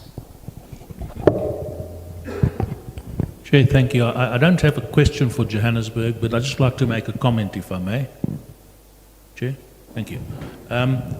If you listen to the input of the Premier this morning about these frameworks that are being put into place in order to facilitate the relationship with municipalities, and you listen to the response from the reps from Johannesburg, who give you very confident answers in very mellifluous and dulcet terms, one could be lulled into a false sense of security and think, we've got this. It's sorted. People know what they're saying and it's under control. But we know that is actually not the case. So the question we have to ask ourselves, Chair, is why is it despite good frameworks and knowledgeable officials, most municipalities in Gauteng are still failing, including Johannesburg? And it's just my view that what needs to be done is a very detailed, in-depth, functional analysis of the things that are causing the problems. Things like lack of resources, including money and even expertise, lack of accountability and consequence management, corruption, etc. Unless there's a deep dive into those to evaluate exactly what's happening at the coalface and presenting solutions to those, we are not going to win the battle. And it's really my view that should be the work of Cogta. Thank you, Chair. Let's have the responses.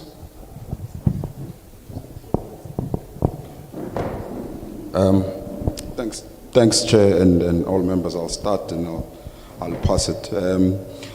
Chair, in terms of the billing system, if we were to ask where are we now, so we are 2 months away from launching the new meter-to-cash system, because the old system, we do agree, it's very old. It was implemented as Project Pakama in 2010. So the new system, since then we did procure a new system, and we are now implementing in 2 months' time. We'll be launching it. That goes obviously with the rollout of meters, because it's not just the system; it's to make sure that we are metering in all places to improve the accuracy of our bill. Also, Chair, as part of the metro training reforms, the billing teams that were sitting at a corporate level, at a group level, have been put back at the entities, so at City Power, Joburg Water, and Pick It Up, so that there's a single point of management accountability in terms of the accuracy of the bills, and just to make it easier to work with the operations team. So if an engineer installs a meter, they make sure it's on the system and it's being billed properly instead of sending through back and forth emails. So from July 2025, moving forward, the billing is being done at the entity, and that is to ensure that the accuracy of the bill increases, at the same time including the process of upgrading the system. Like I said, it's going live from November, so that we move away from the old system. The maintenance and repairs, I think the coup has covered it. At the 23-24 it was 5%, but I think we did say for the current financial year that just ended, we ended at 6.7%, which is a 1.7% increase, and we are envisaging to move up to 8% as per the NT norms in the current financial year. So we're investing more money into repairs and maintenance, including, Chair, the work that we are doing from a triple P basis. because we understand there's over 10,000 kilometers of pipeline.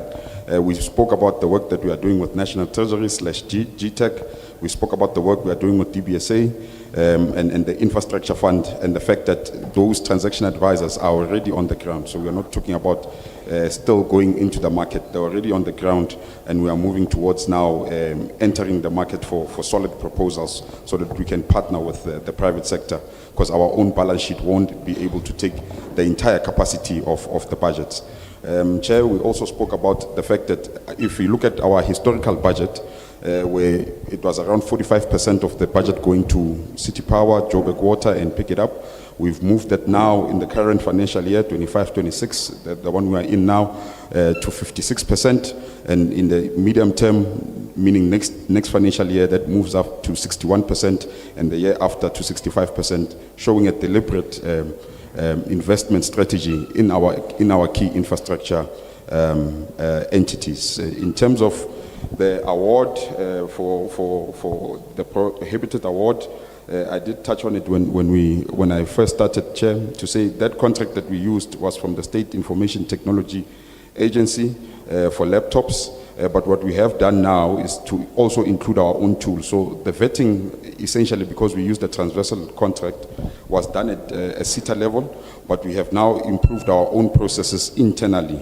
with the tool that we have purchased and we are using as we move forward from the last financial, so 24-25 financial year moving forward, to make sure that we fully vet any supplier, whether it's a transversal contract or not, or even our own tender processes, so that if there's any employee employed by any state in any sphere of government or their families, we can then pick it up from the tool that we have now implemented, and that will work. We're already seeing the benefits of that, where some awards that were supposed to be made, we've held back because of that tool that picked up that conflict of interest, and we'll continue using that tool as well, Chair. I think I just wanted to cover that, Acting EM.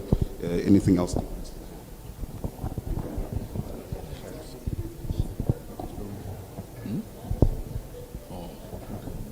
No, thank you, Chair.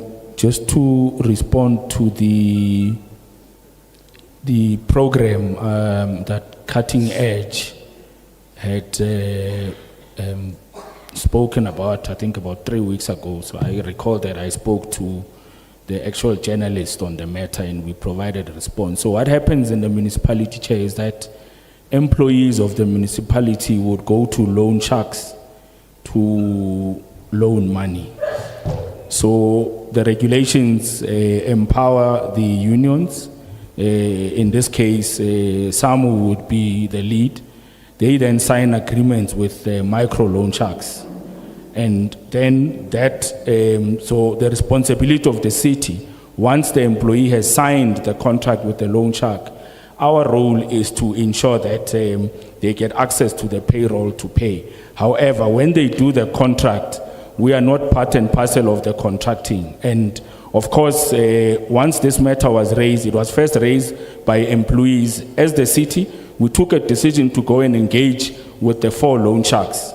And we had said to them, colleagues, we are getting a complaint that you are actually overburdening employees with different loans from your different entities. We even went to the Competition Commission to report the conduct of the entities that are loaning, because it's loans that have been given over a period. So where we've agreed with them was that we are not going to allow them to give employees further loans, but they also need to extend the current loans that the employees have over a period of time so that they are able to then recover.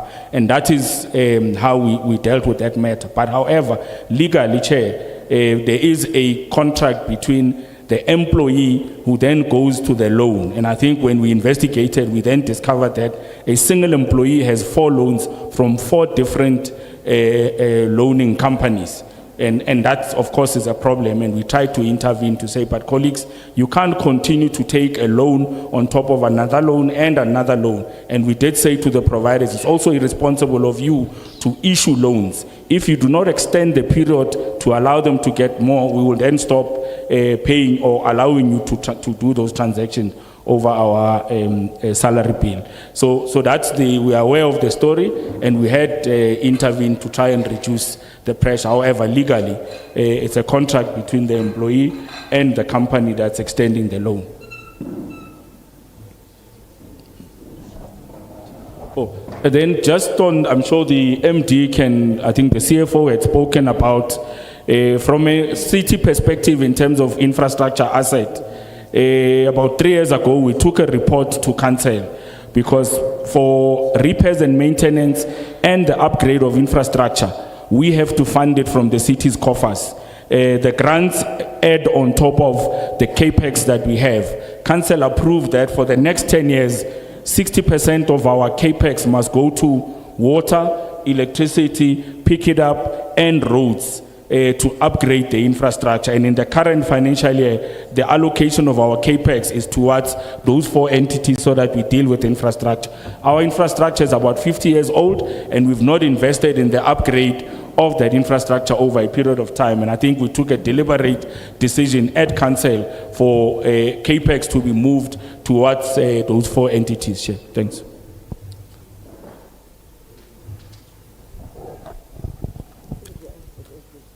Oh, okay, thank you.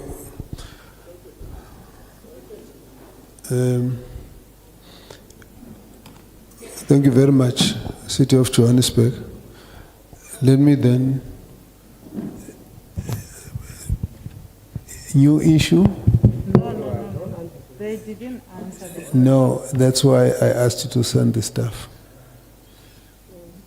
Because what we asked Chair was... Wait. Is it different from what I asked that you sent me? But why are they not answering? No, that's fine. But Yeah. is it the same? It's in the same question. Repeat the question and send it to me nevertheless. Okay. No, the question was... You need a mic? Thanks, Chair. The question was, a person issues a tender that is a forbidden tender, and they know what is the rule in relation to that. Whether the systems were in you or were at CITAS or wherever, but due diligence should be done by a person before they sign off. And when AG picked that up, what did you do to a person who issued tenders of 977 million to relatives and friends and everyone of the municipality, and some to the companies owned by the officials of the municipality? That's the question. Thank you, Chair. I'm not repeating it to them. I'm saying for you to note what also has not been answered. I think because I know that they write the questions. The issue of the bus contract and unlicensed buses was not touched on. The issue of how they are struggling how they are spending 10%, underspent 10% of infrastructure grants. Thank you.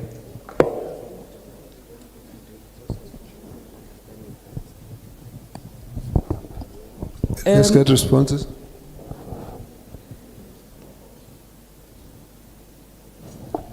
I said, let's get responses. Okay. Let's proceed. If I can just respond to the one question, because the other one the Group CFO has responded to. The 972 million rand award, we are not prohibited